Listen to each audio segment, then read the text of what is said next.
Hello everyone out there. If you're just joining us, we are just reaching bottom on our dive to an axial volcanic ridge on the mid-Atlantic ridge at about 420 kilometers north of the Azores Islands. We are at latitude 43.1624 north, longitude 29.0279 west. It's about 12:34 UTC on July 23rd. We are approaching our maximum depth of about 2,720 meters below the seafloor, and we'll be transiting up this eastern flank of a composite volcano that forms the axial volcanic ridge and the mid-Atlantic ridge. My first impression, Ashton, is that if this is sediment I'm looking at on top of the substrate, I'm really surprised how much there is, and also how cloudy the water is. That's really interesting. It's usually quite clear down here. Yeah, it looks like a lot of marine snow, possibly marine snow.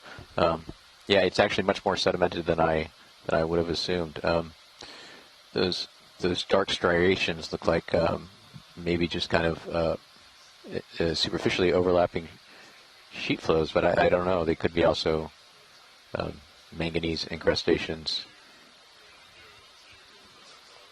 I do see it already. There's some sessile things sticking up from the bottom, and then maybe a couple of holothurians or something, and looks like another spiral coming out just in front. So just as a note of protocol for scientists joining on shore, just acquired bottom. It'll take the pilots a couple of minutes to get the vehicles situated, and then we'll begin to ask for zooms and so on.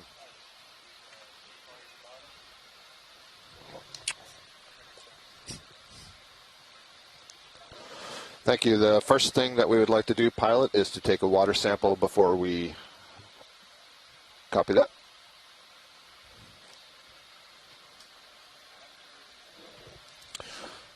I apologize, I didn't have you on talk. Who's talking to me, nav or pilot? I was the pilot. So I do have you selected. Can you hear me now? This is watch light 2. Yeah, great. So the first thing we'd like to do is take a water sample before we go anywhere, and then we'll start directing. Thank you.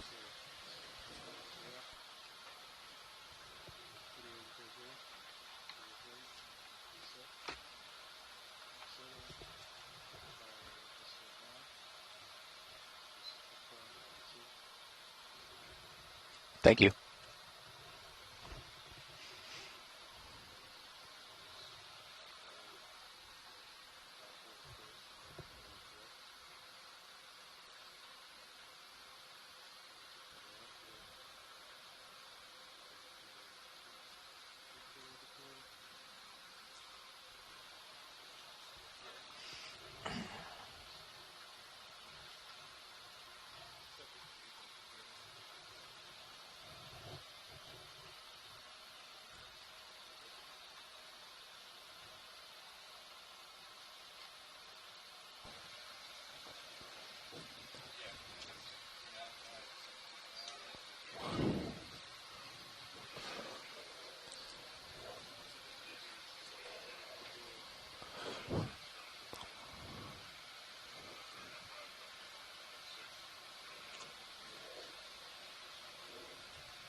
So, pilots, watch lead 2. So before we go anywhere, and before I turn this over to Ashton to direct you, if we could look on the right of center, that dark wave at the base, there's a little white circle in it, and I think I see something growing up from it. So if we can get a zoom on that white circle in the dark wave in the front. Yep. So it's almost in the center at the lower part of the screen.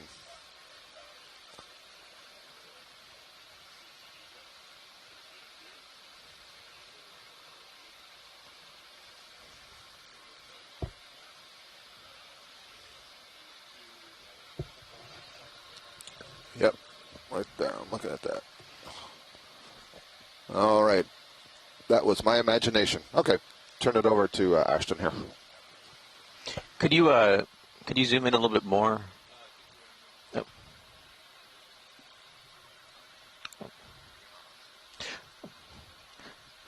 Just to clarify, will you be listening in on OKEX, or should I only communicate you with Pilot? By default science, you guys should each individually key up on ROV Pilot when you want to. You can never take for granted that they're always listening, because they may be tied up with other stuff. Yeah. ROV Pilot check. All right. Thank you. Could you zoom in on kind of that transition between the white and black patchy sediment? Any of it? Yeah, any of them really. I just kind of want to get a contrast. Yep.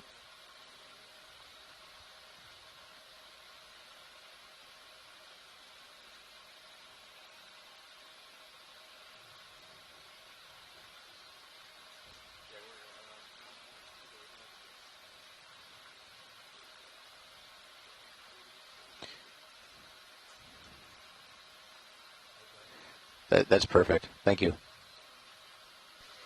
So certainly shelly. There's a lot of the white is the pteropod shells. Yeah, I'm trying to see whether the black looks like volcaniclastic sediment, or whether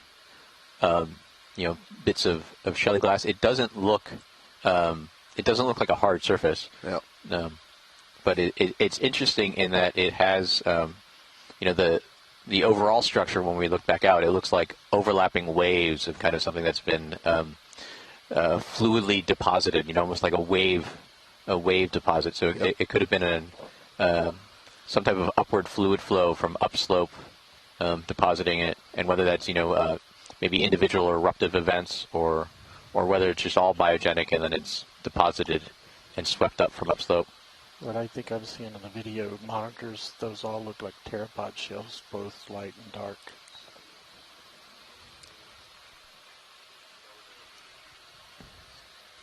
We can zoom back out and begin our transect up, if we will. We have a look at that and the fish. And yeah, Scott would like to look at the black sausage and the fish. I believe that's purple sausage, but yes.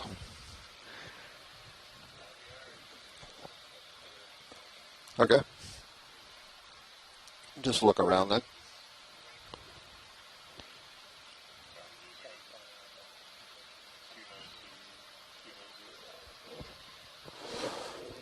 Yeah, I was requesting on the fish since that's mobile.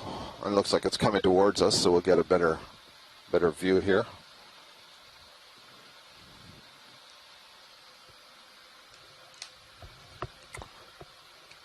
That is a fish I recognize. I want to say something like a hake. I'm going to have to check that out or stand by for folks on shore. So Scott is going to one of our wonderful resources, which is a giant fish guide. Who was that put together by? That was put together by Andrea Quattrini and one of her students, and I have to stop the search in order to... It's frozen. Yeah, really amazing resource. So the chat is saying a blue Antemora or an Antemora rostrata. Excellent. That is pretty much where I was going. Yeah, thank you. It's put together by Tara McIver and Andrea Quattrini from the National Museum of Natural History at the Smithsonian. So thanks to the two of you for providing this fantastic reference. Yeah, NOAA Ocean Exploration has a great partnership with the Smithsonian. That's where our biological samples get sent to. Is that correct? That is where all our biological samples get sent, and that way scientists from around the world can make requests to the museum to examine the material. They will also have the tissue for DNA analysis and so on. So it's a great repository, and it's a great way to make sure that the samples long-term are being curated and available to anyone who wants. Yeah, excellent. So in this guide, the Antimora rostrata is given the common name violet cod, kind of like that purple color. Goes along with this sausage that you're referring to. Well, that's a geological term, so, yeah.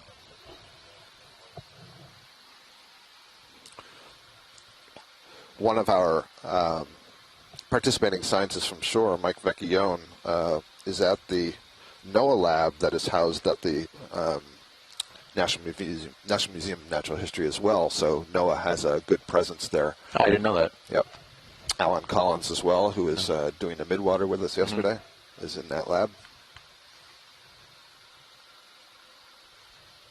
And Martha Nazitsky, who I haven't seen yet on the chats, but is a frequent contributor and does a lot of crustacean work.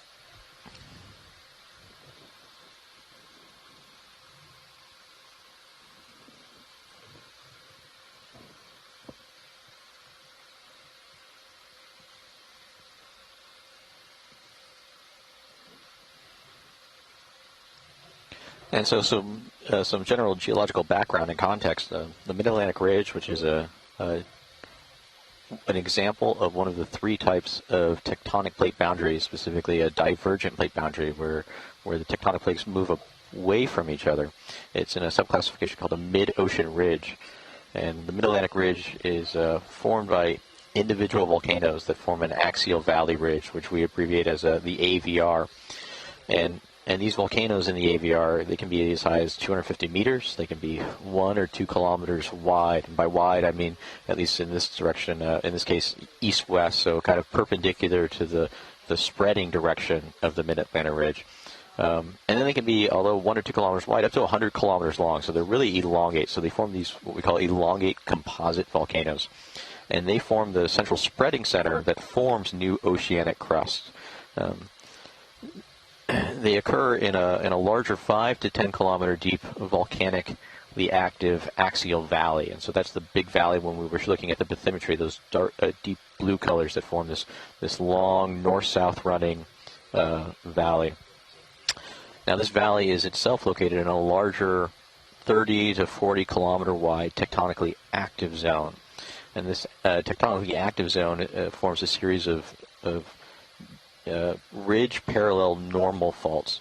And these faults really form because of the slow spreading rate. There's not enough volcanic activity and upwelling magma beneath the axial volcanic ridge to really sustain long-term volcanic activity before the volcanic spreading causes deep faulting. And so we're currently exploring one of these composite volcanoes on the axial volcanic ridge. And we're beginning at a depth of about 2,700 meters. We're going to be going up about 200 meters vertically with a total dive track of just under half a kilometer, trying to reach the summit of this volcano. And this volcano is relatively short in the north-south direction, about 20 kilometers. So on the shorter end of that, possibly 100-kilometer long volcanoes that we see in this area. But what's interesting is it's actually has significant topographic relief compared to some of the other ones we see. So it's got over 600 meters of vertical relief. So what we're zooming in on here is a holothurian, a sea cucumber. This is a member of the phylum Echinodermata, so related to sea stars and brittle stars, crinoids, and all of them have the name Echinodermata, means spiny skin. So in the case of the sea cucumbers, they're relatively rubbery and flexible, but they have these hard parts embedded in the skin, microscopic.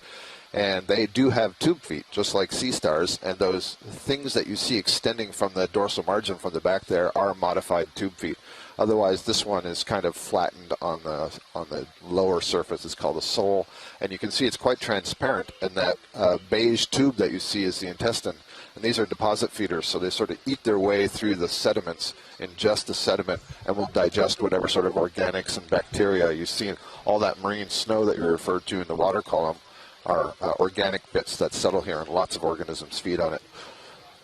Pilot, if we could look over to the right, there was same sort of thing, except you see that the tube feet are much larger modified on the lower side, and we're looking at it head on, and it has these modified what we call oral tube feet, and you see that each of them looks like it has little fingers at the end, and this one will use those tube feet to grasp sediments. Instead of just taking a mouthful, it'll grasp it, and then it's kind of like licking your fingers, stick it into its mouth and lick off the sediments. They're really sticky. But otherwise, they're processing sediment in the same way. So this might be a naive question, but the first two things we saw had this kind of purplish, bluish color. Is there anything special about that blue, purplish color? Yeah, I don't know. It's a really good question. We do see it in a lot of the holothurians. Red is known as a way of disappearing into the background because the red wavelength doesn't travel through the water well. I'm not sure what the basis is of the purple and the blue. I do know purple is, at least classically in Roman civilization, was a color of royalty. Do you think they just feel a little regal? Yeah, maybe. Yeah. Rulers of their domain down here on this little ridge. Thank you, Pilot. In fact, I think I see maybe a third species up at the top corner. There's like a greenish yellow one. And this is pretty characteristic in the deep sea, in the abyssal basin, when you get to a soft sediment. Sea cucumbers are typically the most abundant large megafauna. By megafauna, we mean a size class of things that you can easily see with a camera or a video screen. The other thing I'm seeing on the sediments here, Ashton, to the left of the screen, you can see some tracks meandering through the sediment. So that would be showing you where those holothurians have sort of marched through the sediment and feeding as they go. A lot of bioturbation. Exactly, and that's really important for geology because they're bioturbating the sediment, which means they're turning over the sediment, they're mixing the sediment, and when that gets fossilized later on, it's really important to understand what processes may have mixed the sediment where, what was in place and had various depositional processes and incrustation on the surface. Are these some fans? We'll get to those. Yeah.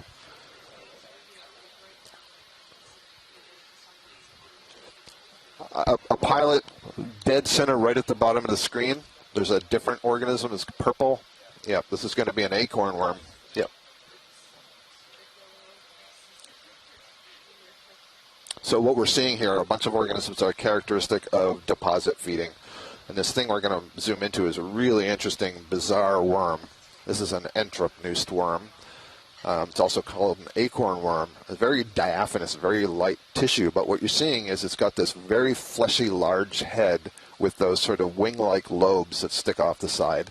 And then you see the rest of the body, this tube, is transparent. And just like the sea cucumbers, the beige color you're seeing inside there, that's its intestine. And it's just packed with sediments. And it's processing whatever organics and are in that so the sediment. little pieces of beige tube that were not part of it but around it, is that poop? Yep, that's poop. That's a fecal trail.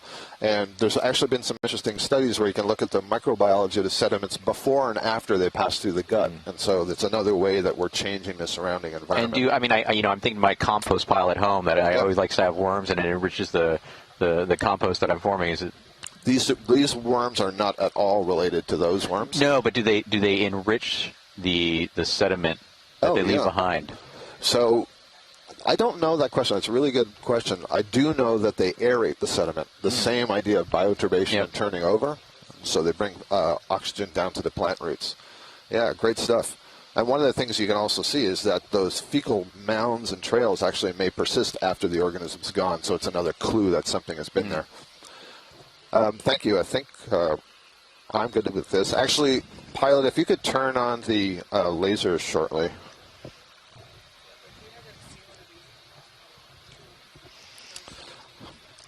Mike Vecchione tells us that in polite company, the Norwegians call this the spiral poop worm.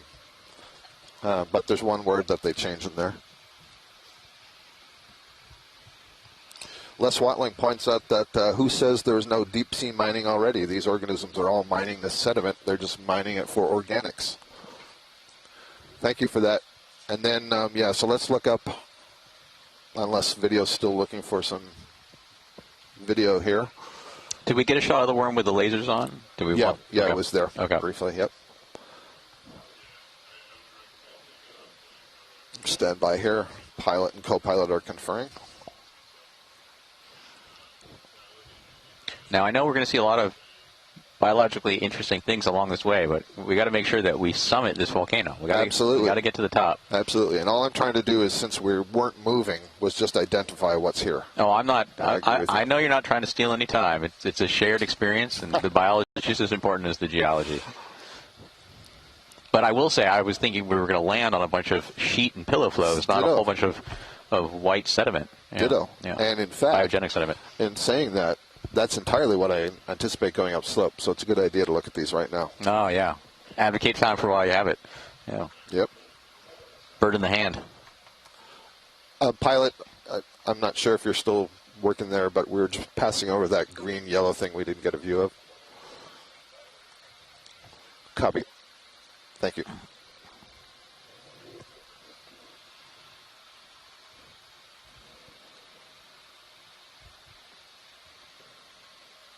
Yeah, much more biologically active than I expected. I guess what was our landing depth yesterday? That was about 3,200 meters.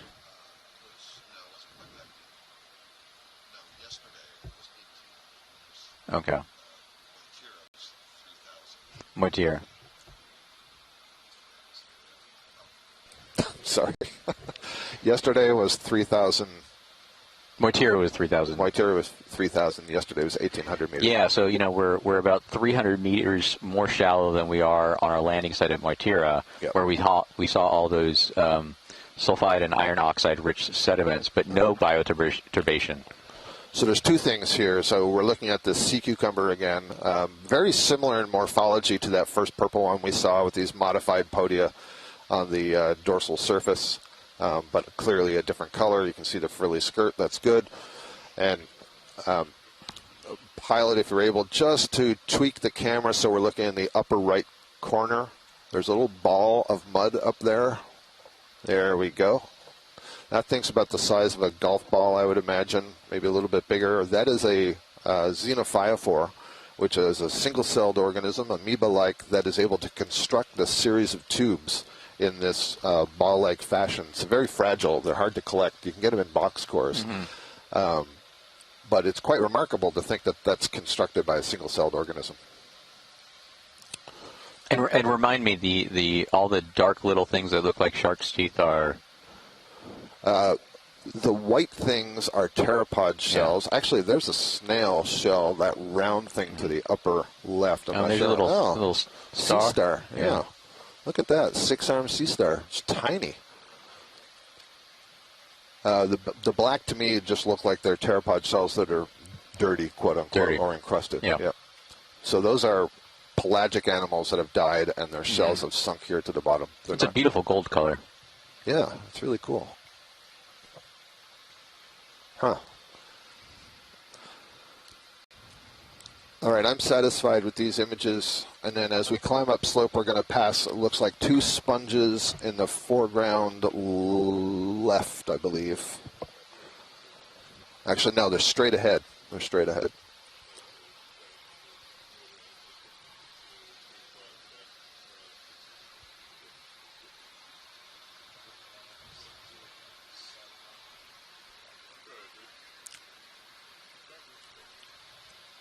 Mike Vecchione was suggesting that the Xenophiophor we just saw may belong to the family Syringaminidae, if you like to have your Latin early in the morning. Syringaminidae. Exactly. Yeah, this looks like a couple of sponges that are anchored in the soft sediment. There are some sponges that are able to do that. These look like, absolutely, yeah, pick the one that looks in better lighting to you. So these are going to be glass sponges, members of the Hexactinellida, and they have a very interesting complex skeleton that they construct using silica fibers. They have cells that secrete these silica, and some of them are able to extend those fibers into the sediment, so kind of like a ropey anchor, if you will. Others settle on a hard substrate and create a form of holdfast, a base. So I suspect these ones have the fibers extending into the sediments. And this will... And there's another brittle star. What is that? Is there a star just to the... just in front of it. Yeah. Yeah, you're right. Yep, that's a brittle star, which is different from the last thing we saw. Yeah, so you can actually see those grayish-brown fibers at the base extending in. So this is a vase-like glass sponge. There's the brittle star. There's a little tiny sponge just next to the brittle star arm. So if we can get a close look at the top, what I'm looking for is if there's a sieve plate closing the opening to the top of this sponge. I believe there is. And that's, no problem. That's a characteristic of these sponges. I can see it. It's like a net-like covering. It's such a delicate lace-like structure. That will please Joanna Xavier, who's going to be the biology lead on the second leg, 2206. All right. Let's move on upslope. All right, so we're moving upslope this elongate composite volcano that forms the central ridge, the axial volcanic ridge in the Mid-Atlantic Ridge. And so we're actually kind of in just south of a step over of a right lateral. So if you imagine the Mid-Atlantic Ridge running north-south, and then there's a very small, maybe 50 to 100 kilometer step over where the Mid-Atlantic Ridge shifts rightward, but continuing trending north-south. And so we're just south on the southern portion of that, on this elongate composite volcano that's about 15 to 20 kilometers long north-south, but just 3 or 4 kilometers running east-west. And it's prone about 500 meters above the surrounding seafloor.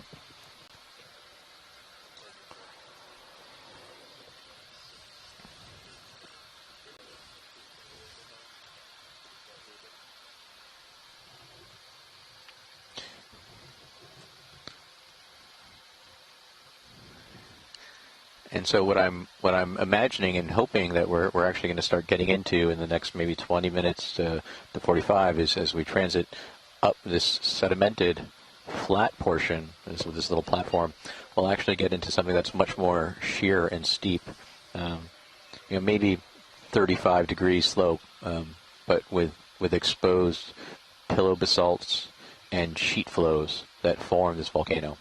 And here's an interesting structure on our right. Yeah, I'm looking at the slope map that you provided last night, and it does look like it gets pretty steep there. Yeah, so we're actually coming up the east side. Oh, we changed that around. Yeah. Right. This looks like a dead sponge. The sponges, when they die, the tissue will disappear, but the skeleton will remain and then collect the sediments in the area. And I think to its right was a worm tube that's extending. I don't know if I'm imagining something above it or if must be shadow. Sometimes it's really hard to see some of these delicate corals that are growing off the bottom. They're very fine. There's an eel-like fish in the upper right corner.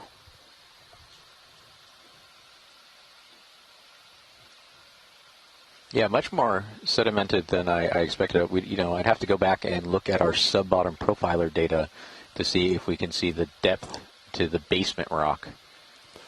Pilot, please zoom fish as you pass by. Thank you. There's another one of your delicate sponges, the glass sponges. Yeah. That's the third one, I believe, that I've seen here. So let's see, is this a halosaur? That's nice. Excellent. Excellent. I don't see much of a dorsal fin there.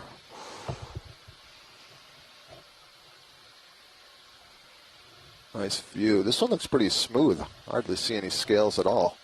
Yeah, very reduced dorsal fin or no dorsal fin at all. I'm sorry, did you identify it? I guessed it might be a halosaur, but I've got to look it up. And do we want to... not a halosaur. This is another one of those snub-nosed spiny eels. Okay. We saw several of those in our, I think the Moitira dive maybe, or maybe it was the first dive.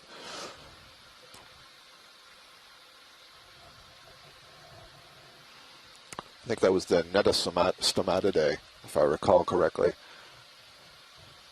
Hey, buddy. Yeah, it's interesting. Dark opercular plates there were the openings to the gill cavity. Operculum? Operculum. Yeah.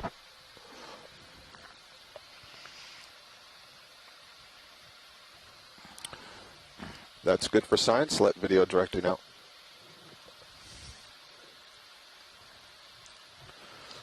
Notacanthidae.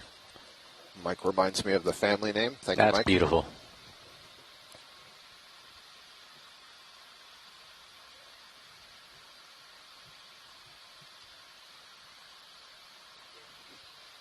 I love that its movement is just, it looks like it's just restricted to that back little section. Yeah, exactly. And so you've got to imagine for a lot of, there's another one of those acorn worms.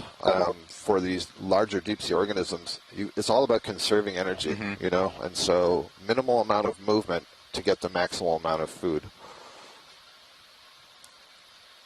Yeah, these things are so interesting. Oh, that's a scale worm, polychaete worm.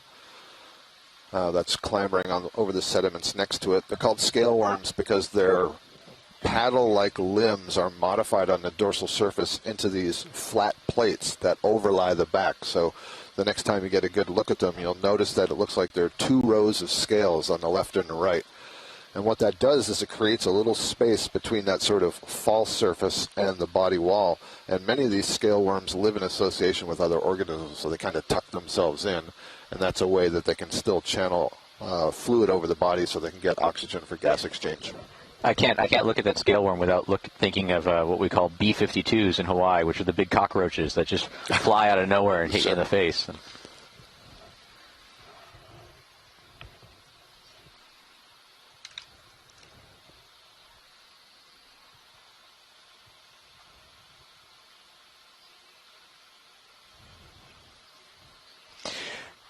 Yeah, so I was saying it'd be interesting to go back and one of the mapping capabilities that we have before we dive is what we call a sub-bottom profiler.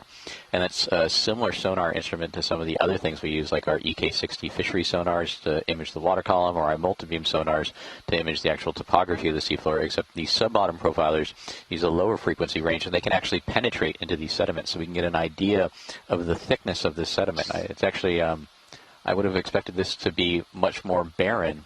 And so maybe that might say something about how inactive this site is, or how old it is, or maybe how much primary productivity there is occurring above it in the water column. I think this may be the Antimora again that we imaged earlier. I don't know if that's the same individual, but I believe that's what we're looking at. I do have to pass on that Mike Vecchione was pointing out the name to me, and I forgot about this, and so I'm looking it up. That really cool, oh, that shows you how loose that pile of shell is. So this is, yeah, just to reiterate, I think what you said earlier, this is a pile of pelagic shells. There's so many, they're just collecting here in, I guess, these depressions, perhaps, due to the current. Yeah, I think looking at the bathymetry, we might be in a kind of a little cusp almost, a little slope break right before it starts getting steep again. Mike's pointing out how poorly I'm doing with the fish today. So that was a cuskeel, what I thought the first one was, not an Antimora. So that's a different fish. So we've seen at least 3 different fish today. So just to finish my thought, so Mike was pointing out that purple acorn worm, the genus name is Yoda. The full name is Yoda purpurata. And yes, it was named after the Star Wars character Yoda. I think that your misidentification brings up a very good point, and I'm not throwing you under the bus here, but you know, we are not wealth of all information, and we really depend on our shore-based scientists and their interaction with this program. Yeah, really well said. We're translating a lot of information that's coming in our chat room. Scientists from around the world feeding us information. Really helpful. We really appreciate you all joining us. Especially on a Saturday morning. This will be something you're familiar with, Ashton. So Mike's reminding me that this is referred to as pteropod ooze, one of the biogenic sediments. Yeah. So what's an ooze? So usually we think of ooze as a clay derivative that's formed from a biogenic process, and so we have 2 types of oozes that we think about based off of the origin of the biologic that created them. We have the calcareous ooze, that was almost a tongue twister, from calcium carbonate-based tests and shells, and then we have silicious ooze from silica-based, and the predominance of that is usually depth-dependent and then also ocean basin-dependent. And so one of the interesting things is that in all of the world's oceans, there's a varying kind of depth constraint that forms something called the calcite compensation depth, and that's the depth at which calcium carbonate or calcite is reabsorbed into the ocean and dissolving these calcite tests, and that's temperature dependent and depth dependent, and both the temperature and the pressure is related to the depth, change the solubility of that calcite. And so in areas where we are above the CCD, that calcite compensation depth, we'll get a lot of calcareous ooze. In places where below it, we'll get more siliceous ooze. So what we're looking at here is a barnacle. We actually have a large barnacle with a smaller barnacle growing on one of its plates. And you can see that the smaller upper barnacle has its cirri out. The cirri are basically its thoracic legs that it will use to kind of wave through the water column and grab food items. So these are crustaceans that remain sessile, attached to surfaces. And that sponge that we passed over looked like a different one than the ones we'd seen earlier. So that's good to see.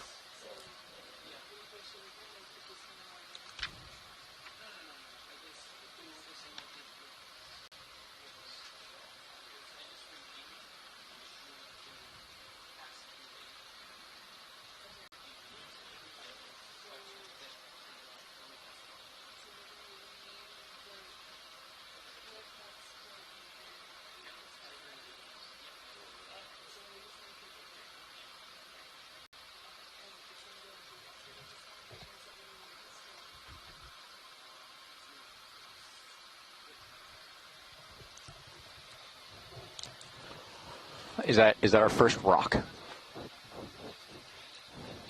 I think it might be a sponge, I'm afraid. No. Oh, a sponge with a black coral growing on it. No, it's a rock. It's a rock. It's a rock. That yes, qualifies. I got one.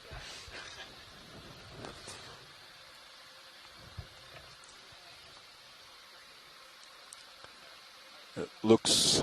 So is that encrusted or is that pure basalt? I think that's probably pure basalt. You know, there might be some incrustations. It's hard to tell. This place is less active than I thought, so it might be older. And you know, one of the good ways to tell is, you know, on the incrustations from manganese, you get these kind of little pebbly nodule surfaces, and on the basalts that are not really encrusted, you might see some of the vesicularity, so the little air bubbles that were in the basalt when it was erupted, and if those remain exposed, then they're a pretty telltale sign. Great.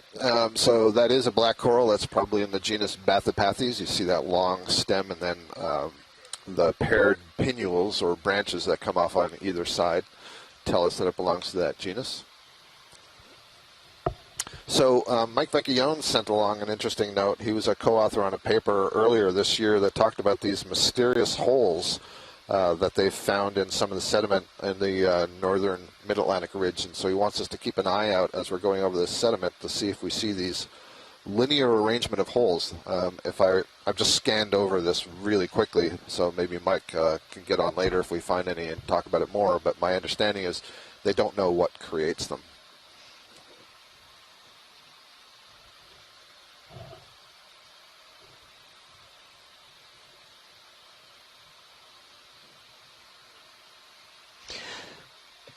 Yeah, so this far away from many of the continental sources of what we call terrigenous sediment or land-based sediment that's deposited into the ocean through fluvial or river-based processes. I imagine most of the sediment is going to be, as we said, this ooze, which is the degradation of biogenic material, and then also a mixture of clay as the primary basaltic products get weathered and broken down and altered. They'll form from clay-like material that can be compacted and mixed in with that ooze.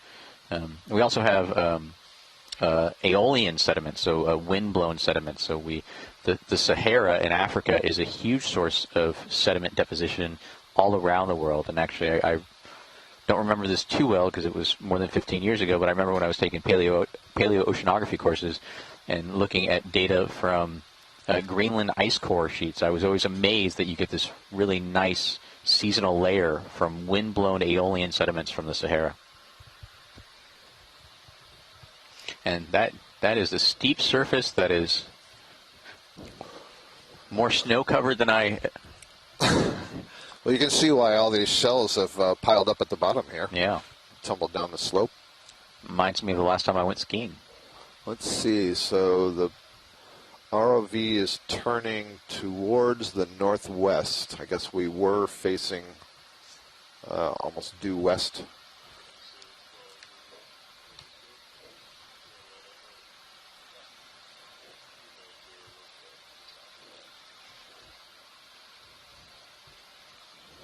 Well, I'm never going to live it down if I pick the one volcano to see some pillow basalts that just so happens to be covered in sediment. Indeed. Wow. Good view on stream 2 of Sirius. Do you want to get a view of just how steep this slope is with the Deep Discoverer ROV in the frame? Click on over to camera 2. Get a good view of that.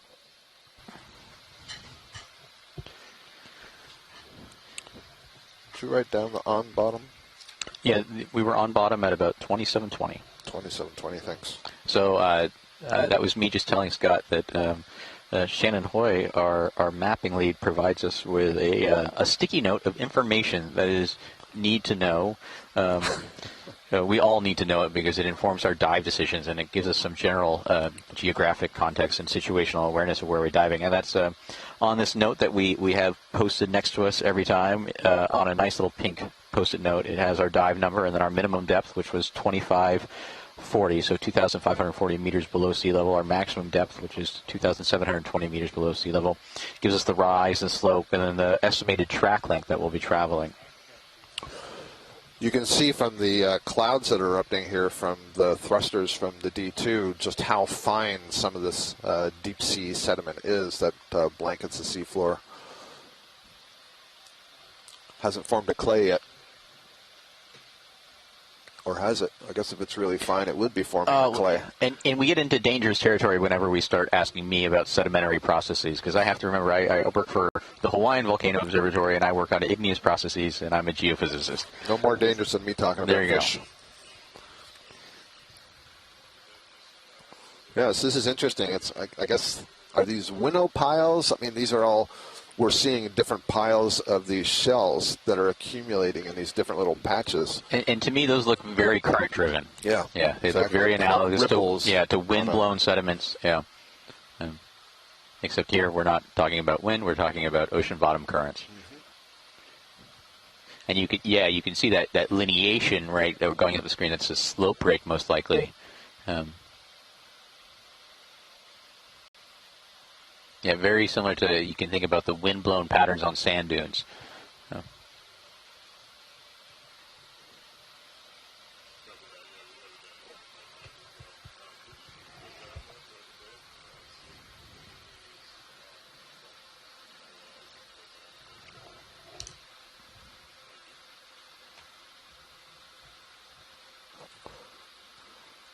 It's interesting, we seem to have lost many of our sea cucumbers. There's another glass sponge down below. Okay, if we have some time. And could you put the lasers on, please? Thank you. There we go.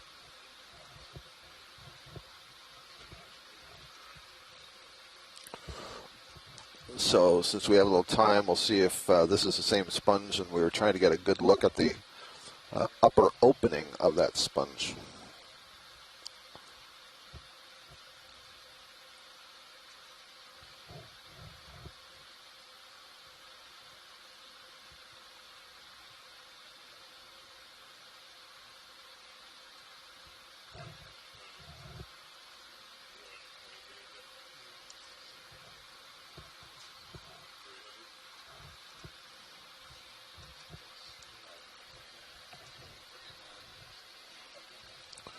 No problem. It's a glass sponge. It is very good. Yeah, I'm getting better. Sometimes in these glass sponges we find crustaceans living on the inside or polychaete worms. But you can see that sort of brownish beige nest at the base. Those would be the fibers that it's using to hang on to the substrate. One of the fascinating things about glass sponges is that they're essentially unicellular. And really what's happening is as cells divide, as they grow, you know, we start as an embryo, we start as a single egg, right? And that egg cell divides and get a lot more cells. In this particular case, when the cells divide, they produce new nuclei, but they don't produce a cell membrane to divide them. So the cell gets bigger, there are more nuclei, but it just keeps growing in that fashion. So the cell membrane stays basically more or less intact, but grows, expands. Grows and expands. And we just get more and more cytoplasm. You get more cytoplasm and you get more nuclei which have the DNA which are directing the operations, so it's not all coming from one spot, so it can get quite large. And it's called a syncytium. A syncytium. A syncytium. Syncytium. Yeah, or syncytial tissue. So the way I like to think about it is you have this complex silica skeleton with this large cell draped over it. That's not entirely accurate, but just to give the impression that it's not a whole lot of individual cells.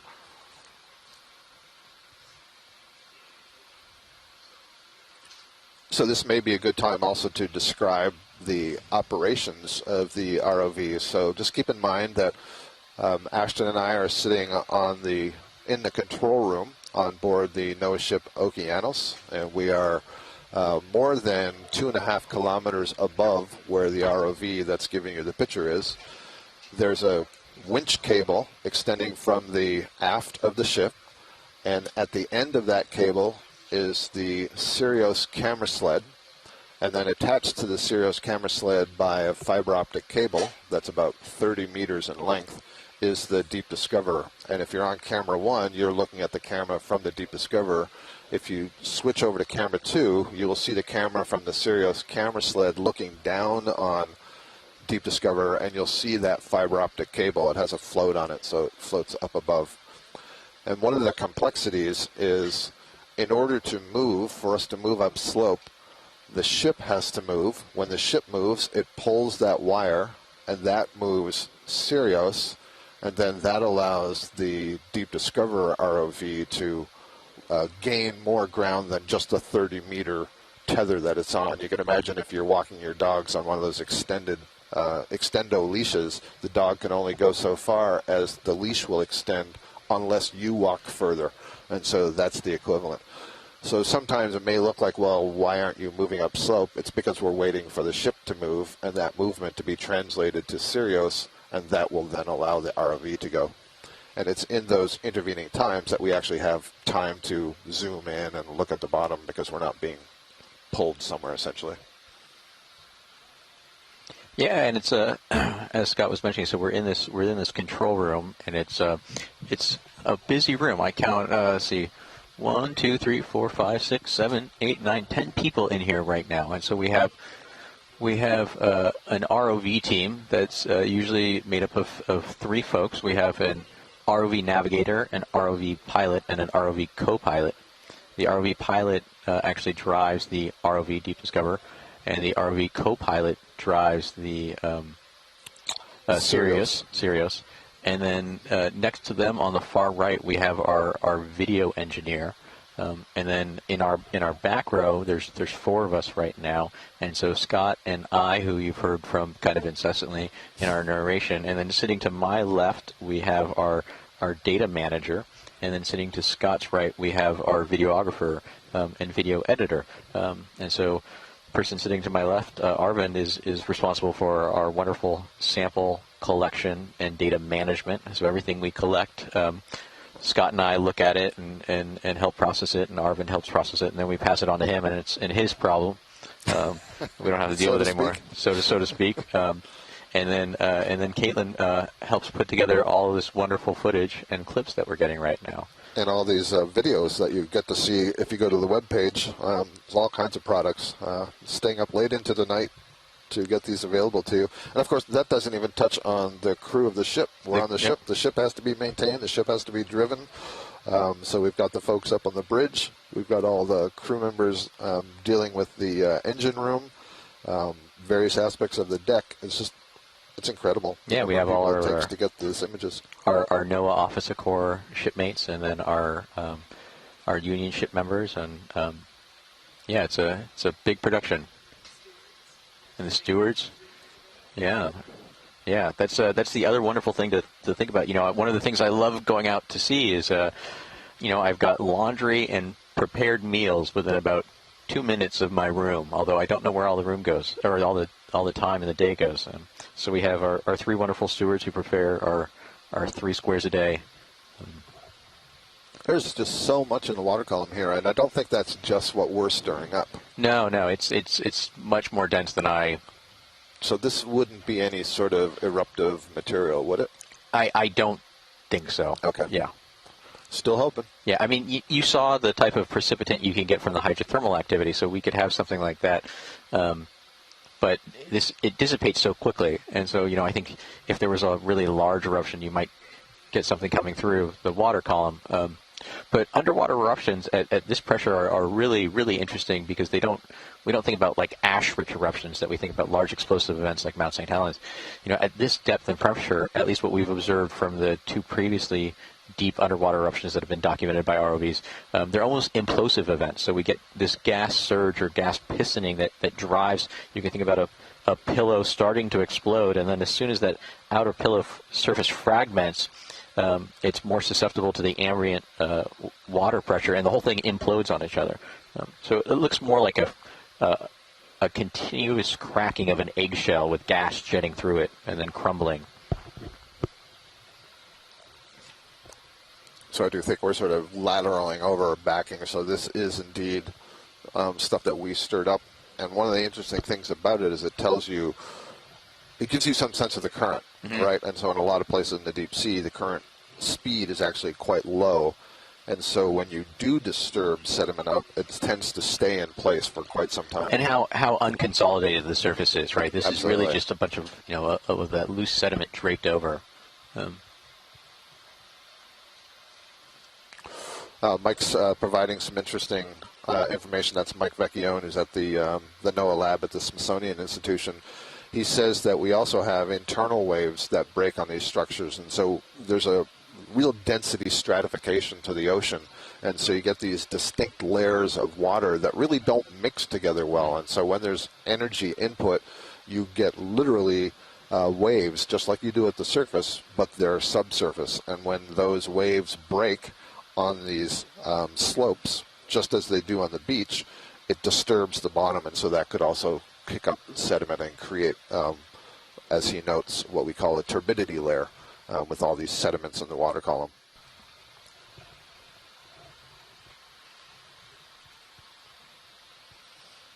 Now, if I was planning a dive to find a volcano and found biology, I guess that means the biology folks have to plan a dive for biology and find geology. Is that Sure. Is that how it works? That's fair. Yeah. I think that's fair. Looks like another one of the Yoda acorn worms, that purple thing just at the bottom of the screen that we're passing over. Oh, I can see lots of fecal strings behind that one. That one's been busy. It's important to stay regular. Yep.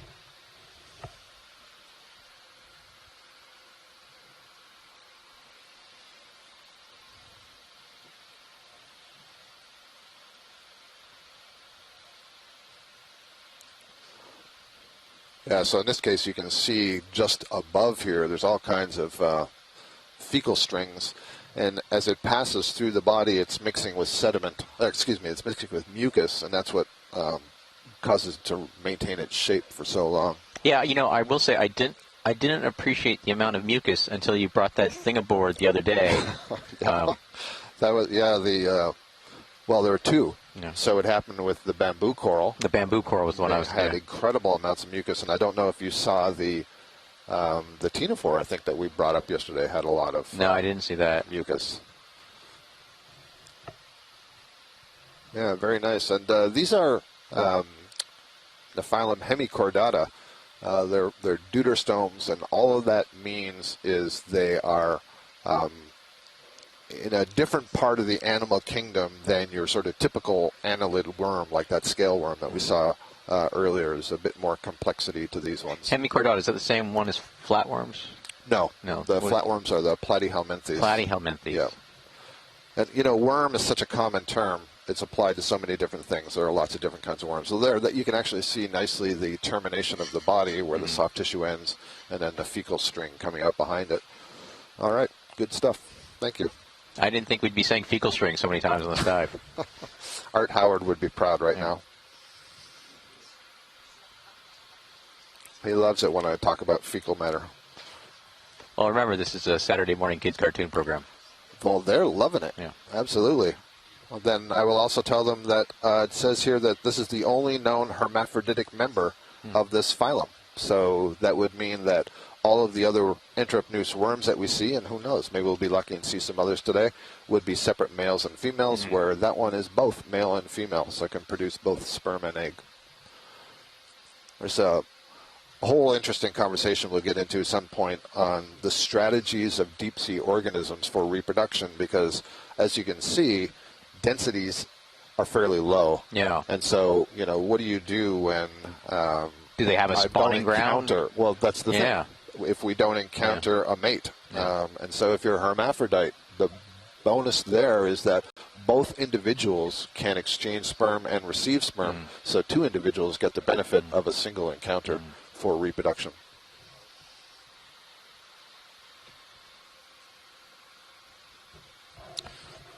And I assume, I haven't read the paper that described that worm, but I assume that the name Yoda comes from those large wings that are sticking off the side of the head.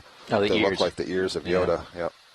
I don't remember Yoda ever being that purple. No, I thought it was maybe like its ability and power with the Force. So I haven't seen that either, but who's to say? Yoda purpurata. Believe in me, you will. Deep ocean we will see. Sediments we will eat.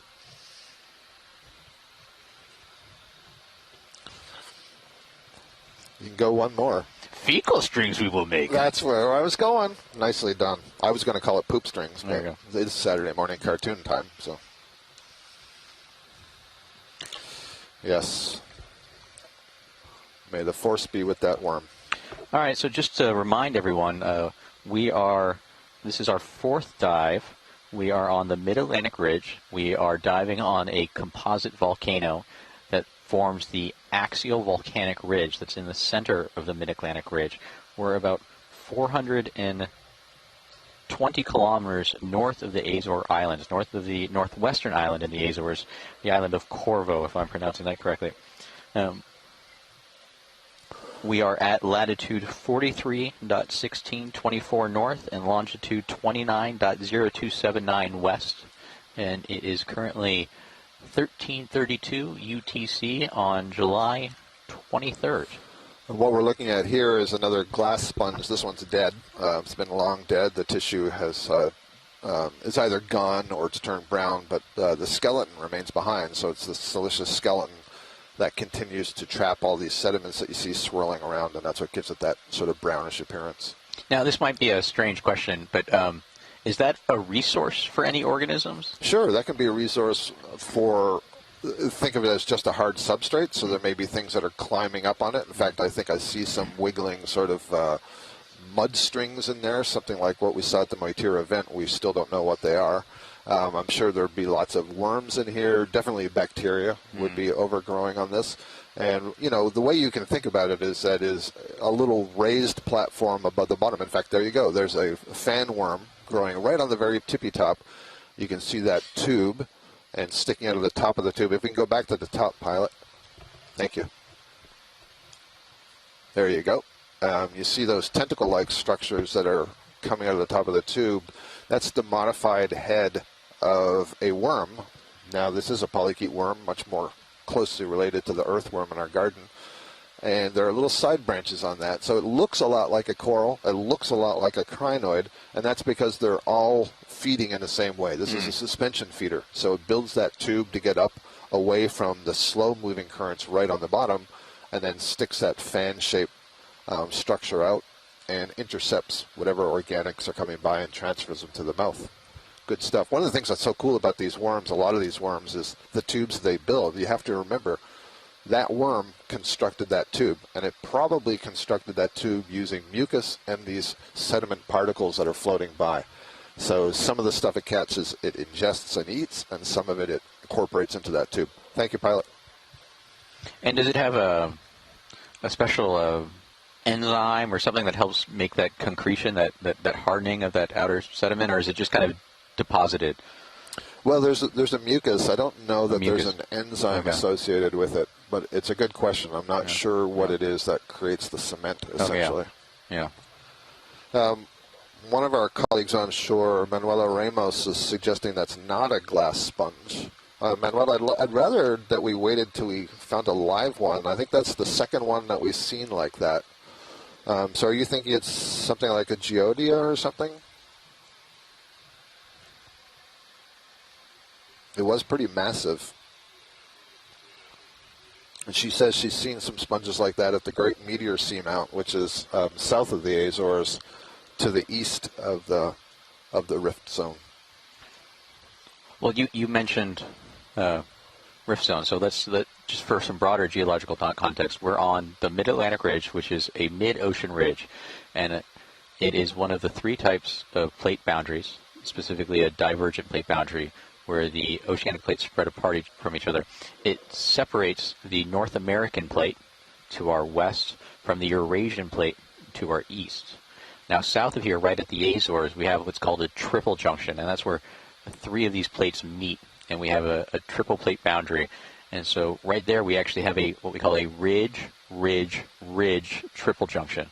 We have the Mid-Atlantic Ridge coming in from the southwest and then going north again into the segment we are.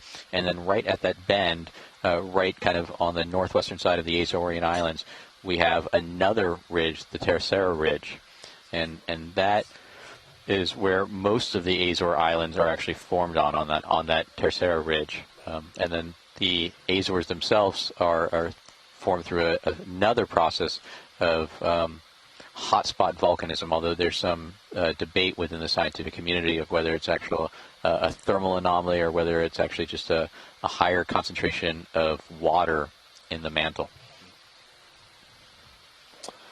Looks like we've come up about 45 meters, I think, from our landing spot on the bottom, so we are starting to scale this slope.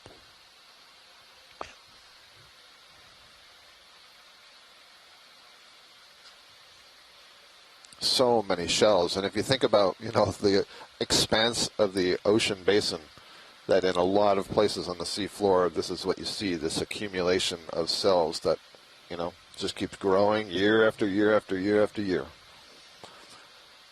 And one of the important features or corollary functions there is that these organisms are growing in the upper part of the ocean, and they are incorporating carbon that's up in the surface waters, and some of that carbon is going into these shells. And so when they die and they sink and these shells get deposited here, that's a mechanism, we call this the biological pump, by which carbon dioxide is removed from the upper surface of the ocean and deposited and sequestered or stored, if you will, long term on the sea floor. And the service this provides as an ecosystem service is that atmospheric carbon dioxide, which is in part what changes our climate, moves into the water, is basically absorbed into the water. And so when the organisms remove it, it lowers the concentration. You get more carbon dioxide coming out of the atmosphere into the ocean. So the ocean is a buffer for carbon dioxide, really important, and the organisms that live in it play a really important role in that removal of carbon. Yeah, these sediments also form an almost impermeable cap to the top of the oceanic basement.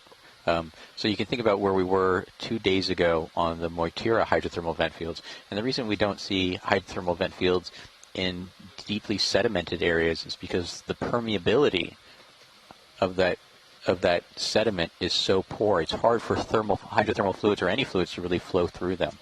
Oh, and that is a headless chicken monster? That may be what they call that, yeah. So that is a sea cucumber. It is a holothurian. And this is the one we were looking at, I think the second one we saw earlier that I said had these really large modified oral tube feet. And I think it was Mike Vecchione had noted in the chat earlier that, they'll be feeding on the bottom, and once, I don't know what the signal is exactly, but they've kind of exhausted whatever they feel are the organics to feed on there, it's easier to move somewhere else by flapping and swimming up into the water column than settling down somewhere else to begin feeding again.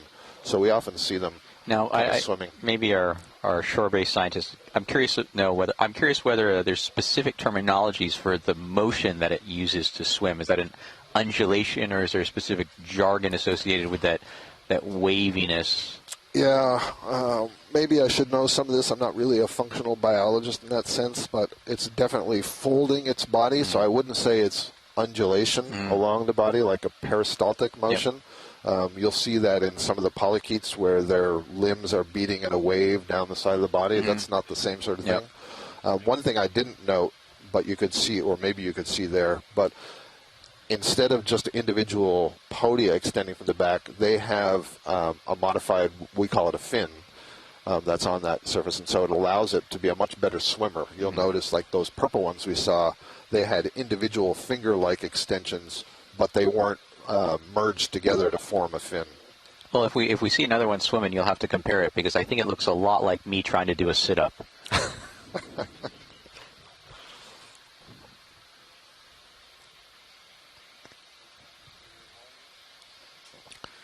Yeah, we have to get out of this sediment to find the clarity, if you will. Yeah, get some clarity on this feature. There you go, no pun intended. So as I was mentioning before, one thing that I always find really interesting is the impermeability of these marine sediments once they cap kind of the oceanic basement rock, those pillow basalts. The difference in the permeability, or the ability of water or any fluid to flow through them, the difference between these sediments and the hard rock that we'll see, hopefully, can be 100 to 10,000 times different. So most of the fluid flow in the ocean and the exchange with kind of the deeper crust is through exposures of hard rock and not actually through the sediment. And that's important because it also acts as a heat exchange. So you can think of the total heat loss of the Earth in terms of a percentage, 100% of the heat budget of the Earth. 20 to 25% of that moves through these hydrothermal systems, which we find on hard rock exposures. That's a lot of the heat.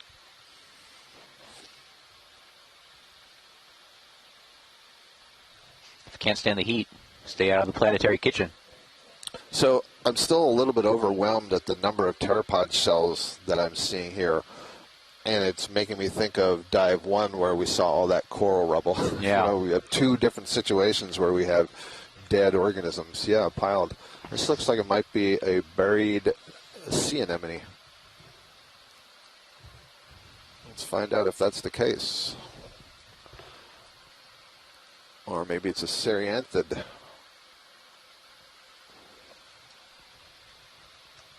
Huh. You can't say, huh? That's my job. I'm saying, huh. Well, that's interesting. So there is a group of anemone-like organisms called serianthids. They're commonly called tube anemones. They build a tube into the sediment and they stick up. This is not one. This is some other kind of anemone, a true anemone, actiniarian, but it's got two rings of tentacles, which is the first thing that's interesting. You can see its kind of fleshy mouth right there. And it would have a body column that has to be buried somewhat. There are burrowing actiniarians, but I've never seen one quite this large. Should we get a shot with the lasers and? Yeah, well, actually, I would really like the lasers. After we pull out, let's have the nice beauty shot here for a second. This is an anemone. I'm just not familiar with this anemone. It's very interesting. It's that double ring of tentacles that I'm finding. But you're not confusing. To be clear, you're not an enemy of the anemone. I'm not. I love it. So there, it looks like that's probably a good 20 centimeters across. We can go ahead and put those lasers right on the anemone, please. Thank you. Look at that. Yeah, so it's at least 10 centimeters across on the oral disc. The oral disc is what we call that upper surface that the tentacles are arising from. That's that darker? No. You go to the base of those thick tentacles. Okay. Yeah, so that would be the edge of the oral disc and the beginning of the column, which disappears underneath. And then the darker central part is really literally just the upper part of the pharynx, now the mouth. The two different sizes of tentacles, the smaller ones and the larger ones, are those always, or are the smaller ones growing and becoming larger, or you know what I'm saying? I don't know. Yeah. I mean, I don't know what this. I don't I really don't think it's a Serianthid. A Serianthid, the tube anemone, does have a second ring of tentacles in the center. They're usually much thinner than what I'm seeing here, and they're usually staying up, so I don't think this is Serianthid. I'm hoping, I saw earlier that Asako Matsumoto was in the chat room, and she might be able to provide some information from a colleague. Cindy Vandover, one of our shore-based scientists, is saying she's seen this anemone at the Blake Ridge. Interesting. Near but not at Seeps. She's never been able to put a name to it, but she's looking through the literature. Okay, yeah, and the problem with these anemones, they're so soft. If they're not on a rock or something, they're hard to get, and I don't know what would happen with trying to suction this. That was more than 10 centimeters across. I'm satisfied with that view. Thank you. Yeah, that would be a big suction sample. Yeah, exactly. Yeah. We did that yesterday with that Xenophiophor, and it got in there somehow, but that thing was huge. Yeah, thank you, Asako. So Asako Matsumoto from Japan is relaying some information that indeed we all agree that this is a quote-unquote typical sea anemone or true anemone, so being the order Actiniaria. It's a cnidarian, so it's closely related to the various corals that we see, and in fact, it's a very close relative of the black coral that we saw earlier, and more closely related to that than it is to the various octocorals and sea fans that we see. That was cool. I mean, the bulk of diversity of anemones will settle on a hard substrate, a hard rock. Well, we're not seeing any rock down here, so if you can settle in the sediment, go for it. Anemones to me are one of those. That's a nice kind of transition between that one slope and the other slope, and all that dark. Yeah, looks like a little sort of a chute or whatever, and you can really see the shells piling up in there.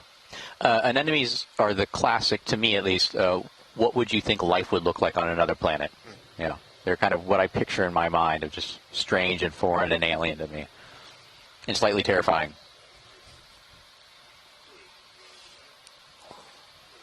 Oh, could that be rock up ahead to the left? I think it is. Oh, maybe we have our first outcrop of actually hard pillow basalt.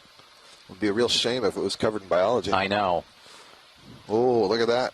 Yeah, so covered in biology. So what we're seeing is we're starting to get into the steeper areas that are where it's still as sedimented, but the sediment has a less opportunity to actually land on it and stay because of that steeper slope. And so what you're seeing right there is kind of a mound of pillow basalt, and you can see these individual kind of lobate or roundish pillows, and the reason they call them pillow basalts is because they look like stacks of pillows, but they're not usually actually individual individual features. They're actually more like a big string, and you can imagine squeezing out toothpaste, and what you're seeing is kind of just the end of that toothpaste, that kind of rounded portion at the end. And so when you think about the geomorphology of the type of features that we see on the seafloor at these basaltic areas, mid-ocean ridges, also around Hawaii, we get these pillow basalts, and then we also get what are called sheet flows, and those are much more what we would associate with subaerial volcanism, like in Hawaii, where we have these large sheets of erupted lava.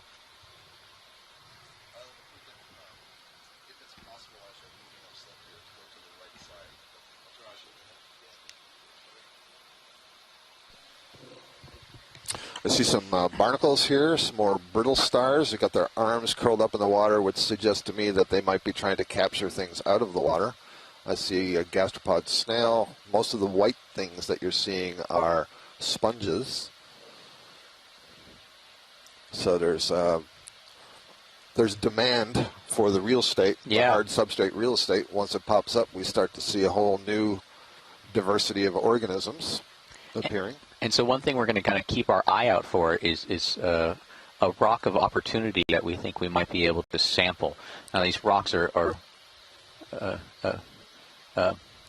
really, really solidified, so it's really hard to break off. So, ideally we kind of look for something that looks maybe still attached to the general outcrop of rock, but maybe a weaker connection.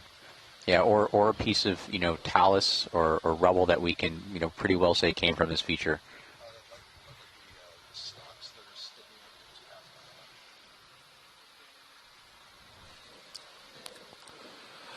So I'm seeing a couple of stalks coming off the surface, and I'm pretty sure that these are bamboo corals, both of them.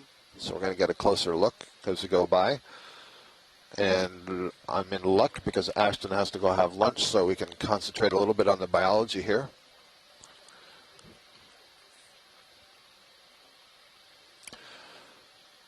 So this is indeed an octocoral, a type of sea fan, but you can see this one is not branched.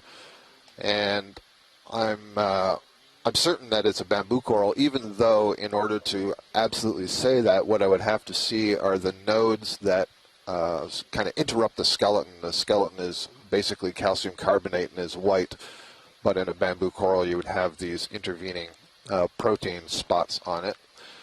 And yeah, so yeah, when you're not tugged, actually there's a one that's closer down and to the right. Oh, I'm also seeing an urchin there on the sediments. Yeah, there it is, right in front of you. This one, the polyps have been retracted.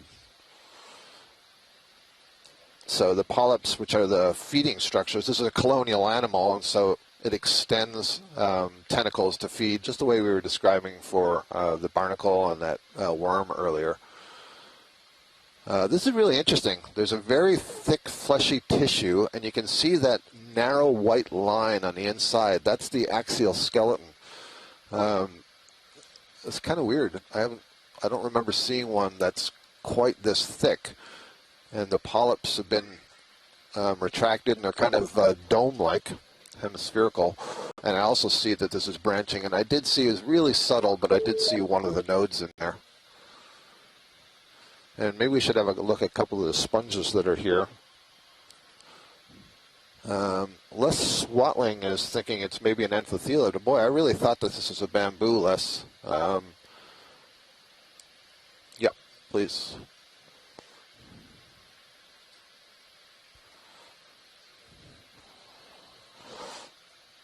Who just called in?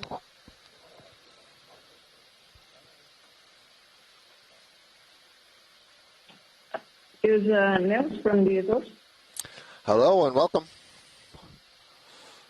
This is a really interesting sponge. It's an encrusting sponge. I assume that it is a demo sponge. I'm not a sponge expert. I can see a chimney on the lower left, and you can actually see a number of these canals kind of coming together and ending at that chimney, and so those would be X-current flows. Basically, a sponge is a filter-feeding organism that is suctioning in water through very small holes, removing bacteria and other small particles from the water, and then ejecting it back out of the sponge. And that ejection process, you want to get a fast enough speed so that the water is ejected far enough that you don't suck it back in.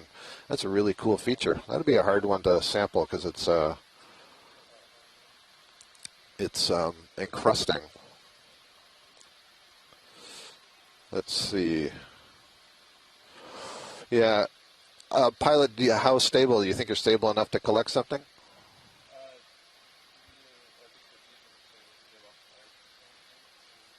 Copy that. Okay. Yeah, so then let's just look around at what else is on the surface. How about we go back to the left? There was a different kind of sponge over there.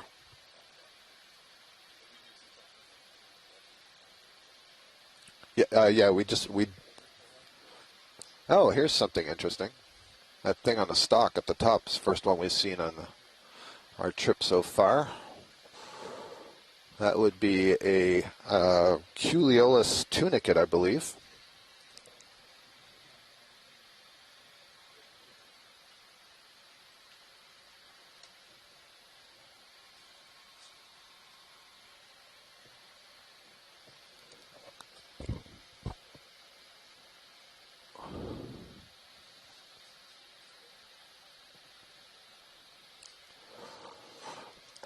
So, Pilot, I'm not sure if we understood each other. I meant just I wanted to stay right where we were and look to the left.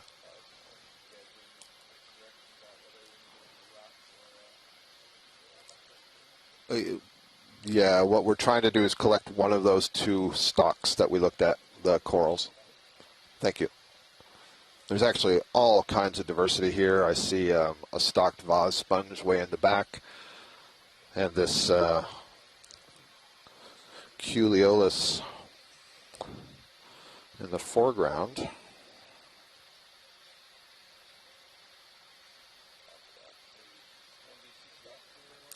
Yeah, whatever one is easier for you to collect. The one in the front, I think I see a branch point, and so that would be really important information.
Would it be okay to zoom in while we're waiting, or do you need to keep the camera here?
That is correct, yeah, as close as you can get below that so that we leave the maximum there, but that branch point is pretty important taxonomically. Thank you.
Pilot, one last piece of information. This should cut really easily.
So,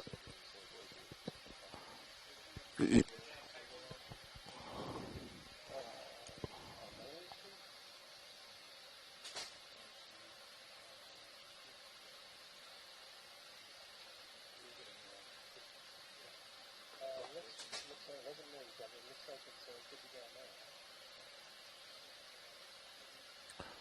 yeah, pilot, I wasn't sure if you were speaking to me, but absolutely, we would like this sample still.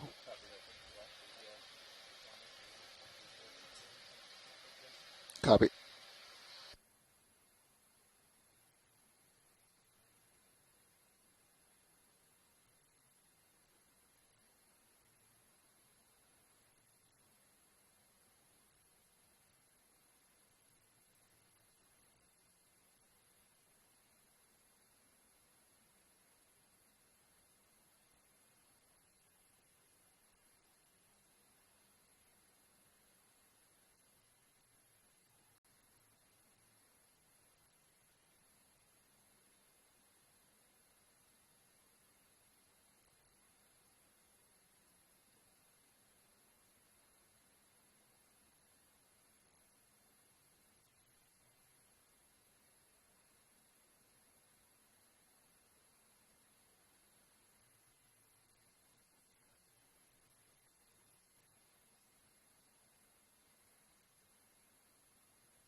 That looks perfect.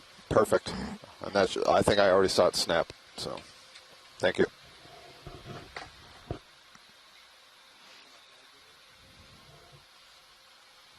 And so if you're just joining us, we're at a composite volcano on the axial volcanic ridge in the Mid-Atlantic Ridge, and we've been transiting for about 100 meters up this slope, seeing mostly marine sediment blanketing the flanks of this volcano. And we finally just got to an outcrop of pillow basalt. That's the exposed blackish grayish rock you see in the main camera right now.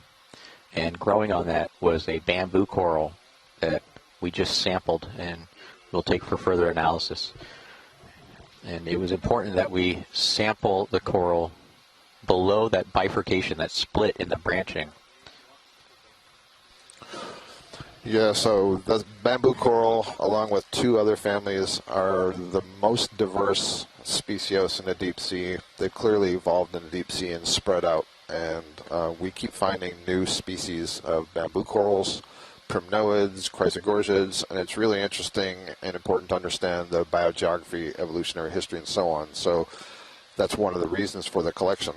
In terms of understanding what that species is, one of the characteristics that's used is how it branches, where that branches arises. Does it arise from the protein node, or does it arise from the calcareous internode? So if we do see a branching colony, we always try to get at least one branch point, and then leave as much of the coral as we can so it can regrow. So can you back that truck up for a second and explain to me what the difference is between, I think you said a protein node and what was the other one? Calcareous. A calcareous node, okay. Right, and so if you think about the internal skeleton, the structure of these Gorgonian sea fans, there's a skeleton within the tissue that can either be protein-based, or in a few of them, like the bamboo corals, has a lot more calcium carbonate than it does protein. And in these bamboo corals, most of the skeleton is this calcium carbonate, looks white, it's hard, but at intervals in that skeleton, the diameter of the skeleton gets really small, and it's wrapped in this protein, which is the same protein that you would see in these sea fans that are entirely protein.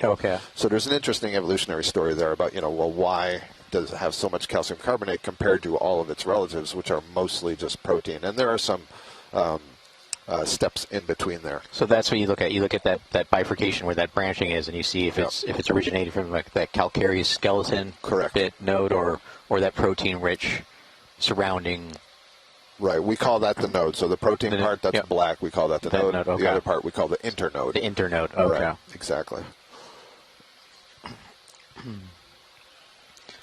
And again, I'm just amazed about how much, how sedimented this is. No, because it's not in the box.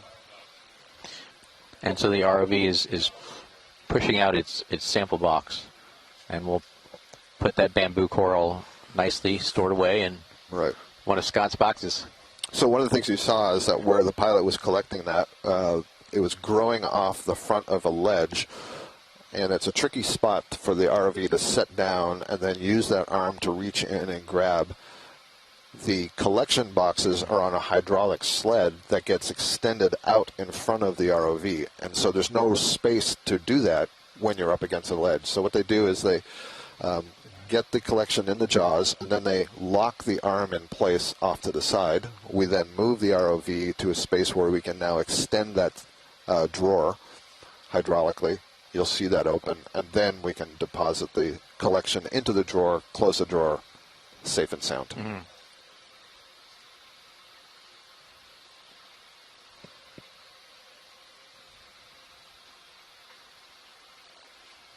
Yeah, and so what you're seeing in the background right now is just the flank of this volcano is just absolutely covered in this marine sediment and shells of pteropods. They're and planktonic snails. Planktonic snails, so little snail shells. Both the lighter color shells and darker shells, which might be encrusted, possibly maybe manganese or something else. There's some type of precipitate.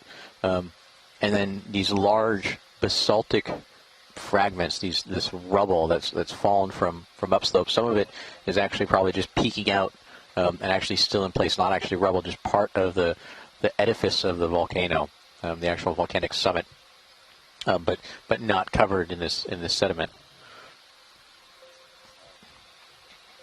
Now you can think this volcano is about 400 to 500 meters tall from the surrounding seafloor, and it's formed through these pillow flows that kind of stack up, and so you might have one kind of eruptive vent that builds a mound of 5, 10, 20 meters of pillows. They actually usually start with a really big mega pillow, and then they kind of, the eruption wanes off, and then you get another pillow edifice that builds on top of that. And sometimes if the eruption is voluminous enough and the eruption rate is high enough and there's enough lava coming out, instead of getting pillows, you'll actually get these sheet flows. So you can think of very horizontal layers of lava, much more similar to what we see on land. And probably about 20 to 30% of these underwater eruptions that form these features might actually be these sheet flows. We used to think it was all formed through pillar eruptions until we started observing these sheet flows in places like the East Pacific Rise, another mid-ocean ridge system.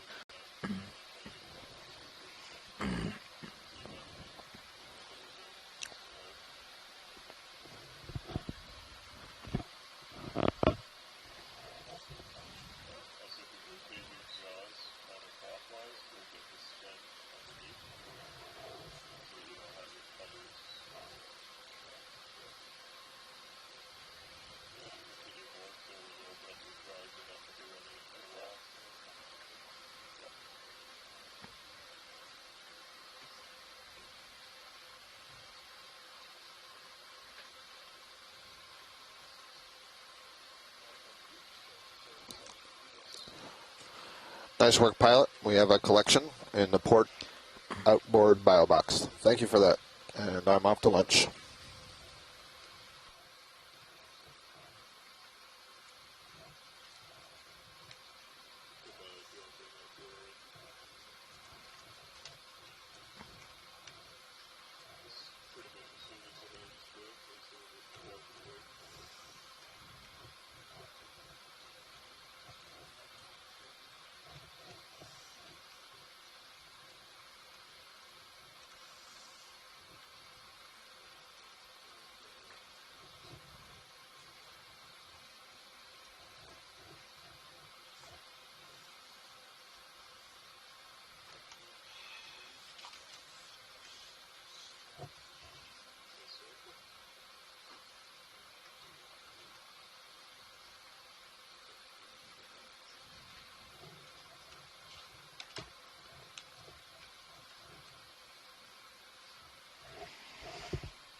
And so we just took that sample of that bamboo coral and we'll continue our ascent of this volcano, heading up another several hundred meters.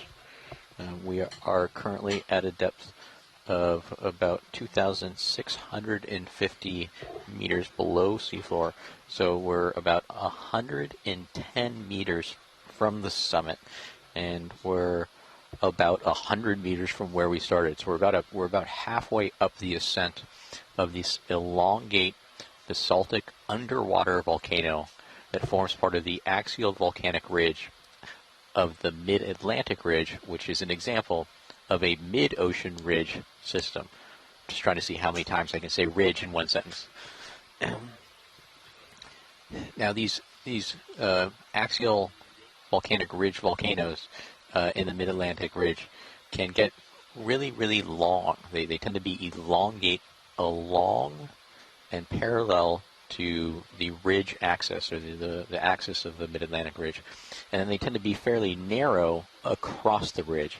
So if you were thinking of this in terms of cutting a slice right through it, like you were taking a slice right through a cake, what you would see is you would see the seafloor somewhat rising up as you got to the center of this mid-Atlantic ridge, and then a series of faulting events, so normal faults, so down-drop blocks kind of progressively going in towards the center of the mid-Atlantic ridge, but still this kind of topographic high overprinted onto it. And that region of faulting is the tectonically active region. So it's the region where we still have a lot of earthquakes, we still have a lot of faulting and movement of the upper oceanic crust, the new oceanic crust that's just recently been formed over the last few million years. As we get towards the center, we actually get into a deep valley, a valley almost, you can kind of think of it, in terms of the scale of the Grand Canyon, about as deep as the Grand Canyon, but maybe about half as wide. So maybe about 8 kilometers wide, and then, 2 to 3 kilometers deep in some places. And in the center of that is this elongate volcano, right smack in the center, that might be 200 to 500 meters above the surrounding seafloor, and it might be as long as 100 meters, but only, a kilometer or two wide, as long as 100 kilometers, and only 1 or 2 kilometers wide. The one we're diving on is actually relatively compact in regards to its length. It's only about 15 kilometers long, and that's likely because it's right at this transition where the mid-Atlantic ridge, traveling north-south, steps over to the right about 30 or 40 kilometers and then begins transiting north again. So it's almost been truncated or cut off. It's only about 12 kilometers long, but it is on the upper end in terms of how tall it is. It's about 500 meters tall. And when we were planning our dive, we were expecting to dive on this, and given the slope of the surface, it's one of the things we look at is how steep it is.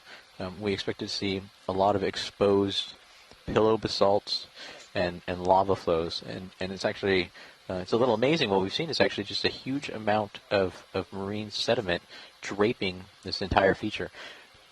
This volcano has never been dove on before, so it's kind of a gamble of what we're going to see. No matter what we see, it's interesting. I was hoping to see some of this primary or original lava flows in situ and some really great exposures of pillows and sheet flows. And what we've seen instead is actually a lot of sediment, but a lot of biology, a lot of biological communities. So that was one thing our co-lead, Scott France, was interested in looking at, is how much biology and what would be the diversity of those communities.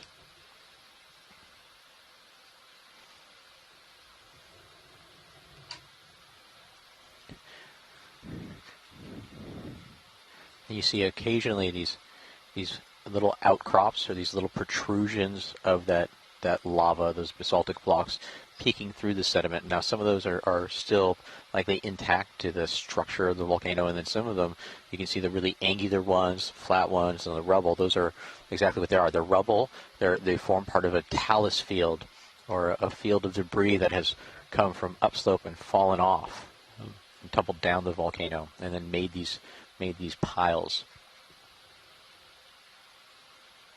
And so we're going to just keep our journey up our volcano.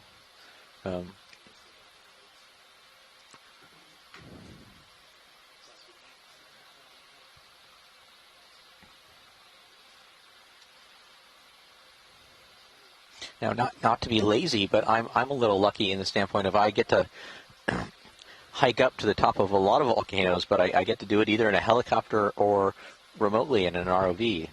So my legs are saved. And you can see the angularity of these broken basaltic pillows.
Now that almost looks like a dead glass sponge in front of us, just off camera to the right. That kind of darker brown material, but I'm no biologist. Yeah, that would be great. That way Scott can come in and tell me how wrong I was.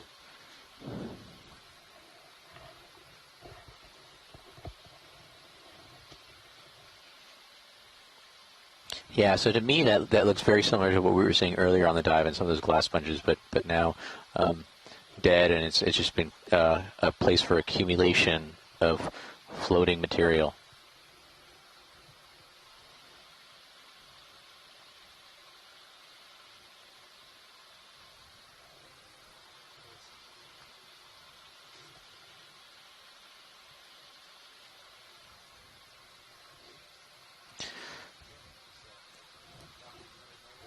Nope, that's good. And our onshore scientists are very helpfully helping me out, saying, yes, that is a dead sponge. So I, as a geophysicist, was able to identify that, and I will take that as my highlight.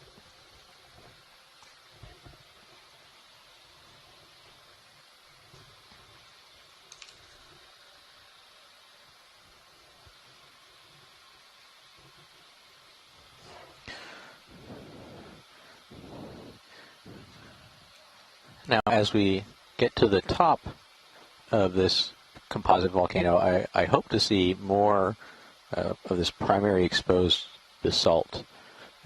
That being said, if you remember our first dive several days ago, we started at an area that was a mixture of sediment and then coral skeletons, and I was hoping we would actually get to see more exposed basaltic rock at the top, and actually what we saw was just kind of a whole entire graveyard rich in dead coral skeletons. So hopefully when we get to the top of this feature, we won't necessarily see sediment alone, but we will see some well-defined pillow basalts.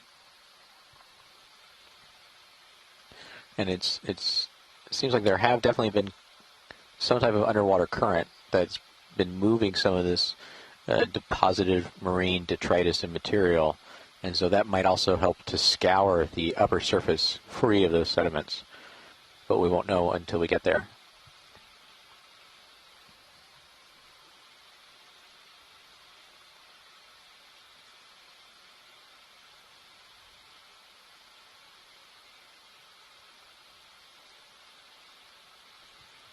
Now, when I'm looking at these rocks, these pillow basalts, one of the things I'm looking for is somewhere where a pillow has been formed, and then there's been some internal drain back of that lava, and it's left kind of almost the exterior shell of a pillow basalt, and that makes it much easier to sample and grab and kind of break off.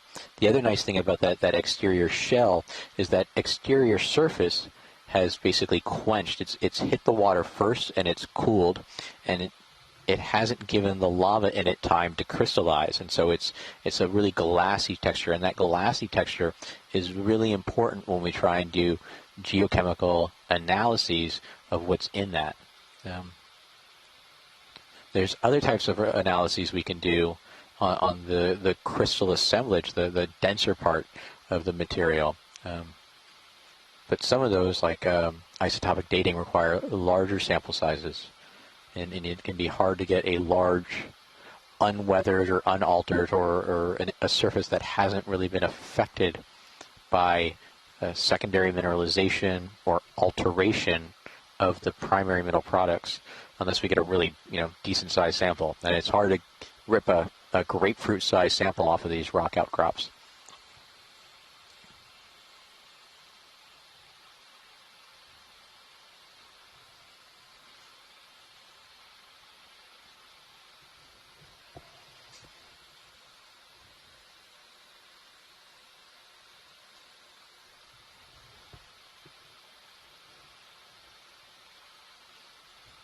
Now, if you were joining us 2 days ago and you saw us on the Moitira hydrothermal vent field, which is the first and I think only high-temperature deep hydrothermal vent field discovered north of the Azores but south of the Okeanos ridge, the interesting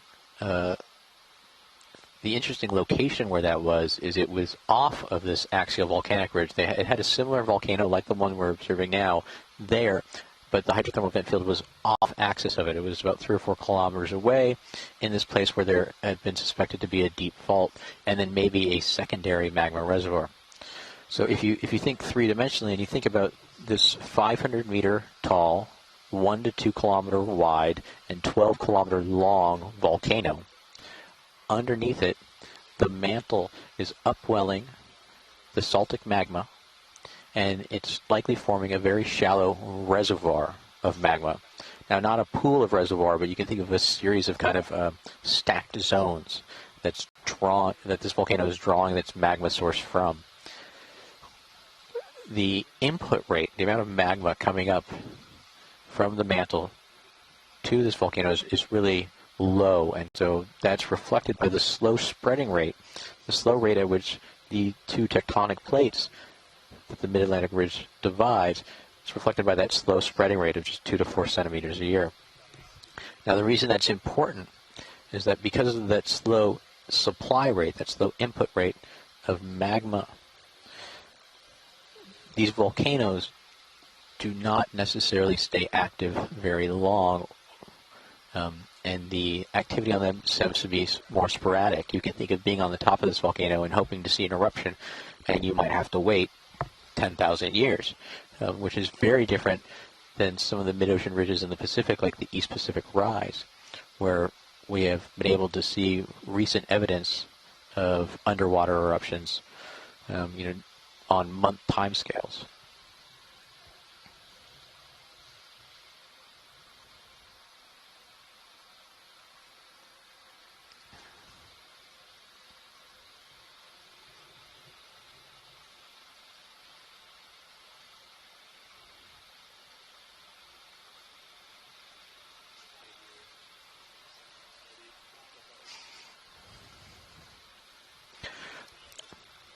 And so if you're just joining us, as I said, we're on a composite volcano on the Mid-Atlantic Ridge that forms part of the axial volcanic ridge, the AVR.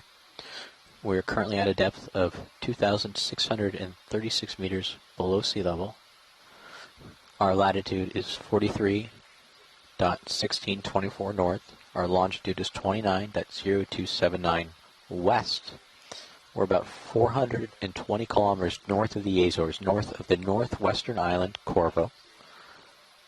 And it is currently 14:33 UTC on July 23rd. And you're looking at basaltic rubble and some exposed basalt that forms the eastern flank of a composite volcano that's been draped over with marine sediment, marine detritus, pteropod shells, little platonic snails.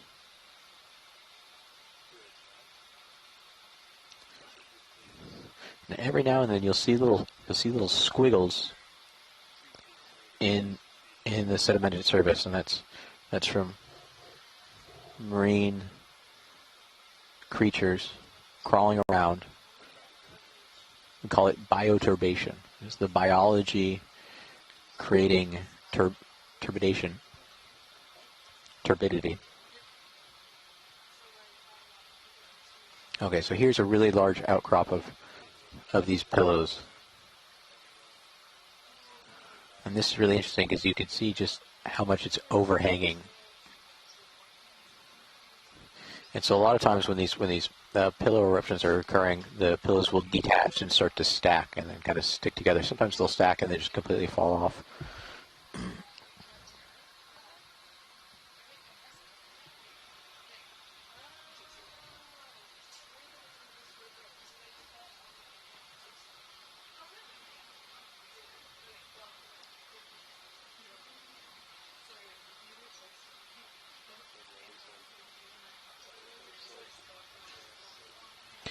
Yeah, and so, the rate of sediment deposition from the water column is the same over this small area, but it can't really land and settle on these steep slopes. So that's one of the reasons we pick these steep slopes when we start looking for places that are where the geology, the underlying geology, should be exposed, is because they get less sedimented.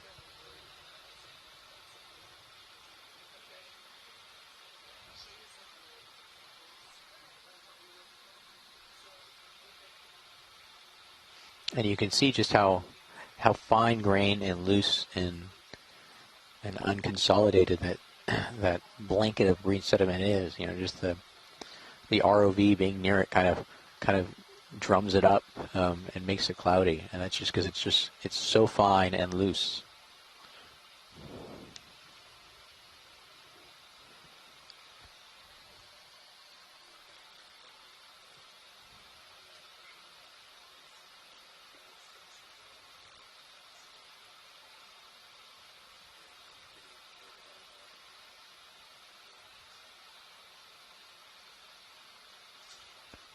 There's another rich patch of those pteropod shells, the black and white shells.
Pilot on the right edge of the frame, just out of focus. Yep, there you go. There's a little brown spot beneath a boulder. I just wanted to take a quick look.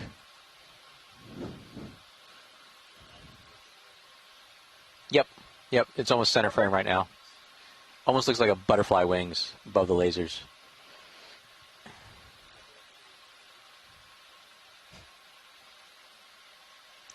Might just be a rock, but I just want to make sure I'm not missing cool biology. Yeah, looks like a rock. Yep. Thank you.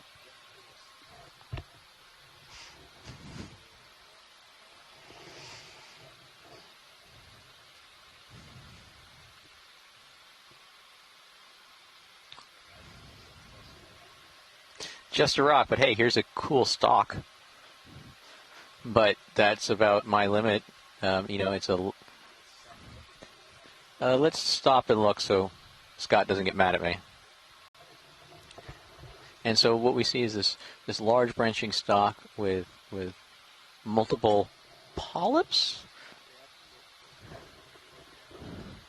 coming off of it.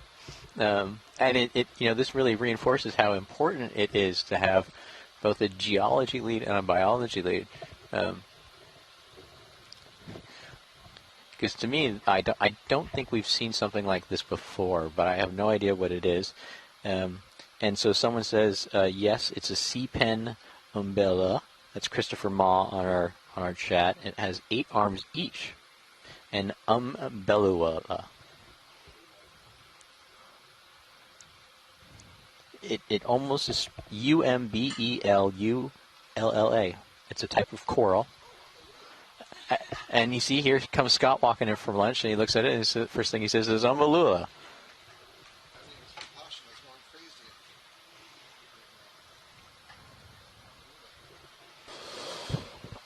You have done well, my Padawan. I tried. I heard you identify a sponge down there. Wow. That was well done. Yeah, this is an octocoral. This is a sea pen, one of the octocorals that's adapted to live anchored in soft sediment instead of growing on hard rock.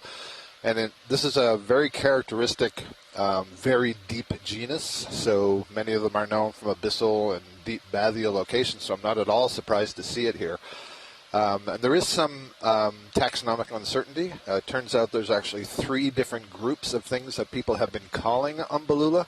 This one to me looks like it actually is, because you see all those really tall polyps are emanating from that same little bulb at the top. And I think that is a hallmark of umbellula. My graduate student, Upashana Ganguly, who's annotating videos today, I see she's in the chat. Her dissertation is working on this group, and so I'm sure she'll have something to say about this. Good view. Yes, I'm good. I am. Yeah. I just wanted to make sure that I didn't pass up something interesting while you were gone. Well, it's funny. I was just leaving lunch, and I thought I saw... Earlier, you passed over a stalked crinoid, a sea lily. I'm sorry. No. I do my Not a best. criticism. I'm just noting that when I saw this, that's what I thought it was. Yeah. So I'm really glad you stopped and looked at this one. You see, he walks into the room, and the first thing he says is, you passed over this, not you stopped at this. No, the first thing I said was, well done, Padawan. No, that's right. That's true. The second thing I said Yeah. was Umbellula.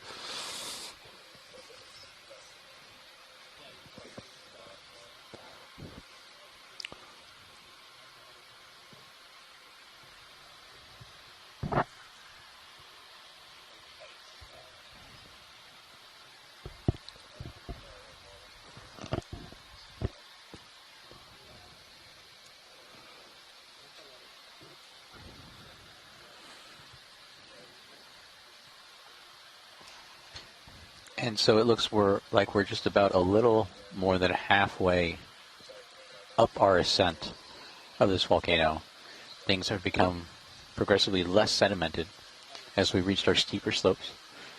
We have more primary in-place pillow basalts, but highly fragmented, highly broken up. Not a lot of fresh-looking surfaces, not anything that looks very glassy, nothing that looks like we have any fragile crust on the exterior, more angular fragments of the interiors, and then also draped on top of that lots of angular pieces of rubble that have fallen from upslope from the top of the volcano.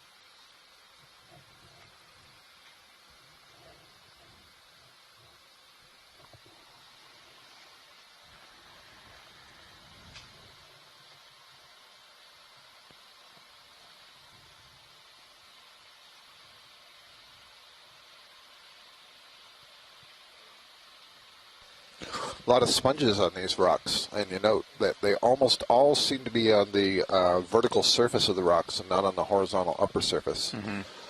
Which I presume is a function of the larva. So there would be a larva that is mobile, the stage right after basically the egg hatches, if you will. It's ciliated, so it can swim or crawl through its environment, and then it'll find a place to settle and grow. And so my presumption is that the larva is looking at the vertical surface and beginning its growth there. I'll do you one better, and I'll toss you the hypothesis that not only are they on the vertical surfaces, but they're on the vertical downslope surfaces and not the upslope surfaces. Interesting. So that they don't get smashed by rocks. Top center, the yellow structure coming into view. So this is the sea lily that we, dare I say it, that you passed over earlier. Oh.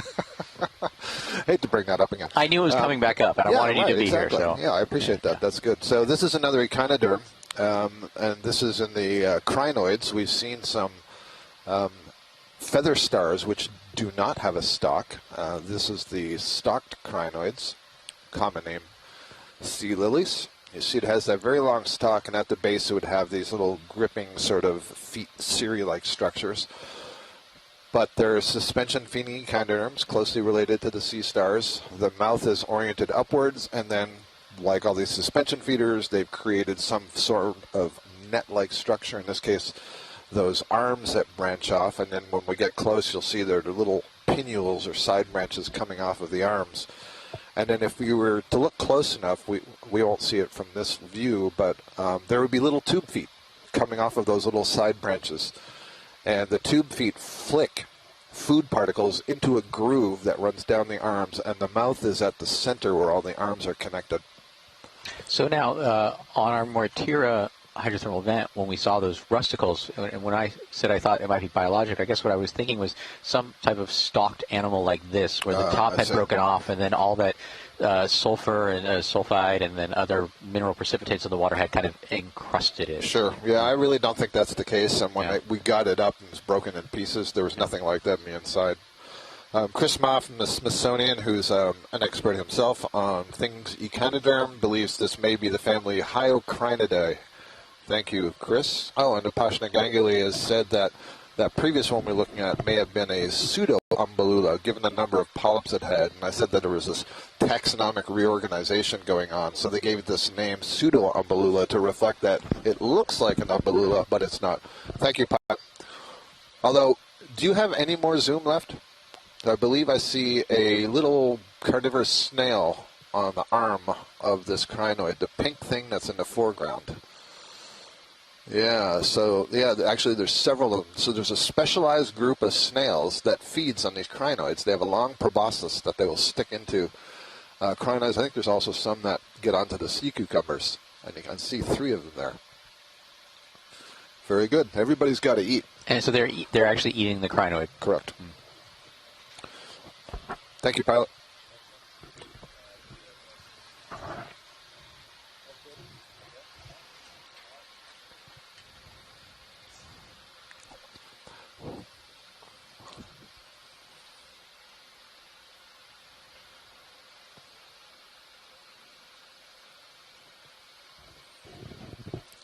Excuse me, I saw a nice cut through a pillow there just a few moments ago, and you could see that sort of radial pattern on the inside, or spiraling pattern.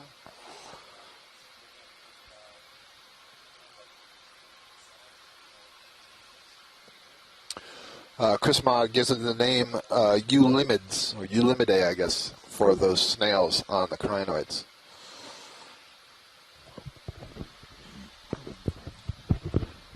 While we're just passing over here, I'm going to pass on. We got some information also from shoreside that the anemone, that large anemone we saw with those 2 rings of tentacles, is in the sediment, has been seen. It's an Abyssal Sea Anemone, has been seen by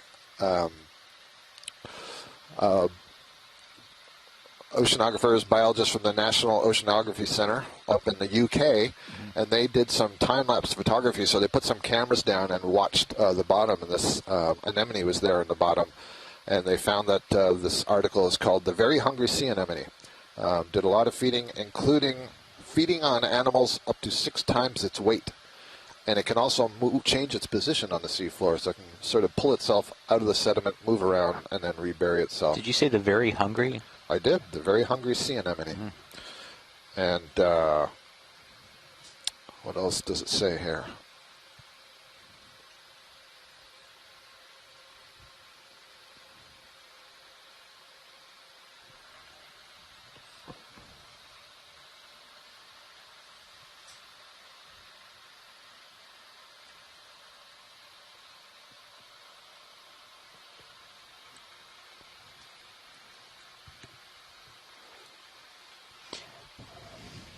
Yeah, so you can see this contrast between these exposed pillow basalts and how little sediment there is on top of them, and then kind of the less bulbous areas, which have these pervasive sediments draped on top of them. And then on top of those, some of these pieces of talus.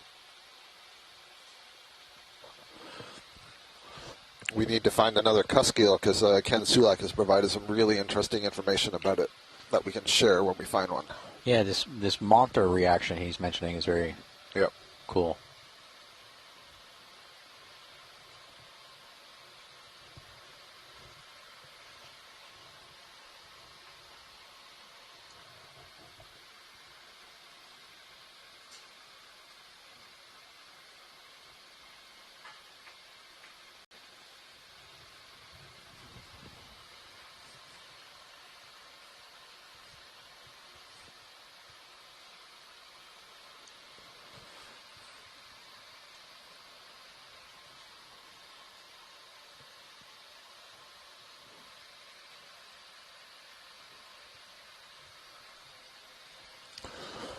.2620, so we've come up at least 100 meters on this slope, right?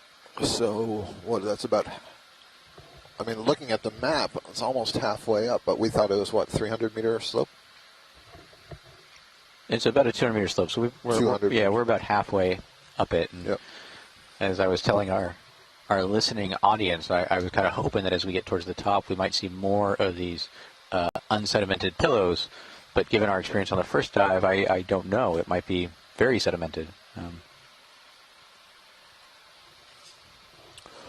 there's clearly a lot of productivity in the overlying water to have produced all these pteropod shells, and the amount of time that you're saying that this whole feature may have been here. I mean, I realize it's bracketed. We don't know the exact time. It hasn't been dated, but...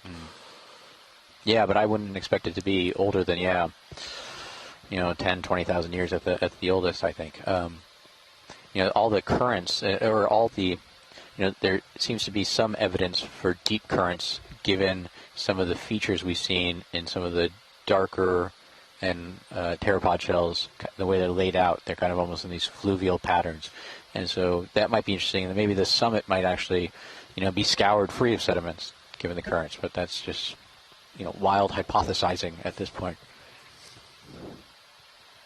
What is, it seems to be a little pink thing right there. It's a shrimp. If we can zoom pilots to the right of center, there's something walking on the surface at the base of the ledge there on one of the rocks.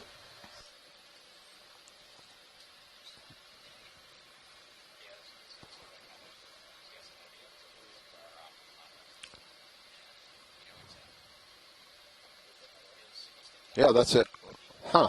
On a sponge. Oh, no, that's an urchin. So an urchin just wanted to also be seen. Sea urchin. Let's get a zoom on the urchin instead of the shrimp. Since we have Chris Ma in the chat room, he may be able to say something about this one.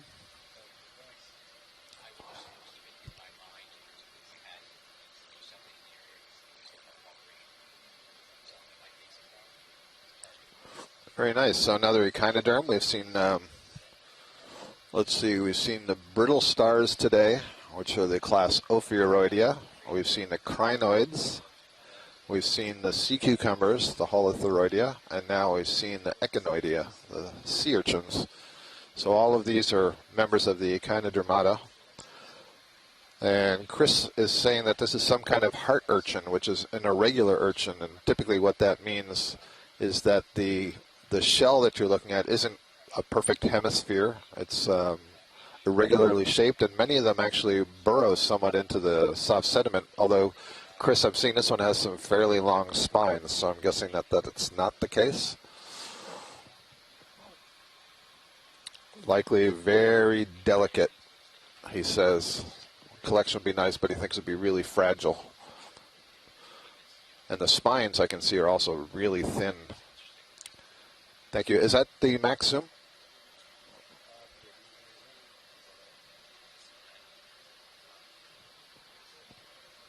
Okay, thank you, then that's fine.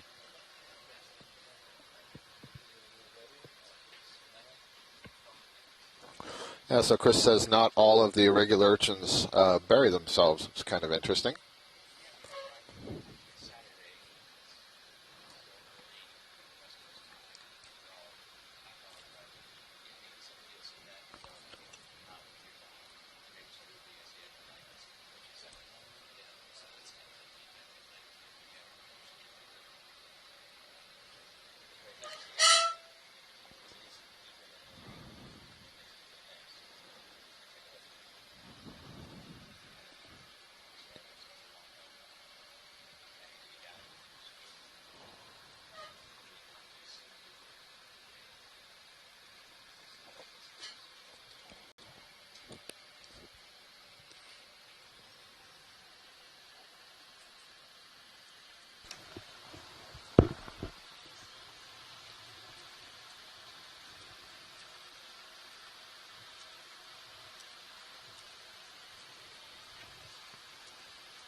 So a little bit more information from Chris Ma on that urchin that we just saw. So calling it a heart urchin, and the heart urchins, unlike a lot of the urchins that you see clambering over hard substrate, are more adapted to live in the soft sediment.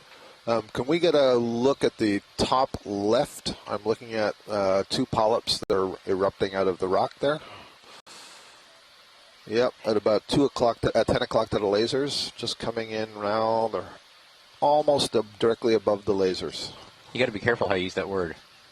What's that, polyp? No, erupting. Erupt. Yeah. Oh, yeah, Yeah. we're on a volcano. My bad. Co-opting the geological jargon.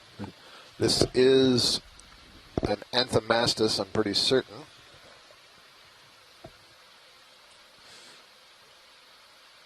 Now that I can see it more clearly.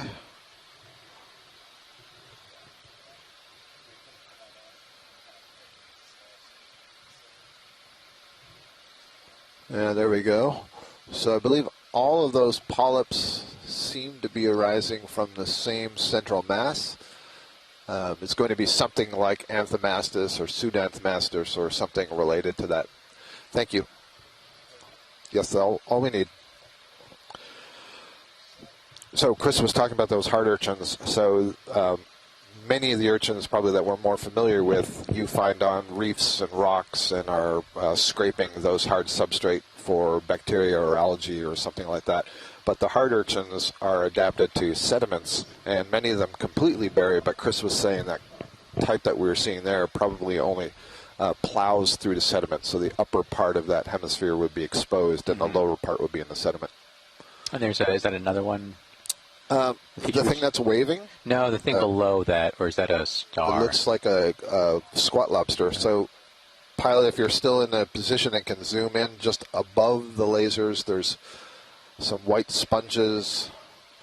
Oh, actually, I see. My bad. That's not a squat lobster. That's a brittle star. Yeah. But I'm interested in the thing that's waving. Yep. That's it. So I believe this is the tunicate. I mentioned it a bit earlier.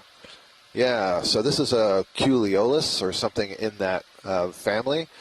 This is actually a tunicate or a sea squirt on a stalk. Really interesting. And I'm pretty sure that this form is only known from the deep sea.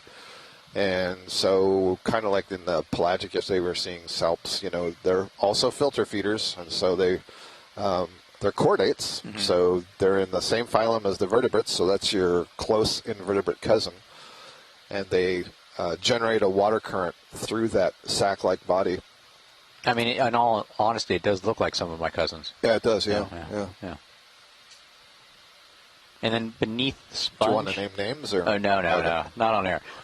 Beneath the sponges, the things that have the whiskers? Yeah, so those are barnacles. Those are stalked barnacles. They have kind of a fleshy trunk that attaches them to the rock, and then they have those hard plates, and the rest of the body is encased in those plates. And they're basically crustaceans. And the way I like to describe them is shrimp that have glued themselves to a rock by their head and use those back legs, that's what you see sticking out of the shell, to propel through the water and grab their food. Okay. And they basically make that decision as a larva. And so the larva swims around. It looks like just a typical crustacean larva.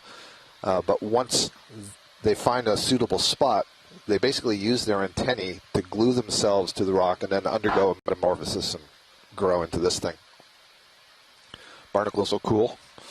There's both stalked barnacles and acorn barnacles. These are the stalked variety. That's good, pilot. Thank you. Couple of sponges. That sponge, I think that is a living sponge. I seem to remember there's some, like chocolate brown. Yeah, I seem to remember there's a sponge that has that sort of texture and color. You're seeing there's a lot of sponges here, and there's a lot of sponges in the deep sea. And if you're really interested in the sponges, as you should be, because there's just some incredible sponges, the next expedition the biology lead is a sponge expert. So you're going to hear a lot more about them. So I definitely recommend that. Oh, pilot, lower right, please. Here we go. We have a rock pen. Oh, this is very exciting. Upashana, her antennae just went straight up. So we just saw the sea pen before, that Pseudombolula, and I said that is an octocoral that is adapted to live in soft sediment. It basically anchors the base of the colony in soft sediment. Well, we've had an evolutionary advancement from within that group where now there are some of them that have gone back to living on the rock, and we call them the rock pens. And they've modified, yes, right in their lasers, it's perfect. They've modified that peduncle that is anchored in the sand to be like a suction cup. And so this is completely analogous among mammals of dolphins going from the land back to the ocean. These are octocorals that have gone from the sediment back to the rock. So that's definitely Anthotylum, and that genus Anthotylum has that curvature to the stem, And what Upashna's dissertation work has shown using genetics is that there are several species of rock pen, and they've all evolved from this same group, from this same genus. Oh, that's a great observation. I'll have to check with her. This may be the first one. It's definitely the first one from the Mid-Atlantic Ridge. And this, what's our depth here? So this may be the second deepest ever record of a rock pen, where the deepest was last year. We found one at about 4,000 meters. We weren't able to collect it. It was maybe 3,800. That's fantastic.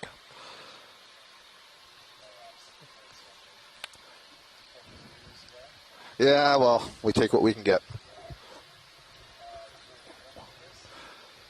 I want someone to tell me to collect it, but let's move on. Oh, wait, I'm sorry. Top left, there's a little fuzzy little colony up there, white.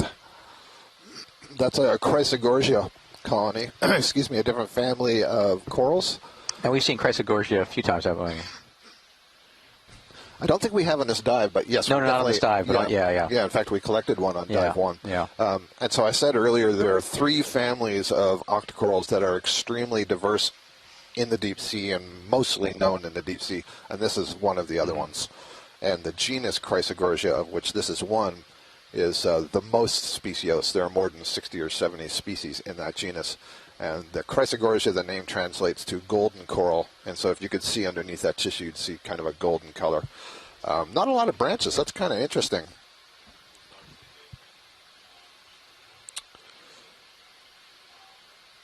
I think that's good, Pilot. Les Swatlings in chat. One of the things that's interesting is this kind, I don't think so. This kind of looks planar. And many of the Chrysogorgia, the way the colony grows, it's kind of, you see those angles. It keeps bending, and then it goes in a new direction. Okay. And it usually creates some quasi-spiral, if you will, and branches come off from that. And they use the regularity of that angle and how many rotations does it take for a branch to come to lie above the other branch as part of the taxonomy and so on. But that one kind of looked planar to me. Yeah, so Les Watling in the chat room, he's described several species of Chrysogorgiids, so he might be able to say something more about it.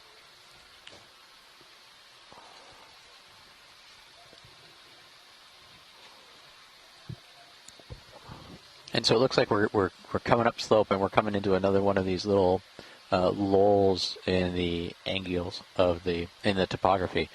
So it's flattening out a little bit before it heads again back up slope.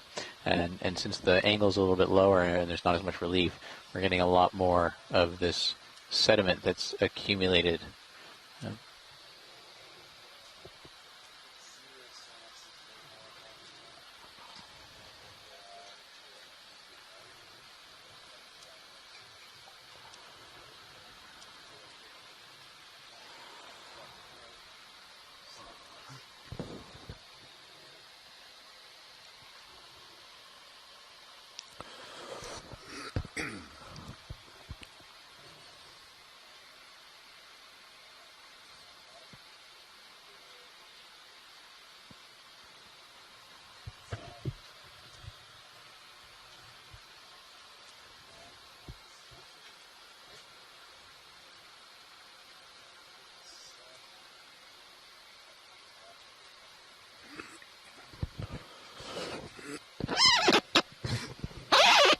Excuse me.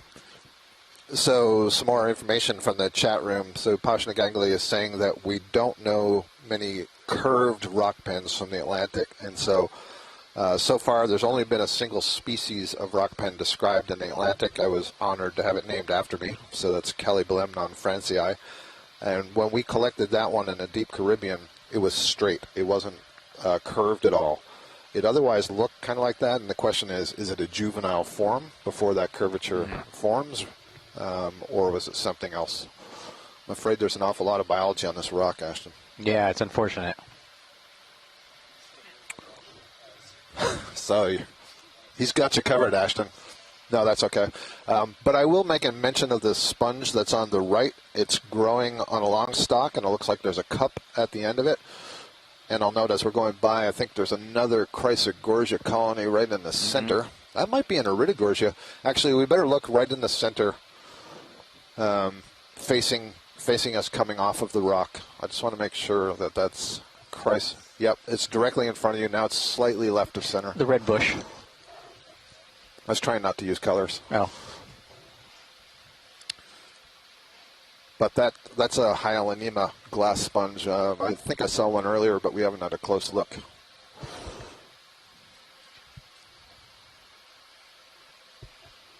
Okay, great. Yeah, so this is not an Iridogorgia. This is another Chrysogorgia. So similar to what we saw, it's a different species. But you can see what I mean about that branching. It may look like a mess, but there's a very regular geometric pattern to the way those branches come out, which is very interesting. It means it must be controlled genetically because it's consistent among colonies.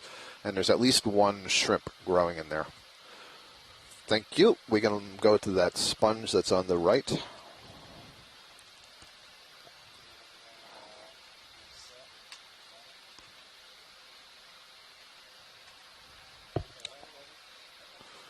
There's down below is another one of the corals like what we collected earlier, that single stalk that's sticking out of the rock. There's another one. Still some debate about exactly what that is. Yeah, so beautiful. I just happen to have queued up this family, the Hyalinnematidae. So it's a glass sponge, and one of the things that's kind of cool is that long stalk are basically a bunch of silica fibers that are kind of held together, I guess, by the tissue, and then anchored to the rock. But all of the action of the sponge, the feeding, is taking place in that cup up on the top. And so on the outer wall is where water would be sucked in, and then it would be ejected out of that cup. Thank you. So just out of my naivete, does the stalk get longer and the cup's already at the end, or did this at one point in time look like a little stalk and a big cup? Or? What a fantastic question. I ask that question all the time of sponge biologists. Yeah. And what I can say is I've never seen a short version of this. Actually, that may not be true. We may finally have seen one. But I would say that in order to grow, it has to be capturing food. So there's got to be a sponge body when it's small. Yeah. But it's an interesting question, right? I'm not sure how those fibers are extended, but yeah, I don't know. If you could do one more zoom right where you are, straight behind the sponge all the way to the rock face, I see a little wispy little, I think, third kind of Chrysogorgia with lasers just passed over it. Right there. Yep. It's either a black coral or another unusual sort of Chrysogorgia. I thought it was a Chrysogorgia. Yeah, it's a Chrysogorgia with really short branches, but you can see the wiggling in that stem. That's what I mean. It's actually, it's like a phone cord with angular curves to it. And then I can see one or two. I don't know if they're probably amphipods in there. Okay, thank you for that. We can move on. So, I don't know how excited you are about the geology, but this is a very diverse coral and sponge day. Oh, I'm always excited about the geology. I'd say you picked a good spot. Yeah, I mean, to me, one of the most interesting things is, I expect this to be a young feature just because it is in the center of this mid. Oh, there we go. Hey, buddy. Photobomb. Just because it is in the center, it's right in the axial valley. And the amount of biology on it is surprising to me. I was actually thinking we were going to see much more barren rock.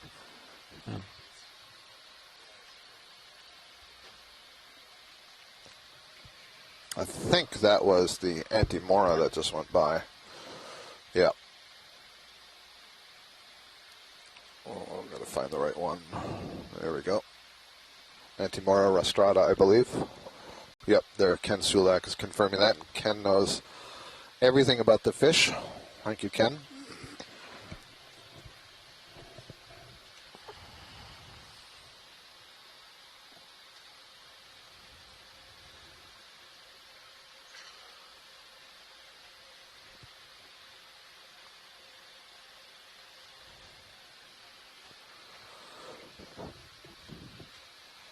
And so we're now about probably 60 meters from the top of this composite volcano that forms the axial volcanic ridge in this section of the Mid-Atlantic Ridge.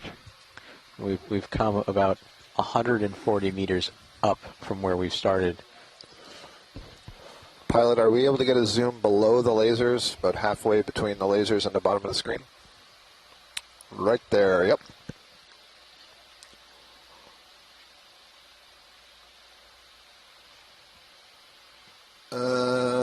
Not what I was thinking. Stand by for just a moment. I'm trying to see if this is growing in place. It kind of looks like it, but... It looks almost like it's got that stalk that bends to the right and then goes down, and almost it At first I thought it was spans. going to be a black coral, but I don't think that's the case. Huh. Is it Maybe alive? a sponge? Well, that's what I'm not certain. It's hung up on something over there. Is that your full zoom?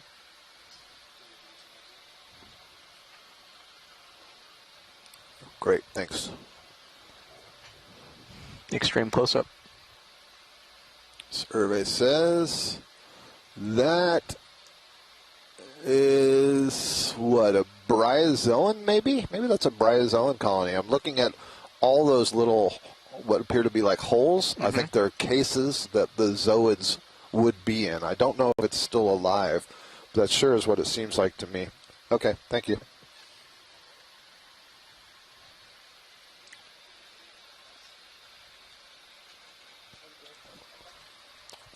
It kind of looks dead and overgrown and overlaid with stuff. Stand by.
Thank you.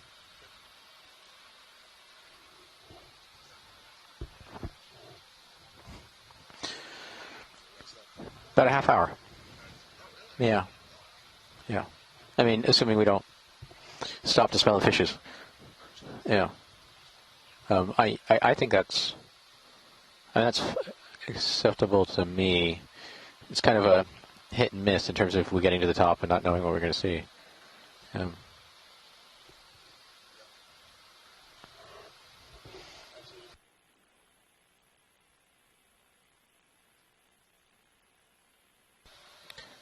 Sounds good.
Yeah, so one of the things I'm really going to be curious about when we summit this volcano is what does the top look like? I'm hoping that at the top of this volcano we'll see some more fresh, less fragmented pillow basalts.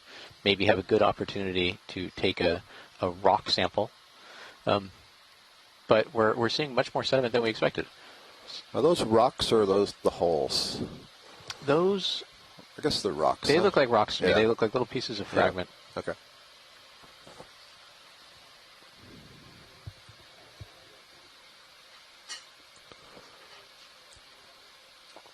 I do still see occasionally, you can see sticking out of the bottom, there are these bent over tubes, which are worm tubes, probably fan worms of some kind. We did have a good look at one earlier that was up on top of a dead sponge. Yeah, and as Ken Sulak is reinforcing from the chat, that very loose flocculent, that kind of coagulated gray sediment surface, tough, and how easily it can be moved around, and then the piles of these pteropod shells suggest a very high surface water mass productivity. There's a lot of production in the overlying water mass that's distributing this, all that organisms are producing in the upper water column and then dying, and then that's raining down as marine snow and these shells.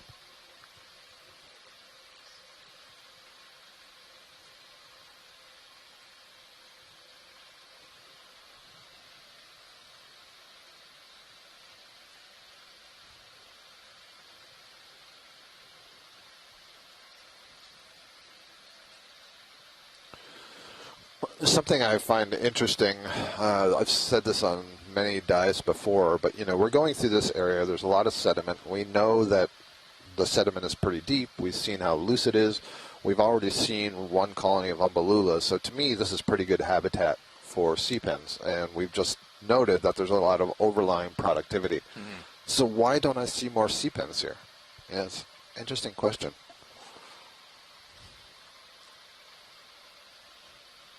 I'm not seeing any sea cucumbers patrolling the bottom, and I don't know if that's, well, I mean, we saw them lower, but does it have to do with, some of the broken up volcanic rock? It's not very palatable, that's not the sort of thing you want to pass through your digestive tract. I don't know. I mean, do you think the rock creates kind of just geographic segmentation, little barriers within, I didn't think so, and certainly when we're downslope, and sometimes you even see them. Yeah, on the rock. On the rock itself, eating that very thin layer of sediment. So I wouldn't have thought that that's the case. Maybe they're just in the deeper portions because they all fell off the volcano. It's possible. I mean, one of the beauties of that for me is there are so many different questions we can ask about some of these observations that we make. And it's, you got to come up with the creativity of, okay, what sort of experiment do we need to do, or what set of observations do we need to get in order to have some kind of an answer to that, or at least to eliminate some of the possibilities. There's a black coral down lower right, just coming on the frame. That looks like the genus Stauropathes, and I see several of the sea lilies again, yellow sea lilies. This will be our first Stauropathes of the day, I believe. That's correct. Laser's on it now. Thank you.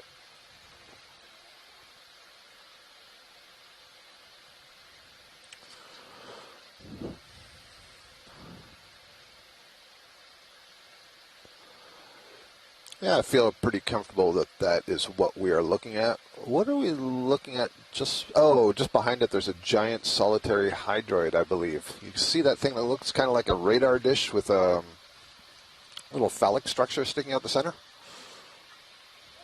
Yeah, so that's a hydrozoan polyp, but it's a giant one. You can see the stalk is above it on the rock, and it's kind of this tubular structure. And then you see the tentacles really thin and fine. And then that pink wormy-like thing you see in the center is a hypostome. Basically, think of it kind of like a pharynx. The mouth is on the end, and it has another ring of tentacles around there. And then that fuzzy collar, that's where the gonads would be. And so I think, I have to verify this, but this might be one of the ones that they're producing. It's almost like you can imagine jellyfish, but the jellyfish don't bud off. They remain attached, and then those structures produce the sperm and the eggs. Nice view. Okay, so we got a couple of new things there. Thank you, pilot. Do we see an urchin or a sponge? I believe we're just seeing all sponges here. I don't think that's an urchin if you mean down below. Might actually be a snail. I think. Well, I think I'm being asked about that golden hemispherical structure right below the hydroid we're looking at. Yeah, that thing. I think that's what somebody is asking about. Are we at our max zoom already? I guess we did that for the hydroid, didn't we? Oh, we didn't. Look at that.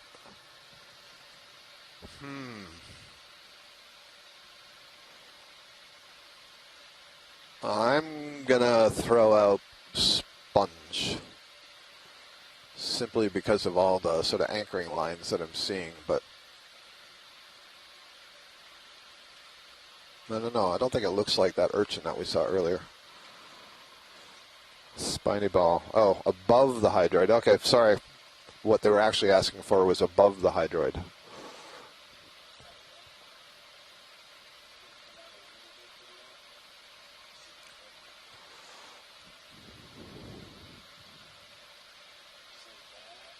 Oh, there we go. There's the urchin, the upper right.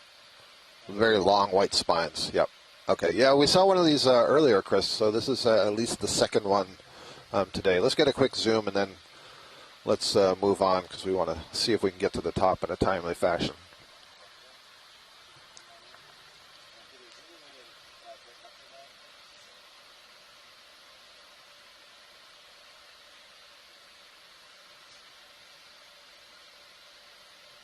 There we go.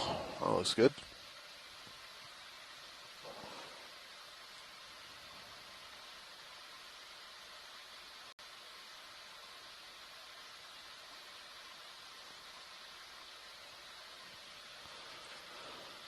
Okay, let's leave that at that. I'm sure I'll hear from Chris shortly with a potential ID. Thank you.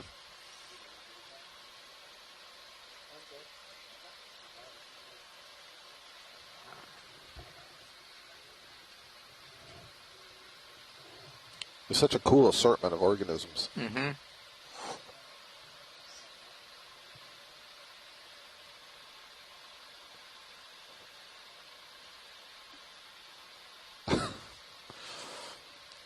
Well, that was foreign enough that Chris doesn't really know what it is. So if we see one that's not stuck in the rock, he would really like a collection of one of those.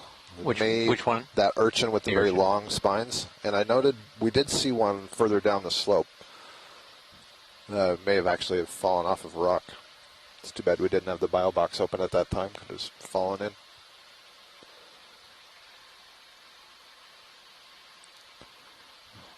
Possibly a small sideroid with crazy long spines, as he says. It's a technical taxonomic term.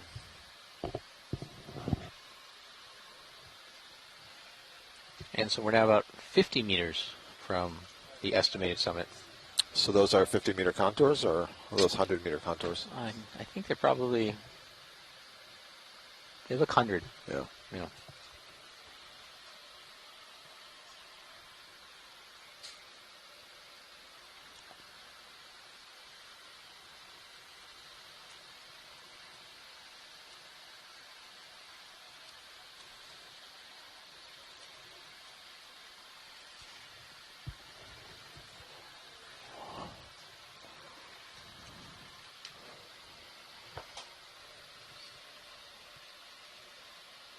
I'm finding it interesting, again, how much sediment there is and how few outcrops there are.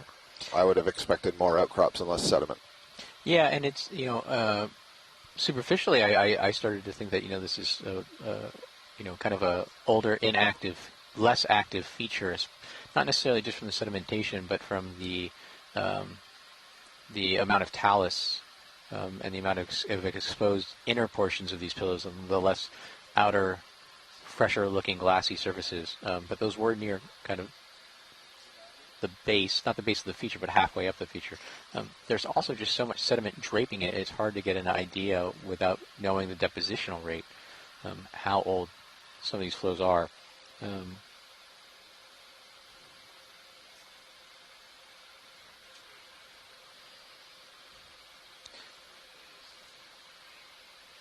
Les Watling was saying we were well within the zone of the North Atlantic spring bloom input.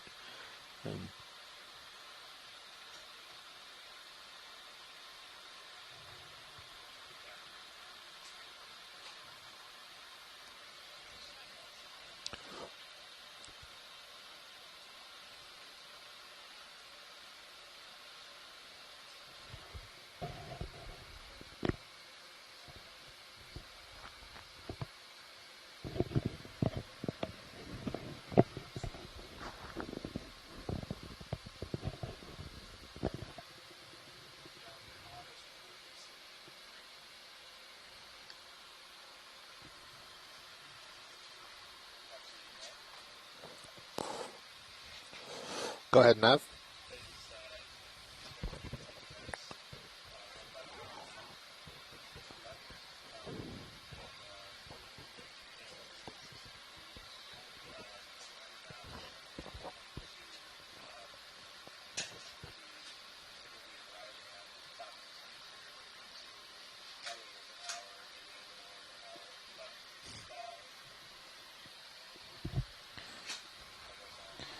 Yeah, that sounds good. Derek wanted us to make a call in the next about 17 minutes to see whether it was possible for an extension. And so my hope was to get closer to the top before we make that call. So he was asking for about 15 before the hour to call it.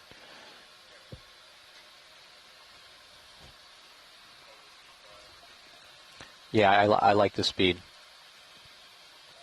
Thank you.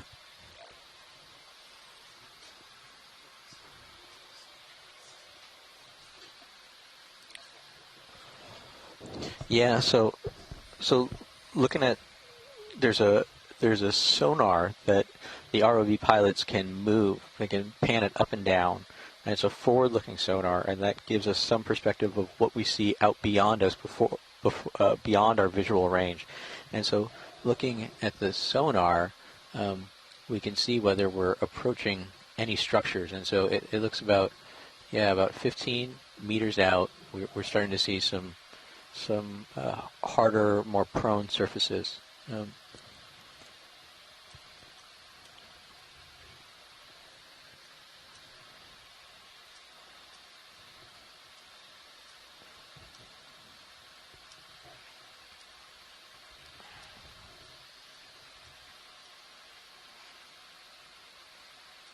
And so another one of those glass sponges on the bottom left of the screen that we saw earlier. Yeah, the vase type ones, I think they're like Euplectella, something along those lines. Euplectellidae is family. There's several different species, but they grow in this tubular shape. Again, a lot of complexity the way the silica fibers are set down. And most of them have kind of like I think most of them have some kind of a sieve plate across the top, or it may be that you can separate different families on whether or not they have that sieve plate on the top and the structure of it. And it's the ones that have the sieve plate that's kind of interesting, because there may be shrimp larvae or amphipods that get inside when they're young, and then they molt and they get too large to get out of the sponge, and so they spend their life inside the sponge. A prisoner of their own making. Yep.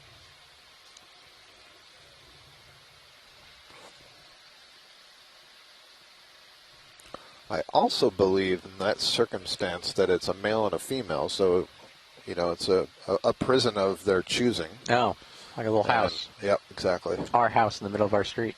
That's the one. At the bottom of the sea. Mm-hmm.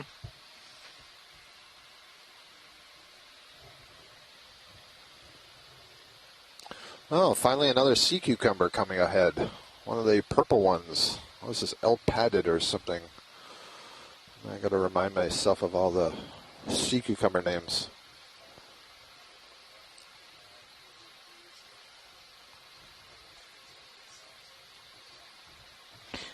Yeah, so those basaltic outcrops you see in the distance, that's what the ROV team was able to see on their forward-looking sonar.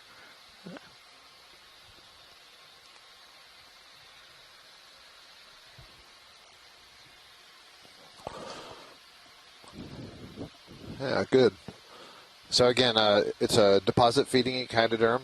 I like to describe to my students, if you take a sea urchin, that hemispherical ball, and you stretch it out long, and you plop it on its side, and you make all those spines disappear, and you make the body soft, you basically have a sea cucumber. That's a lot of things. It's a lot of things to do, but that's what it is. It's kind of like if you put me at the bottom of the ocean, take away all my limbs, make me purple, put my mouth in my chest, and then put me upside down.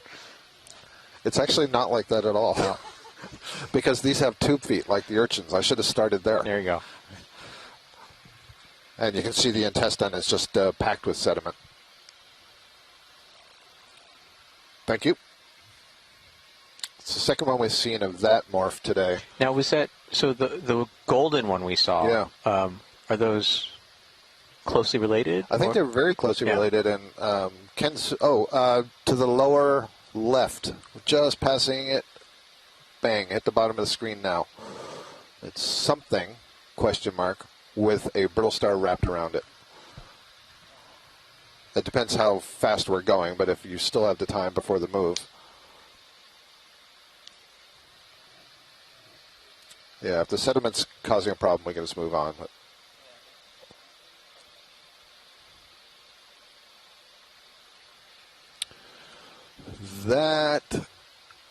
Well, it's an octocoral, which means it's probably a sea pen.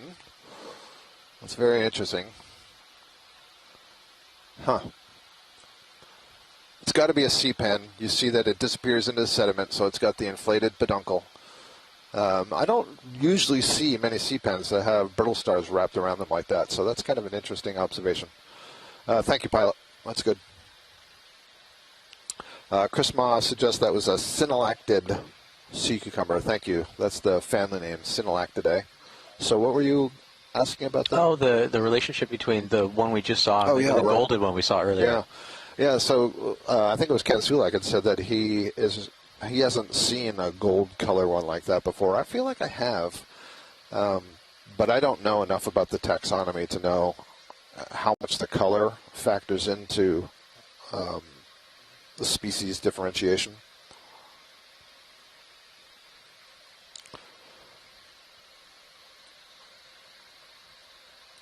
Maybe we can put this question to you, Chris. I know you weren't here to see it earlier, but oh wow, look at this rock. Sorry, I'm going to pause on that. So we've got a Chrysogorgia colony on the left. On the upper middle, I don't know what that is. And the center, probably a bamboo. So if you have the time to give us a zoom here, that would be appreciated. But just let's start with on the rock, the big branching fan on the right side. Yep.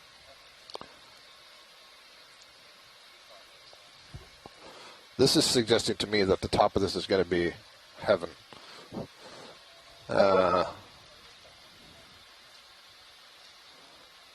Okay. So it's a bamboo coral. I can see some nodes at the base, and I'm going to guess that it's a Jasonisis type, just based on the appearance of the tissue and the polyps. You see, most of the polyps have retracted their tentacles, but on the left side you can see some are open.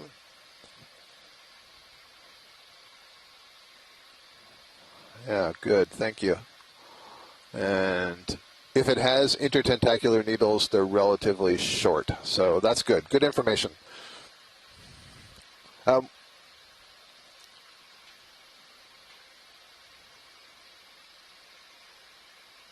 There we go. Yeah, I'll bet that's a J-clade.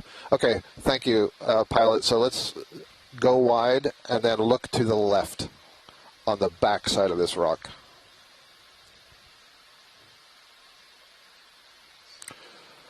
Yeah, so that whitish fan-like structure. Right in the middle now, just above the lasers. Thank you.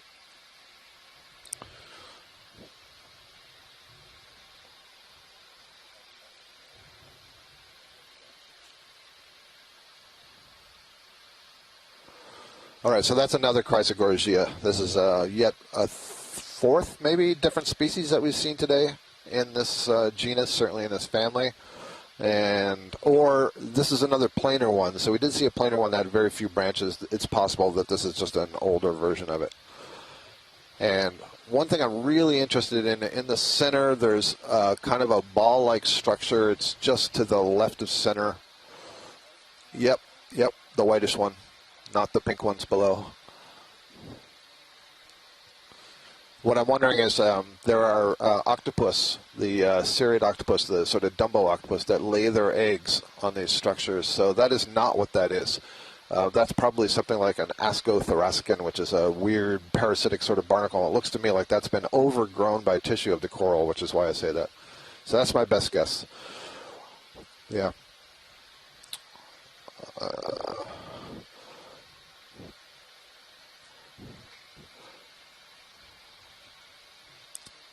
That or it's some kind of mollusk like a nudibranch. So I'm going to hope my colleagues have something to say about this. What I thought I was seeing was highly modified tissue of the coral itself. I still kind of think that that's what I'm seeing. Okay. We're good, pilot. Let's continue to move on. We're really eager to see how far up we can get here before we have to make a call. Thanks.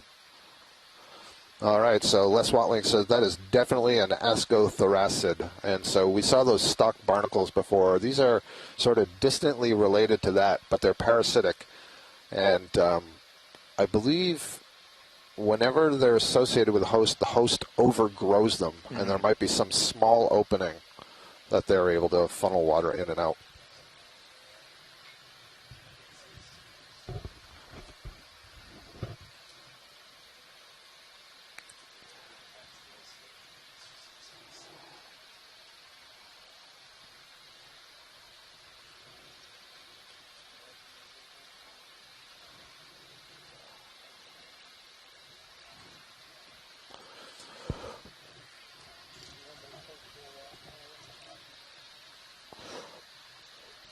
Yeah, Les Watling saying in the chat room that Mark Greiger has published a paper on those Ascothoracicans that are associated specifically with Chrysogorgian octocorals.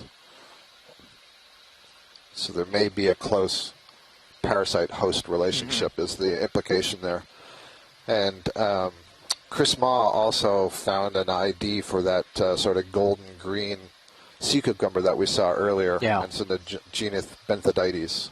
So it is different from the purple one that we're seeing. But I'll bet it's maybe the same family. Has the same sort of structure. Yeah. The structures on the back and the frill around the edge, the margin.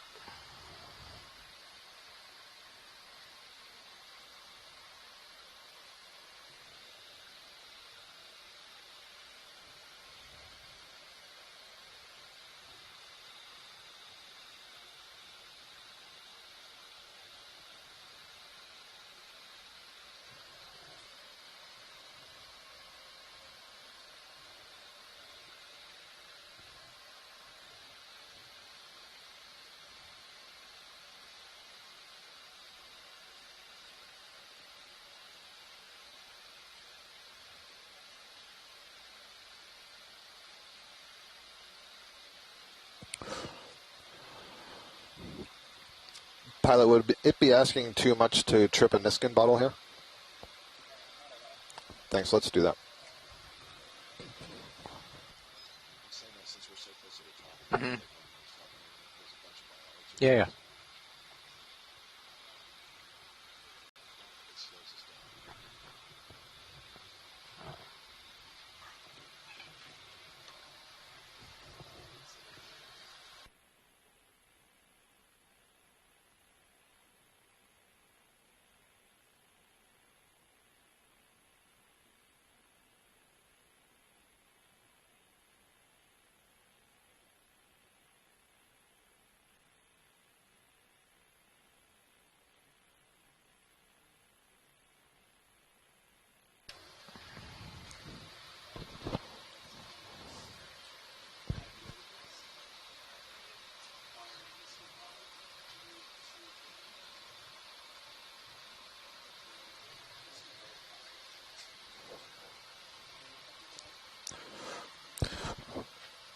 Copy, thank you.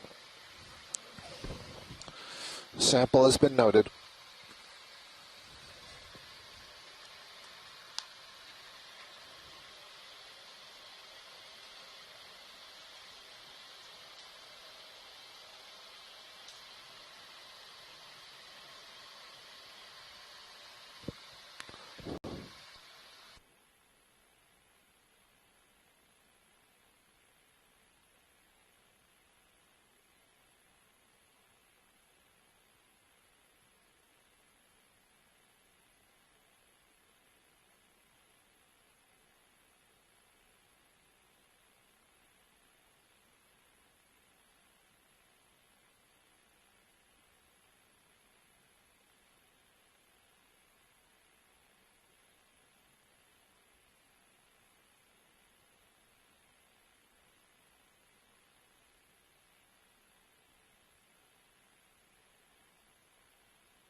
Another crinoid there is top of the hill.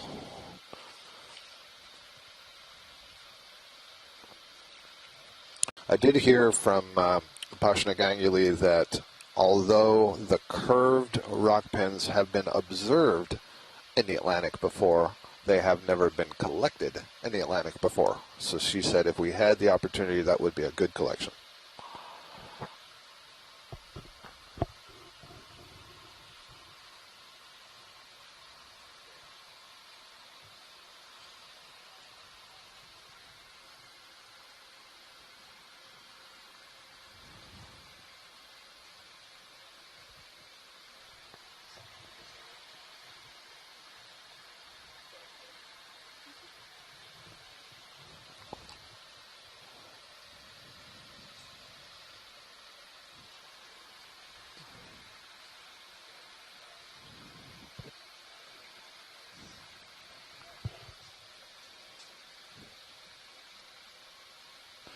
So here's a really, really interesting note from Ken Sulak on those vase sponges, those glass sponges that we saw earlier. And you know, I said that many members of at least one family have that sieve plate over the top. And he said that the structure of that sieve plate is so open that it makes no ecological sense, except if you consider it as a co-evolved structure to protect the male-female resident pairs of the stenopulpitid boxer shrimp. So he believes that's an obligate relationship. That is, those shrimp, that species of shrimp only live in the sponges, and that the open framework of the sponge seems ill-adapted as a particle strainer, another one of those sea cucumbers. And he found a paper that indicated that the waste products of the symbiotic shrimps that are living in the sponge are a source of nutrition for the sponge. So that would suggest a symbiosis. Very cool. There's a couple more of these sea cucumbers, and shows how bad my memory is because Chris just gave me a potential ID last time.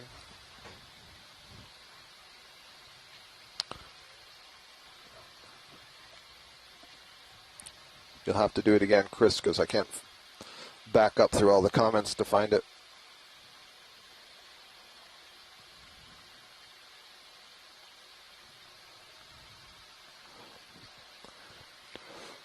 There's a further conjecture from Les that maybe that open sieve plate protects the shrimp from fish predators, but is big enough openings that particles of food that the shrimp want to get go through there. That's kind of interesting.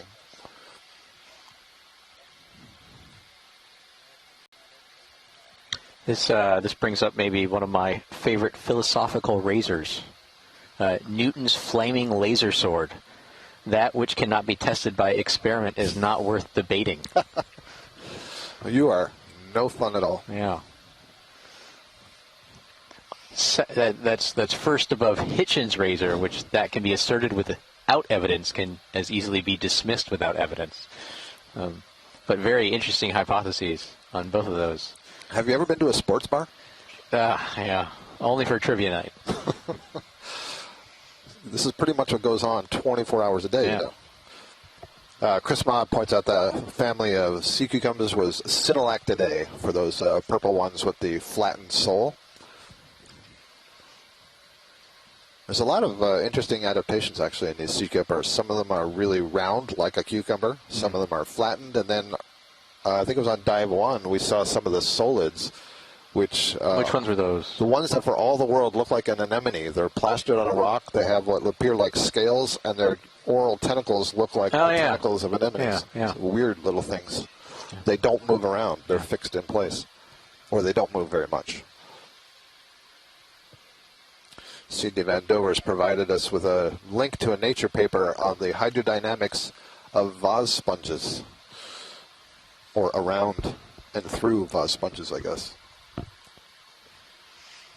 Yeah, so we're about 30 meters from the summit, 30 meters vertically below the summit.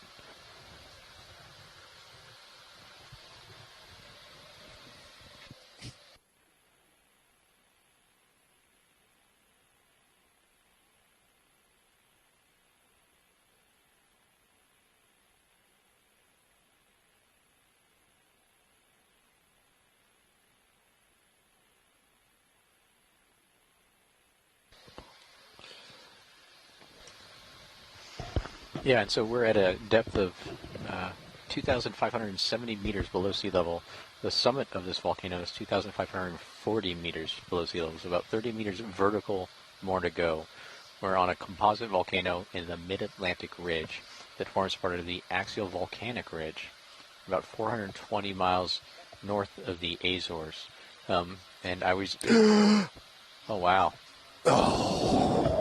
I was really excited because I thought we were going to see some really beautiful not fresh, but some well-exposed pillow basalts. It is beautiful pillow basalt with a coral on it. And we've seen a lot of fragmented pillow basalts, a lot of angular talus and rubble, and some amazing biology.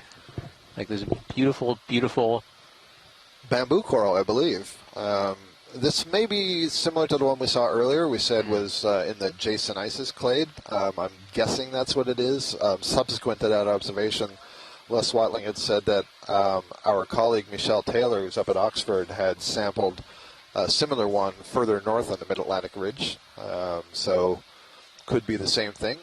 One of the things I'm seeing as we come in close here, one of the values of having these corals grow off the bottom is that they provide habitat for other organisms. And you can already see there's lots of stuff living on this basically tree of the deep ocean. And so I'm seeing a whole bunch of brittle stars with their arms coiled around, and maybe we'll see some of the other things in there. It also tells me that your bit of pillow outcrop here has been stable long enough for this colony to grow. I imagine that this is probably, I'm going to go on a limb and say at least 100 years old, if not more than that.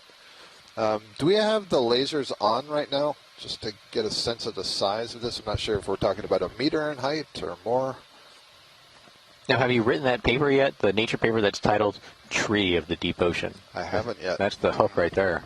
Thank you. Okay, there we go. So it's maybe, there's actually, and if we could zoom in on the bottom, there might be a bryozoan growing off the bottom. And bryozoans, we don't see that often.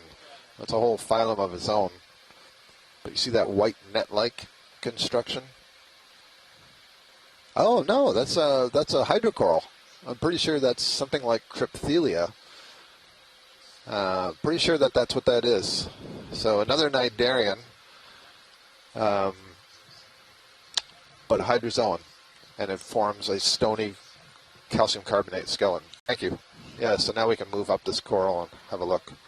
Yeah, Stylastra de Sacco Matsumoto agrees with me. So I think, Les Watling, I think the base of that was at least 8 centimeters across, that holdfast, and now the lasers are on the colony 10. I'm going to guess that's at least 80 centimeters across, so close to a meter wide. And here you can see Ashton on the left. Okay, we'll go in here. Right in the center, you can see the dark nodes. Yeah, yeah. Actually, it's hard to see them, and that's another thing that tells me how old this colony is. The older they grow, in the older parts of the colony, the calcium carbonate gets like swollen knees and encloses that node. So sometimes you don't see the node at all. If I look at the leftmost branch here, I'm seeing this like swirling ice cream pattern on this coral. I've never seen that sort of color pattern before. I wonder if Les has. That is really interesting. Oh, the marbling in the yeah, stalk. The marbling. Thank you. That's the good word. The other thing is right in the center of the screen. This is crazy. That is a real aberrant branching, and I wonder if there's an ascothoracid or something underneath that. So we're making more and more observations that suggest that when some of these corals get damaged, they can regrow, the tissue can be repaired, but then that sends these weird signals, and you get this wacky, crazy branching. All right, thank you, Pilot. Maybe we can just sort of scan over the colony before we leave, just so we can see what other associates are here. Thank you. See, like, there's several places we got those wacky branching. That yellowy stuff, that's another kind of hydrozoan, not a hydrocoral in the sense that it doesn't have a stony skeleton, but it is a hydrozoan. And then we have several of the stalked barnacles. There's another clump in the center.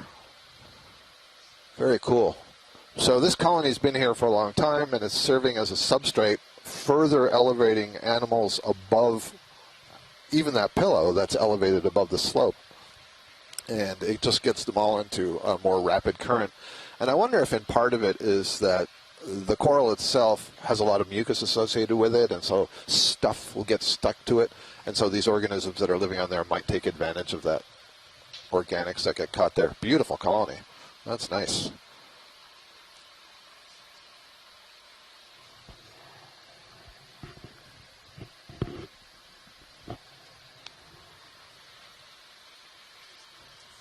Some more sea cucumbers.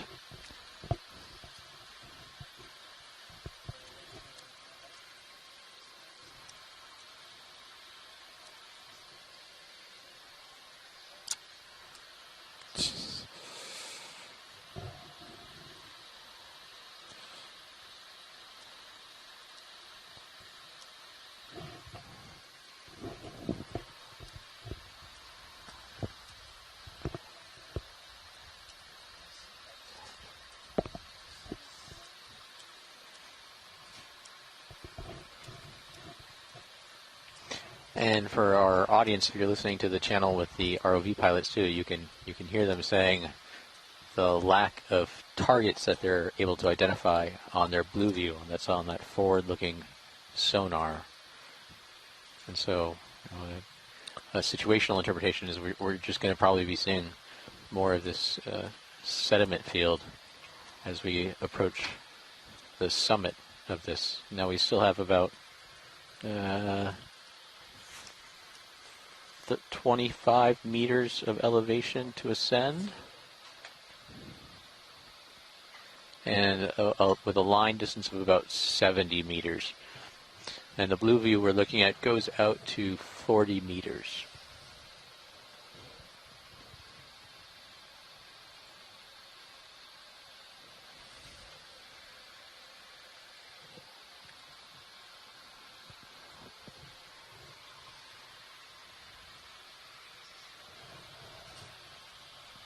Is that just bioturbation, or is that something in the water? Yeah, I saw that on the bottom. I think it's just a groove. There's another one of the prototylum is what...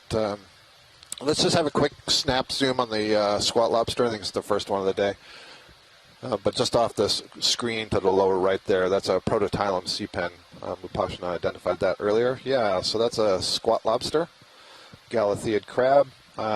And there's two main groups of these, one that associate with corals and sponges, and then one that are more free-living. This is of the more free-living variety. Thank you. I think Munidopsidae, something like that, or Galathioideae. Somebody will help me. There's another Xenophiophor, that single-celled organism that builds the mud test.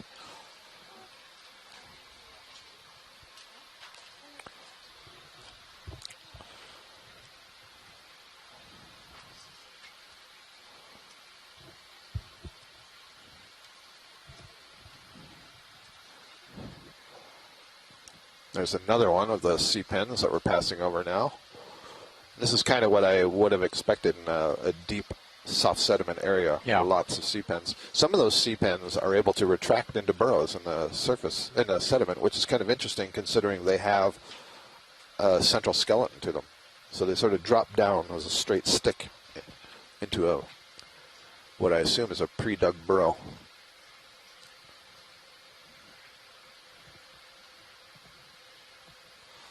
So a barnacle on the rock there. Tube worm.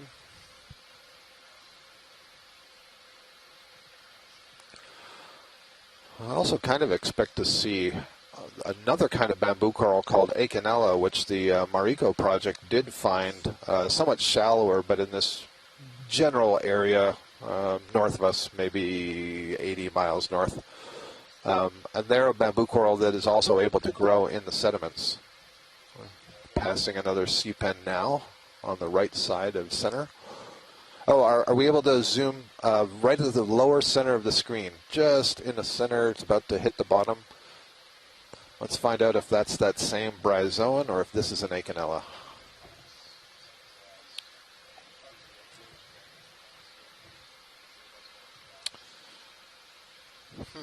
I need a little tighter. I think this is that same thing I called a bryozoan earlier. It looks more spongy at that point. Excuse me, at this point. It's confusing seeing the shadows behind it.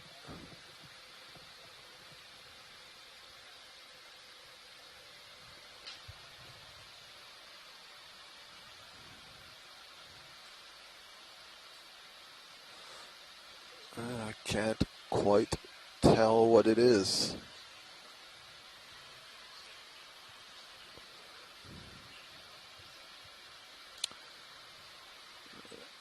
Not quite enough light on it. There's also, oh, there we go. Oh, there's barnacles all over it. Yeah, that's helpful.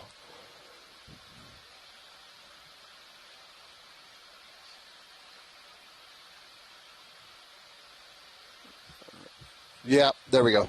So that is a bryozoan. I can see the small Xenophiophors sticking out of some of the sides here. So that's great. Thank you. So confirmed. It also has an amphipod hanging on the side of it. So that's interesting. So the answer to your question earlier, I believe they're growing right there, and it was not dead. Not dead. The one we saw earlier. Yeah. Or but that one. It does appear to have been settled on a very small cobble. So it doesn't anchor itself in the sediment.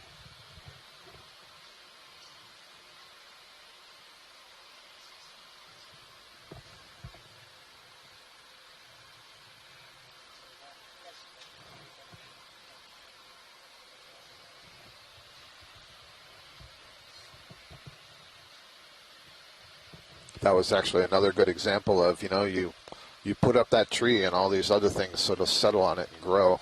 So otherwise an old sea of sediments.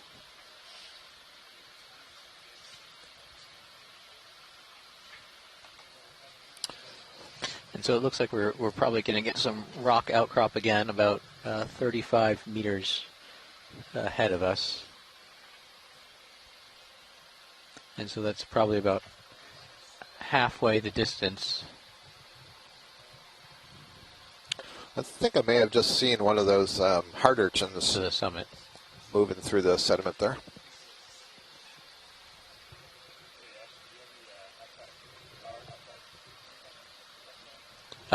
No, but I've got the flater mouse and the blue view.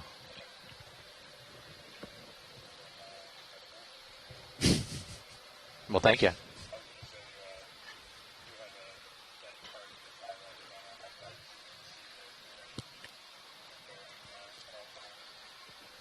It's on the quad screen, but I don't have the quad screen up Yeah, there. I can pull it up here. No, it's okay. Yeah. I don't need you to do my math for me, but I appreciate it. I like the unknown. No, you point out whatever your heart desires. And I really hope that people in the radio audience just hear me talking to myself, depending on the audio channel they're on. Thank you, ROV Pilot.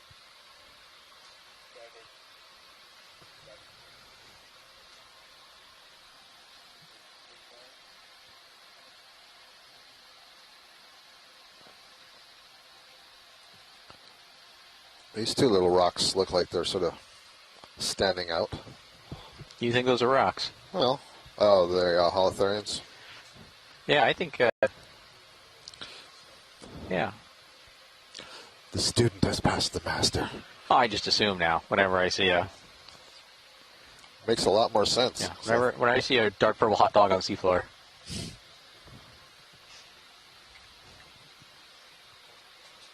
That's what I get for leaning back in my chair. Yeah. Yeah, these are the ones that Chris had identified as Synallactidae earlier. And I think I see three of them. These two, and then there's one further up off screen now to the right.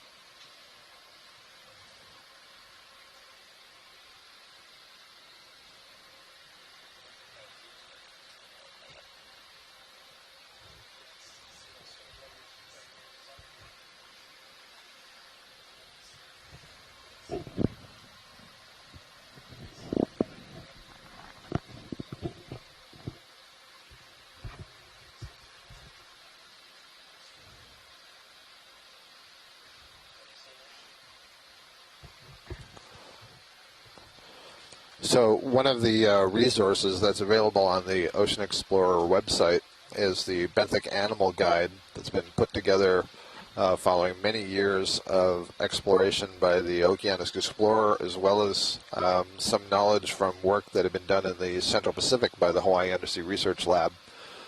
And it's a really valuable resource. And you can anybody can just go onto the website and have a look at it themselves. So I'm looking at it right now under the section of holothurians, and I see that these purple holothurians do seem to be the same genus Benthidites as that gold green one that we saw earlier.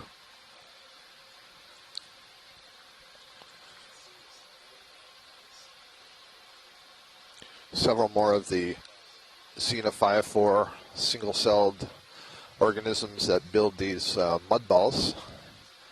And then this tube that's in the very center is a worm tube, polychaete worm. That's a suspension feedings fan worm.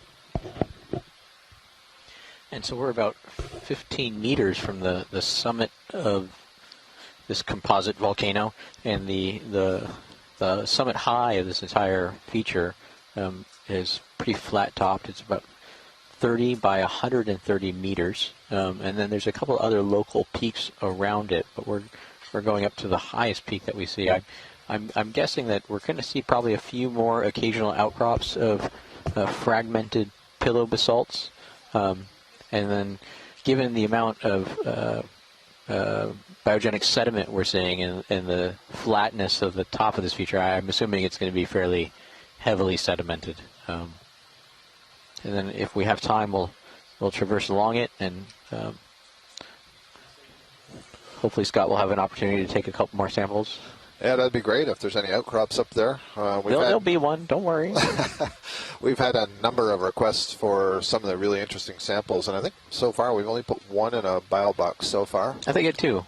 The two or one? No, just the one. Just the bamboo coral. Yep. Not just. Not just. That's a valuable one. Yeah. Yeah, for sure.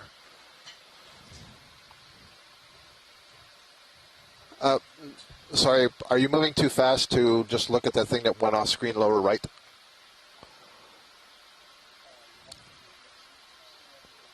Yeah, right there. Yep. Thank you. It looks like a crinoid that maybe has a snail on it, and if that's the case, Chris Ma is going to get quite excited. I'm sorry I didn't see it earlier, because, yeah, now I understand we're stirring up the sediments. Yeah.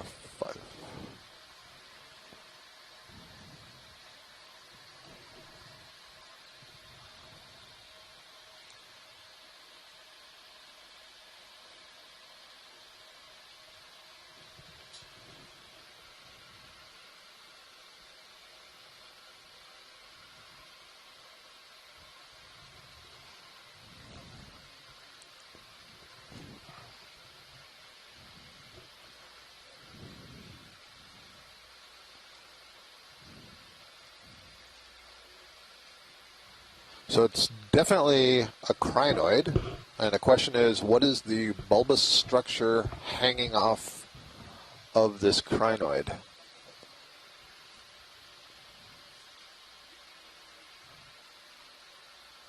I think it is one of these snails. Sometimes my eyes just amaze me, and I think it's laying eggs. I think that's what those orange things are, and the ribbon curled around that. So, Chris, I hope you're still around. We made an observation of something like this in the Pacific, and Chris got really excited because it was something that he had only seen from the fossil record, didn't have any records of it being known alive. And as far as I know, it hasn't been seen since we made those observations. And in fact, the ones that we saw then, this is in 2017, also were laying eggs. So this is a really good observation. Yeah, Chris just said, ooh. Is it possible to make a collection here? You tell me.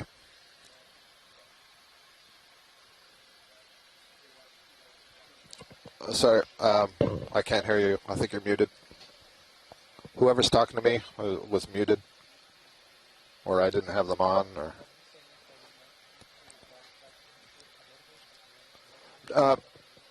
yeah, no. Well, let's stick with our main priority, which is getting on top. Thank you. I appreciate it. That's a great observation, though. Yeah, Chris, I think it's both laying eggs and coprophagy. Well, actually, I guess I can't say the coprophagy because I could see the proboscis, and it wasn't on the top of the crinoid. It was around the side, basically where the eggs are. Yeah, we already had the ship move in to try to acquire the top of this feature, so it would have meant a lot of lost time trying to back up, basically.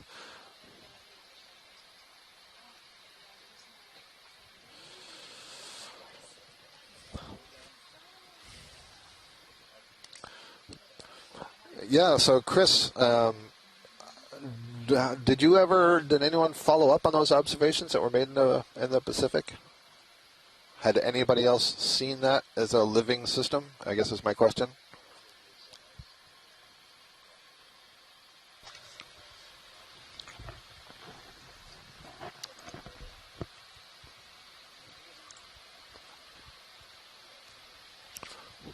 Looks like some winnowing around what I presume would be a rock outcrop then, right ahead.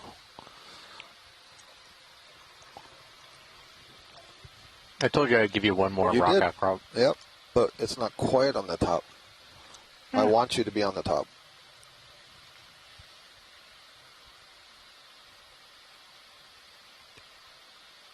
Several crinoids. Larger outcrop to the right. Yep.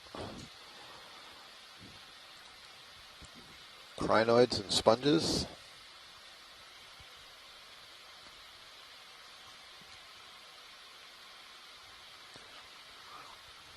Yeah, I think this might be maybe our best opportunity to grab a rock sample if we are in a position where we're stable. Like yeah. Yeah, they do look like they've broken off of this.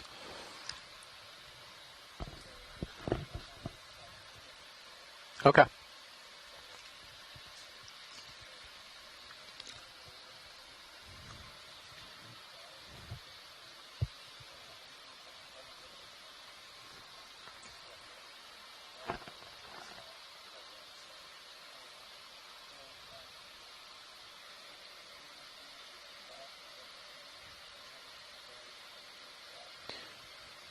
Yeah, if you can put the lasers on so I can get an idea of size.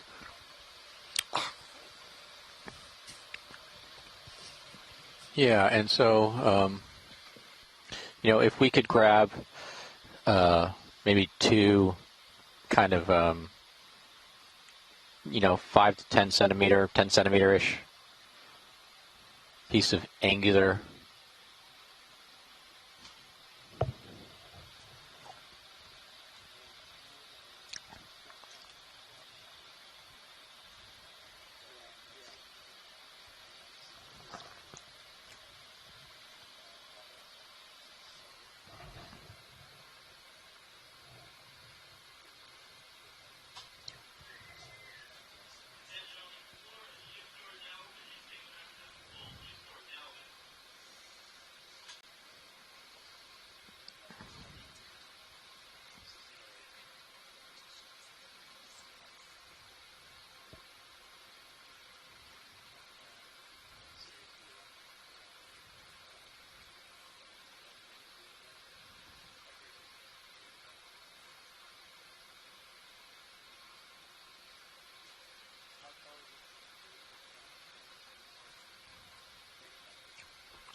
Not necessarily.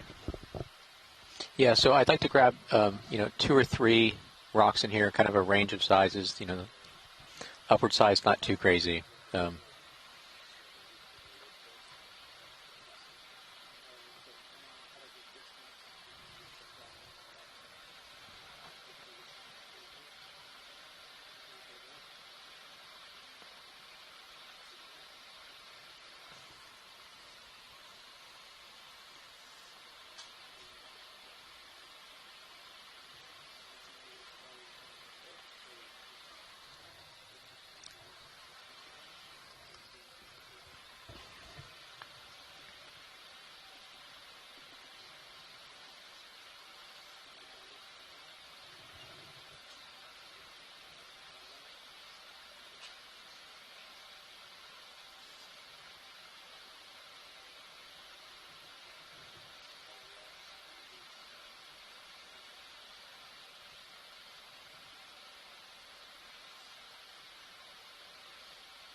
Yeah, those two, and then, can you nudge that right flat platey one? Yeah, I just want to see if it's loose and whether it's an actual, kind of platey, or whether it's how three-dimensional it is. Yep, that's fine. Yep. Yep.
Yeah, let's grab 2 for sure, just to have the best chance of getting something useful.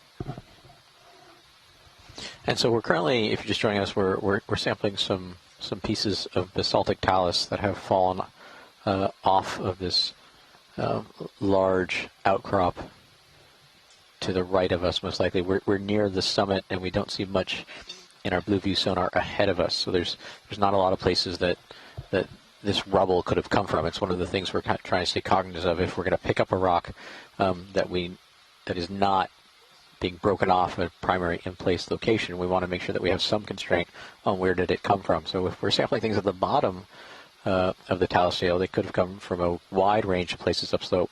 If we're at the top of the slope and there's really not many rock outcrops around us, it either came from this outcrop or was chucked over the side of a ship.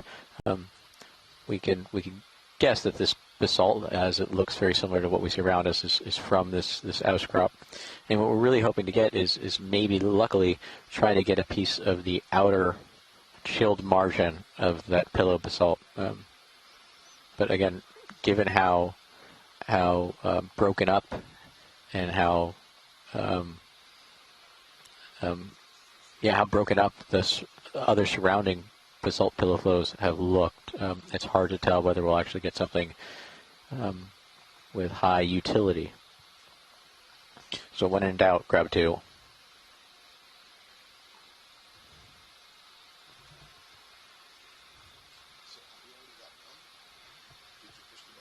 I was going to wait to the end. We're going to do it all as one sample.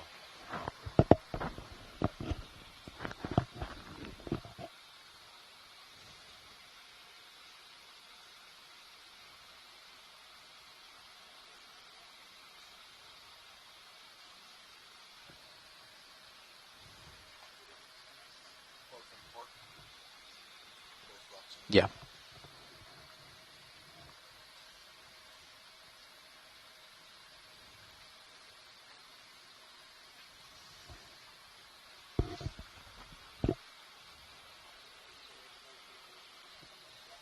Yep.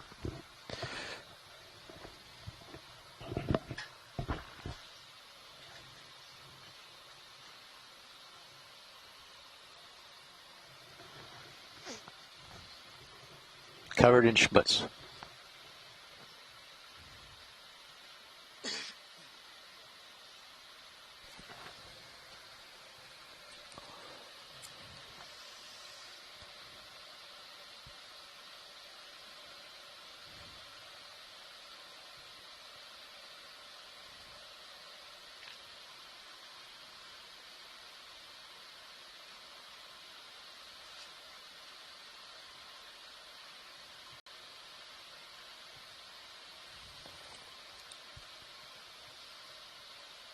Stood on end.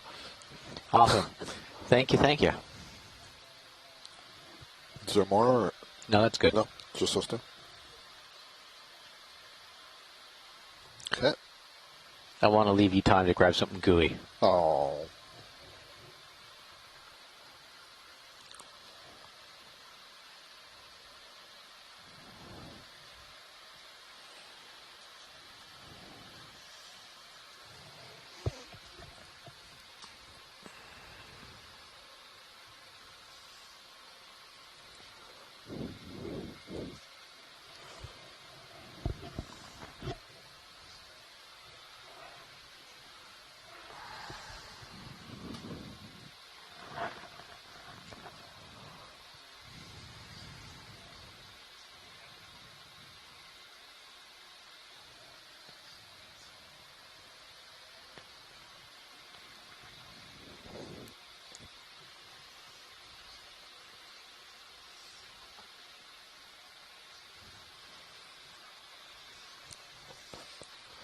I should take this opportunity to recognize some of the shoreside team that have taken away from their Saturday to join us here. Really appreciate it. So I'll read through some of the names that I see here in the chat room. Let's see. Christara Benold, Chris Ma, Cindy Van Dover, Elizabetta Menini, James Aubrey, Ken Sulak, Les Watling, Manuela Ramos, Mary Dury, I cannot read this name, I'll come back to that one, Tara Luke, Tim Shank, and Upashna Ganguly. And I know there have been some others in the chat that may have left by now.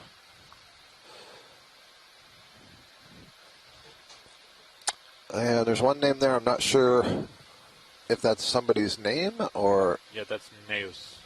Neus? Do you know the last name? Campagno Lovette. Thank you. Neus Campagno Lovette. Thank you. Appreciate it. Thanks, Arvin. It aggregates the first and last name, so we don't know where the break is. Right, exactly.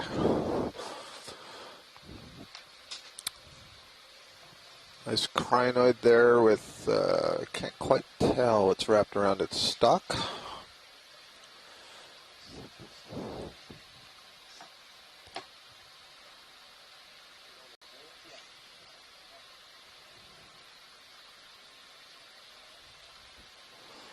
Brittle star. Crinoid, Canoderm on a Canoderm action, so that's good. Thank you.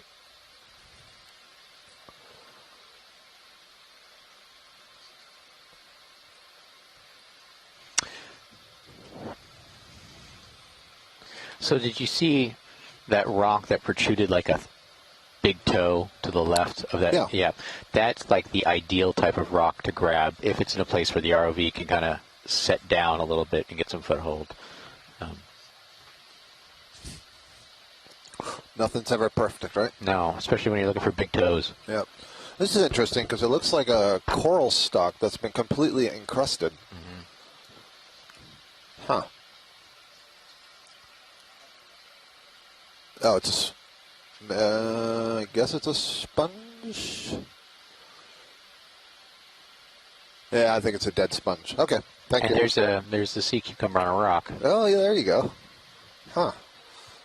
And a coral. Yep. And there's a fish down there. If you can get that snap zoom. This looks like one we've been seeing earlier. Yeah, I think that's a cuskeel, but we're lucky to have Ken Sulak with us, who can... Oh, actually, I didn't read Ken's name, so I guess Ken has left. Ken Sulak, former USGS biologist, now retired. Does all things fishy. Again, no parasites on these fish. Very healthy. Yep. That's good, pilot. Thank you. There's a black coral that just swam up to. That's Bathypathes. We saw that earlier. Now we try and make sure that we end each one of our dives with something amazing. So what do you think we're going to see at the top of this one? Let's see. What will be amazing at the top here? A field of rock pens. Oh, yeah. I thought you were that just would be pretty amazing. Well, I'll go along with that theme and say instead of a field of rock pens, how about just a field of rocks? Yeah, I suppose some people might find that amazing. That doesn't seem to lighten your heart the way it does mine. Right. Yeah, I think it's a sponge encrusting a rock. First I thought it was eggs, but... Whoa.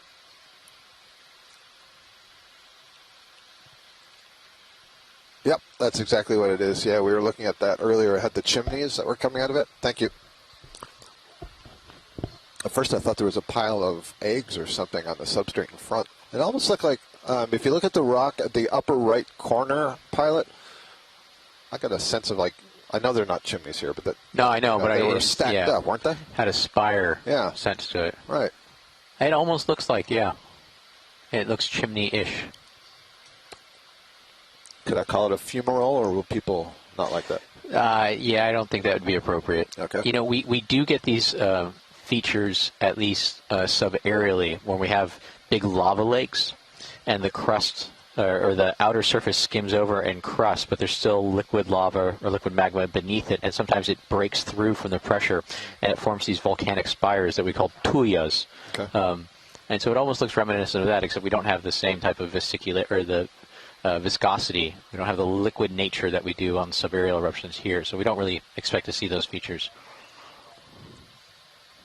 Hey, is this a feature that, is this you? Yeah. No, this No, is no. the holes. This is the holes that Mike Yeah. Vecchione was. We're just passing over. So I got to get back Hopefully to that paper. not too disturbed. Oh, but there's some more in the foreground, I think, too. So, Yeah, so Mike these- Vecchione wrote a paper, numerous sublinear sets of holes in sediment on the northern mid-Atlantic ridge point to knowledge gaps. And so here are these holes. There's a holothurian at the end of them. Is there? Isn't that? Sorry, over there. Sorry, I was looking not directly at the end. into No. But definitely,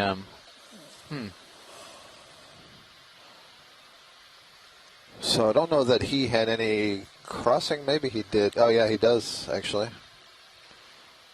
Oh, how about that? So we found footsteps.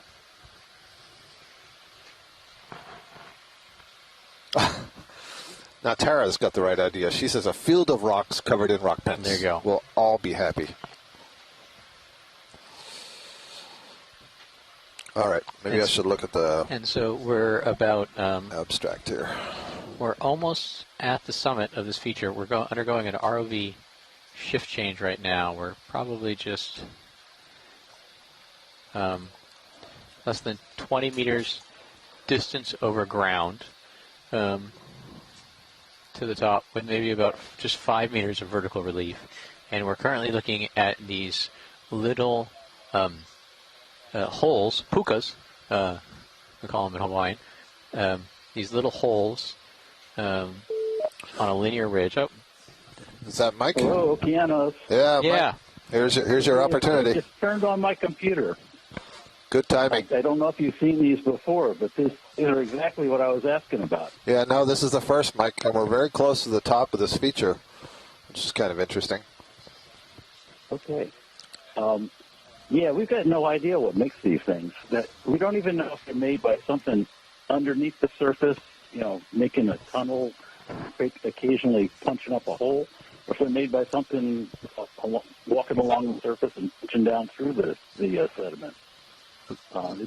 It's a mystery, basically. Yeah, they're really regular. Solve it. So, they're really regular, and I think we just saw lots what? of them. Yeah, we saw at least 4 or 5 different crossing lines of them. Yeah, we're just doing a pilot change, yeah, Mike, so and so if you see any indication, okay. Yeah, and when the pilots are settled, we'll look back. What's making them? That would be a good thing. Yeah, to the right, we're looking at these lines of holes in the sediment, and we want to see if there's anything sticking out of any of those holes. Oh, that's too bad. Okay, so we may have passed them. But maybe it's hard to see if there's... I wouldn't be surprised if you see more of them. Yeah. Yeah, so let's just keep going upslope. I'm not sure if this is one or if that's a feeding trace. Yeah. You see the lighter colored part of the sand head through the sediment there? Let's head towards that pilot. Thank you. And if you look in close, it's pretty easy to tell which ones are fresh and which ones have been sitting for a long time because they fill in with phytodetritus and things like that. Yeah, the ones we just saw previously look pretty fresh in terms of they look like well-defined kind of cookie cutter holes, round cookie cutter holes through it. Yeah, I see one up in the distance now. Yeah. One line of them.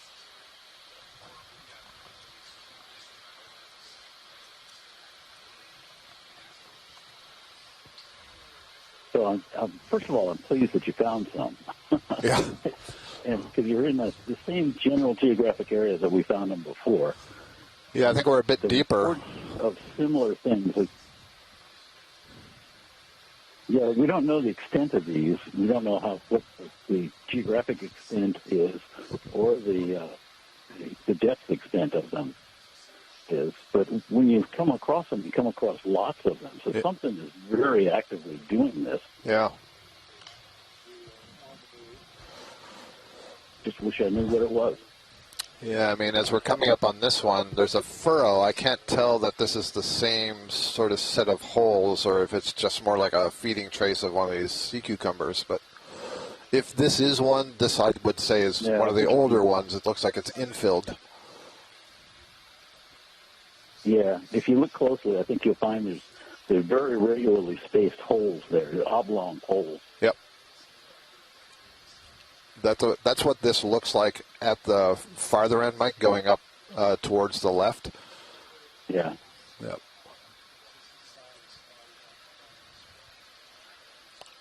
So I guess the only chance of seeing, something making it is if you come across a fairly recent one and see something poking its head up or something. Yep. Stand by, Mike. Making it. I need to give the pilot direction. Okay. So go ahead and zoom in, pilot.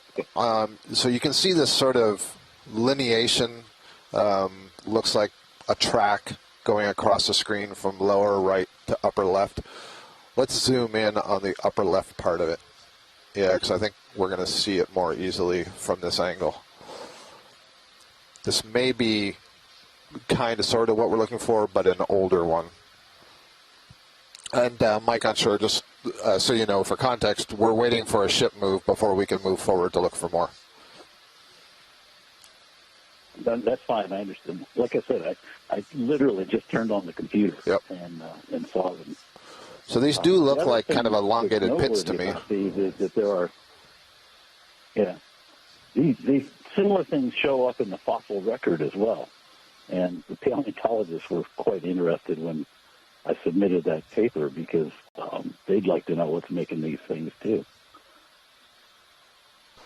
I can definitely see towards the lower right. That's definitely a hole. So I would say this is an older set of these holes. Okay, pilot, that's good. We're going to hope to see some more of these tracks as we go towards the top.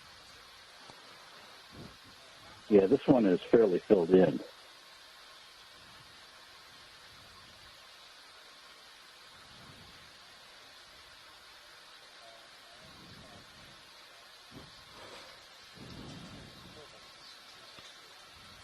I think I said everything I can say about these things. Okay. I'm just going to shut up for a while and watch as you cruise around. Ken Sulak is offering his wild speculation that chimeras, I think they're sometimes called rabbitfish, cruise slowly using their electrosensors to detect their prey. They have parrot-like beaks and are equipped to crush mollusks and other shelled inverts. Chimeras descend to the bottom when such prey is detected. I can imagine a chimera feeding on a linear track, periodically munching detected shelled benthic invertebrates. So the question I posed to him is, well, how deep a hole would they make? Because those did seem pretty deep holes, what I saw in your paper. Yeah, when you zoom in, they do look fairly deep, and they're also very regular. Yep. It's not like they find something and probe for it. It's like something coming along. Either if something at the surface is doing it, it's probing down very regularly as it goes along the line. But the other alternative is it's something subsurface, in fauna, that's making a tunnel and periodically punching up to the surface. But we literally have no idea what kind of organism does that. Pilot, upper right corner, I think I see another line moving off to the upper right.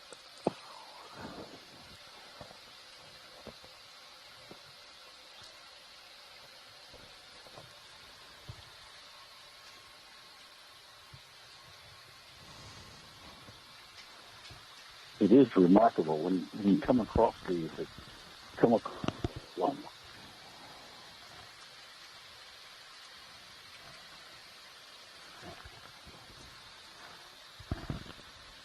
Yeah, there's a line straight ahead now.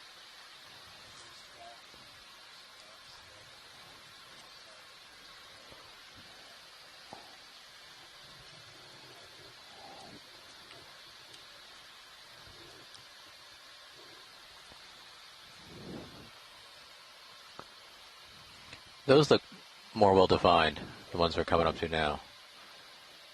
Yes, they do. You can see they're little volcanic mounds, right? There, I used it again. There you go. Thank you. We found the world's smallest volcanoes. And a whole chain of them. No, that's really odd. Yep. Well, I would be satisfied if it turned out to be something geological happening, but No, I yeah. don't think it is. I think it's biological. Yeah. So, Pilot, if you could run over these, doing as close a close-up as you could, that'd be great. And if you could have the lasers on, that'd be good as well. Thank you. The paleontologists were pretty convinced that it's something subsurface that's doing this, because when they excavate or when they see the fossils that are similar to this, they're all connected subsurface. Mm-hmm.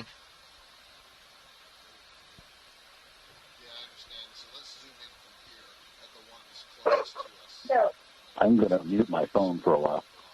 Okay. So you don't have to listen to my dog bark. Oh, no worries. Thank you.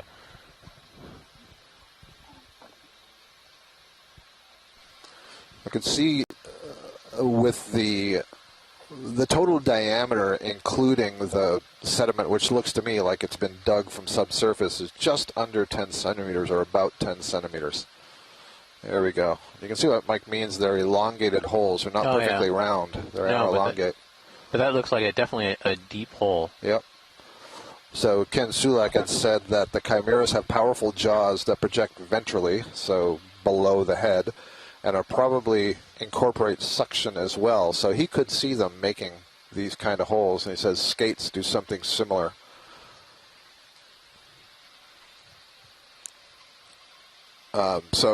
Pilot, just to confirm, so we're waiting for you to have enough tether to move along this, is that correct? Yep. Okay. Yeah, that's fine. Well, actually, I think what I'd like you to do is move over it and then tilt more down so we can look more into the hole. Yep. Thanks.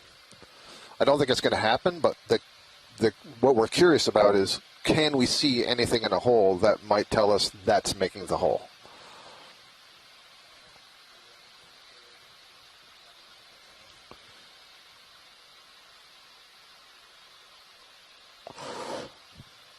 Let's see. New hypothesis. Les Watling says, my guess is the linear holes are made by a burrowing crustacean.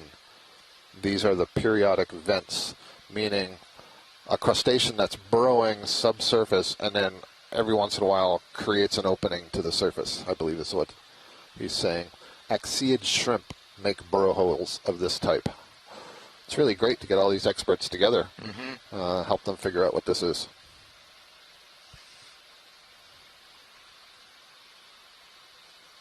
But it is peculiar to have the holes in such a straight line. Yeah, unless... And the regularity of the spacing. Very regular, and we've seen several of them, and, Mike's published on them. They're always these very long, straight lines. I mean, the lines may be curving, but it's clearly in a regular row.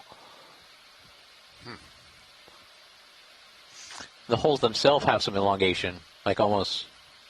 Yeah, see, it's hard to tell if it's from the tilt but it almost looks like they're not cylindrical. It's not like the sprockets of some kind of a wheel of a trawl, right? Nobody's going to be trawling way down here. I mean, that's... It does look like sprockets. Yeah, that looks rectangular to me. Yeah. Very, very rectangular. And pretty deep.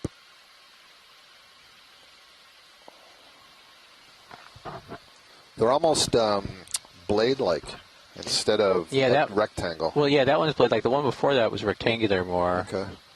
It seems like they have some...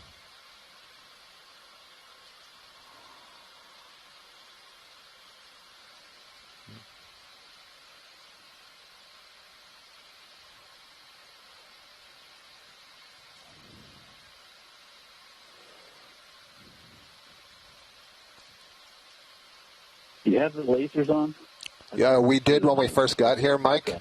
The lasers showed that the mounds that you see were 10 centimeters across. And so the whole... We can turn the laser. Can we turn the lasers back on? I think they're still on. It's just we're zooming in so much. Yeah. Yeah, I mean, look how... That's the fresh one that you're looking at right now. Yeah, look how... And I just had to guess at the size because our lasers weren't working on the Norwegian ROV when we came across it before. All right, well, here are the lasers, and yeah, those are much more rectangular than I assumed. Yeah, that's a very fresh track there. Yep.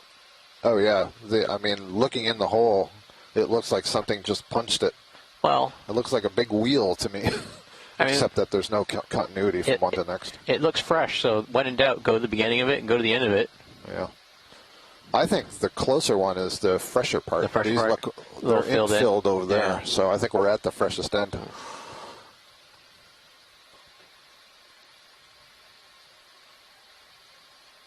You could just zoom down as much as possible into I think we, the hole at the end. And yeah, I think we did that on that first hole, Mike. okay. We tried that before and didn't see anything. Yep.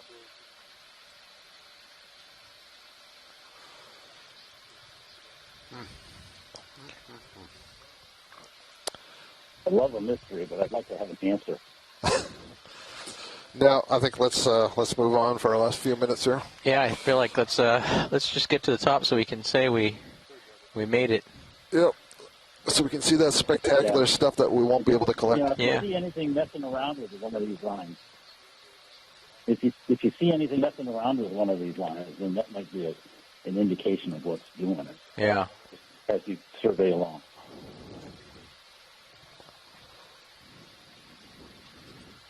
It's sort of like the trenches that have been ascribed to feeding activity of beaked whales. Nobody's actually seen a beaked whale make one of those trenches. Right. It's just based on measurements. And so it would be nice to actually know for sure what's happening.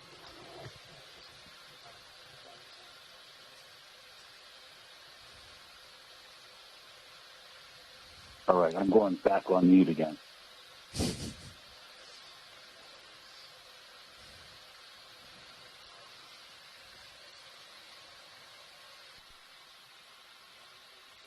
See, that to me looks like an old inactive chimney.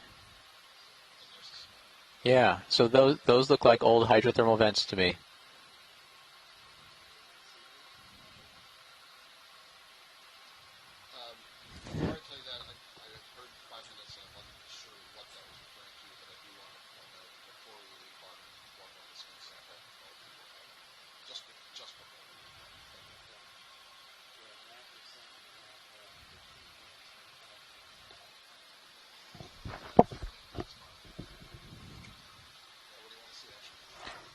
Well, did you want to get a sample of something?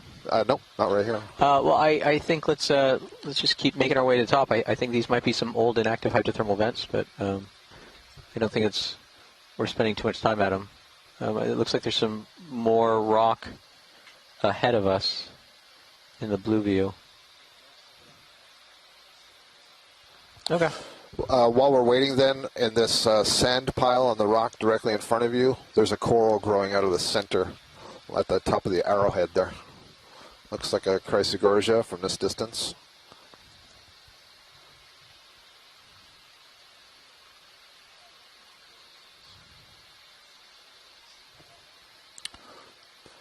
Do you see what Cindy is saying? Mm-hmm. Yeah.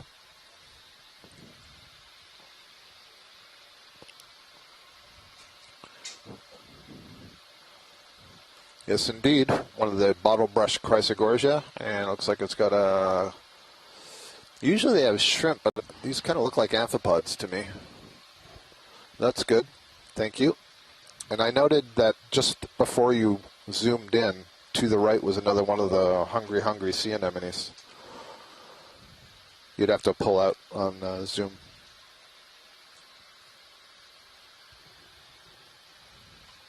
It's probably just off screen, lower right corner.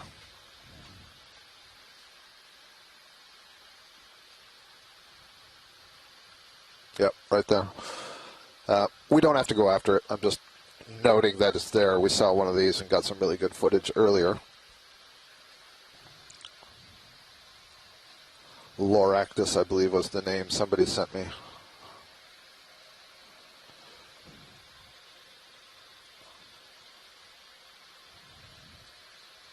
Losactus.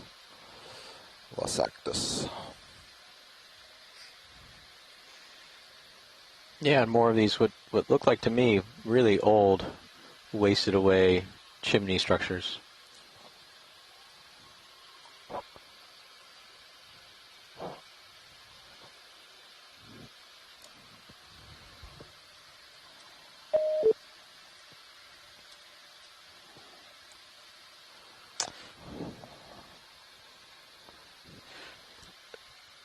Is it possible to poke one? Yeah, let's give it a poke and see how hard it is, or whether it's still.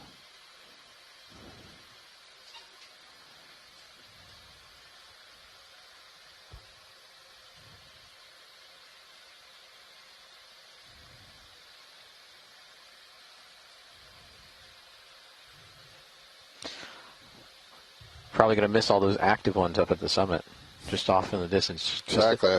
Just out of reach. It's so scary, isn't it? Where do Yeah. you spend your time? Yeah. Yeah. It's that classic ROV FOMO. I mean, there is something big up there.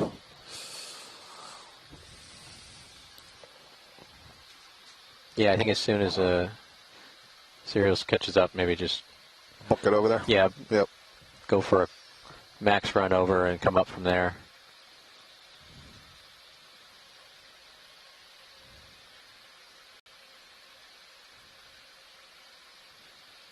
Oh. Oh yeah, so it's pretty friable, Cindy. I'd say. Yeah, I mean you can give it a little harder nug. Yeah. All right. So it looks like probably the center's pretty indurated, but the outside is still pretty loose.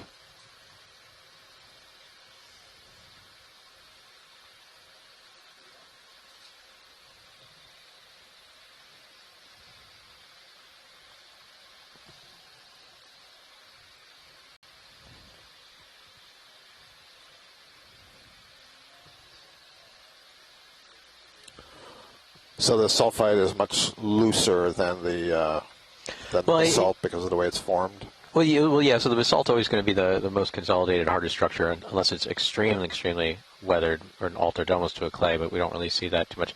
But those sulfides, when they're really fresh, you could put the ROV manipulator right through them. They haven't really cemented together in any way. I see.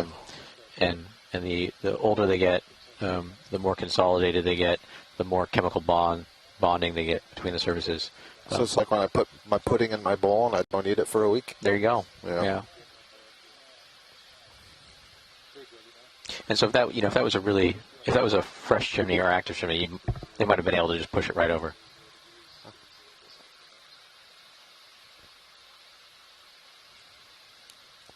I've made an observation that geologists like poking things. Geologists like licking things and poking things. Licking things and hitting things with hammers. Yeah. Yeah. But it's also some really interesting structure, just because we're nearing the top of the summit, but here's this really oddly shaped outcrop. Can't really tell what it is yet, but really kind of steep, probably pillow. Even bigger behind it, maybe.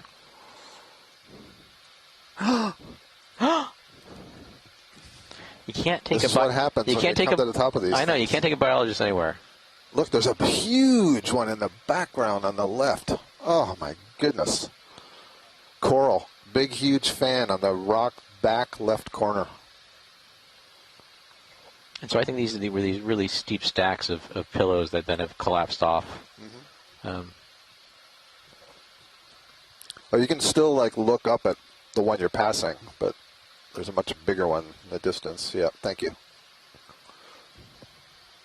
That almost looks like a Thuorella of some kind. A Thuorella is a genus name of a primnoid, and it's has kind of a bottle brush feel, but it's like every branch is a bottle brush, like the brushes that you use to clean your test tubes. That's what that looked like to me. In the back, yep. I don't clean a lot of test tubes these days.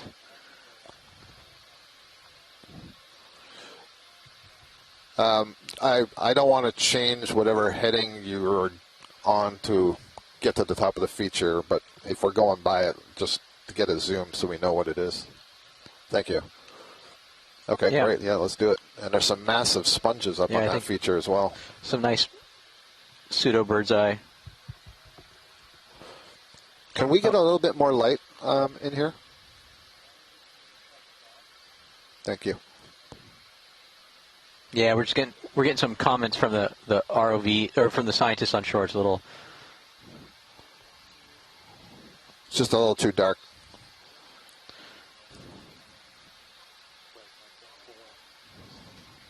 Brighten up our day.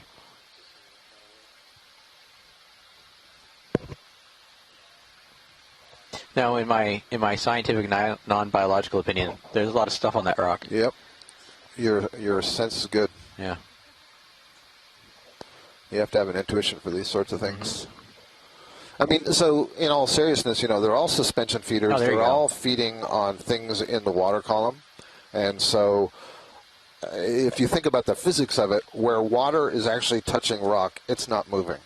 And as you move away from that rock, there is friction, and so it's slowing because each layer of water is experiencing friction with the layer of water underneath it. And so the farther away you get from that surface, the faster the flow is. And so anything that's dependent on food being delivered by the water wants to get away from that surface. And there's a happy medium. You don't want to be too high, you don't want to be in currents that are too strong, but you want to get up where the flow is zero. And so that's why you tend to see things on top of rocks and on pinnacles, and why you see other organisms climbing up on sponges or corals to sort of get to the highest local high you can and take advantage of that water flow. And this is a really nice example of that.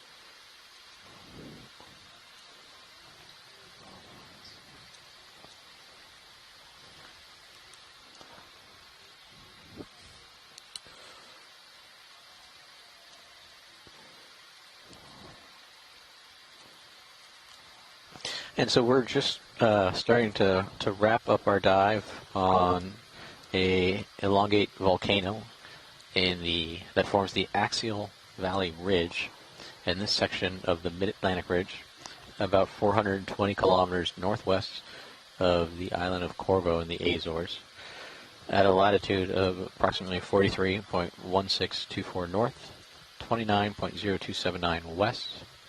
We're currently at a depth of 2,525 meters below sea level, at the top, at the summit of this volcano, looking down, kind of getting a bird's eye. A lot more biology than I expected. Yeah, I agree.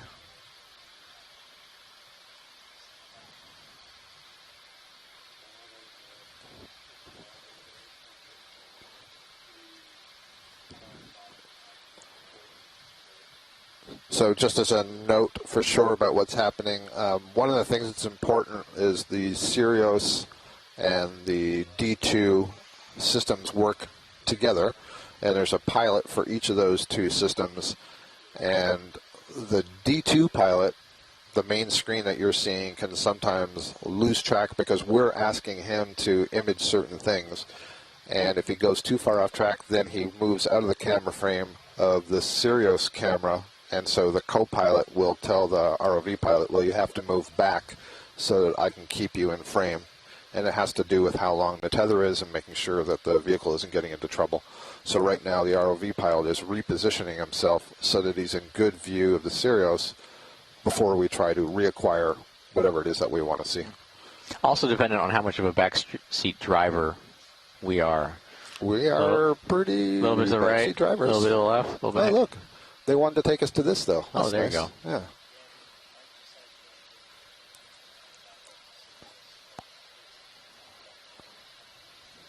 Yeah. So we're too far away from that giant coral, huh? Yeah. Yeah, we didn't get a close look at it. If we're too far away, then we'll image the coral that's here. But if we can still see it, then yeah. Is there anything you want to see? Yeah. Did somebody just join in? We're doing our pre-dive, our planning call in 1 minute, so people are probably starting to call in.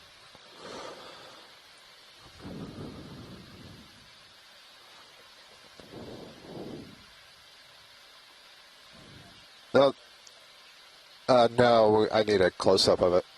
And I didn't want to disturb you because I thought you were doing something operational. Okay. Then I was right not to disturb you. Thank both of you. I appreciate both of you. Thanks. You're welcome. Yeah, it's good. It's good.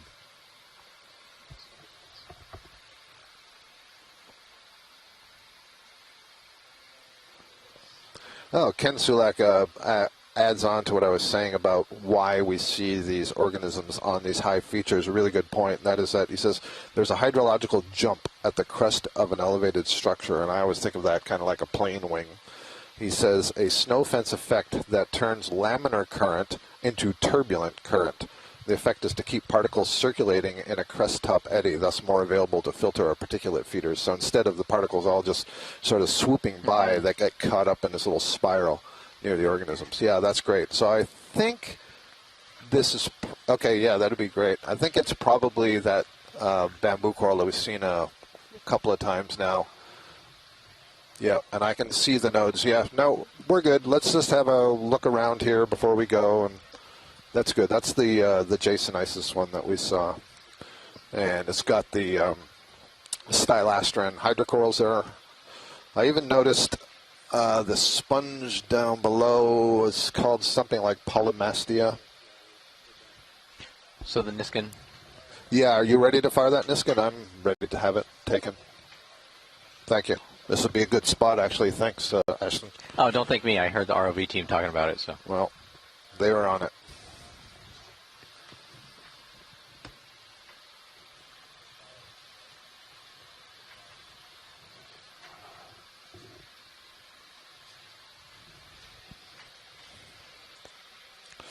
So 5 was the rock I didn't write down, so this would be 6.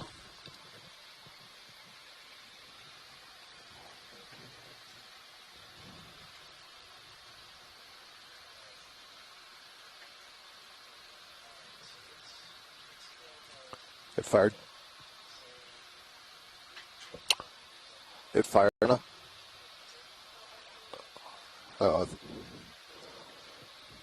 Yeah, it did.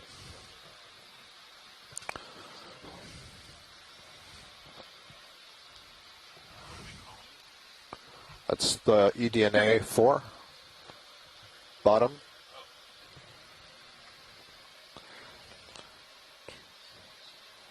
Water. I think we're calling it water. Sorry, that was mean. Your voice just came in. Yeah, he was getting me back. Yeah.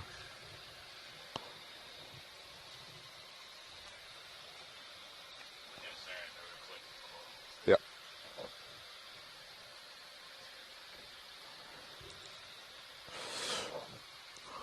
So, pilot, just to confirm, you're preparing for coming up now? All right, thank you. All right, folks, so that's the end of our benthic dive today. It was really quite interesting. As Ashton just said a short time ago, we really didn't know what to expect with the biology, and I was really impressed, actually, with the diversity that we saw. We didn't see huge numbers because we didn't see a whole lot of outcrops, but we saw a really nice diversity of organisms. You just got to rub it in. We didn't see a whole lot of outcrop. Yeah, sorry about that. No, it's okay. I think seeing what I hypothesized were those little old inactive hydrothermal vents chimneys was a good way to kind of get to the top. I think that might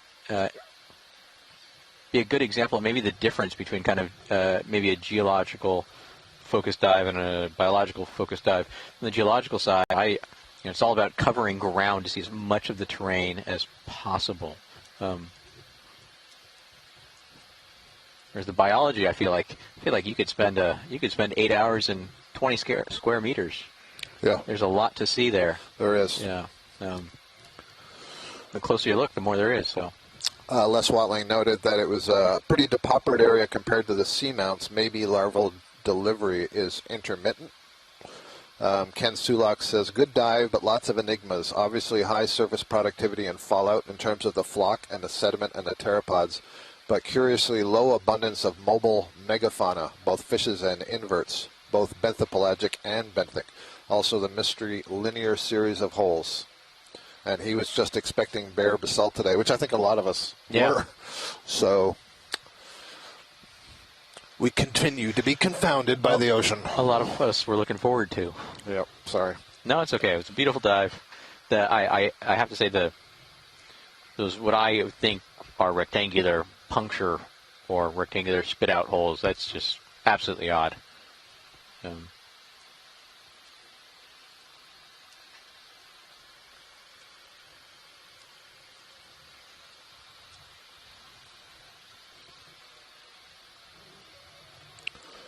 So, folks on shore, give us just a couple of minutes. We have to get our mapping lead in here and our EC, and then we'll begin a discussion about tomorrow's dive, which will be on a feature to our south, which will be kind of similar to what we did on Dive 1. I'll refer to it as a seamount. It's at least a local topographic high on the west side of the Axial Rift Valley. We haven't got the specifics in yet, but this is kind of what we're looking at. We'd like to discuss with you all what you think. So be with you in just a couple of minutes.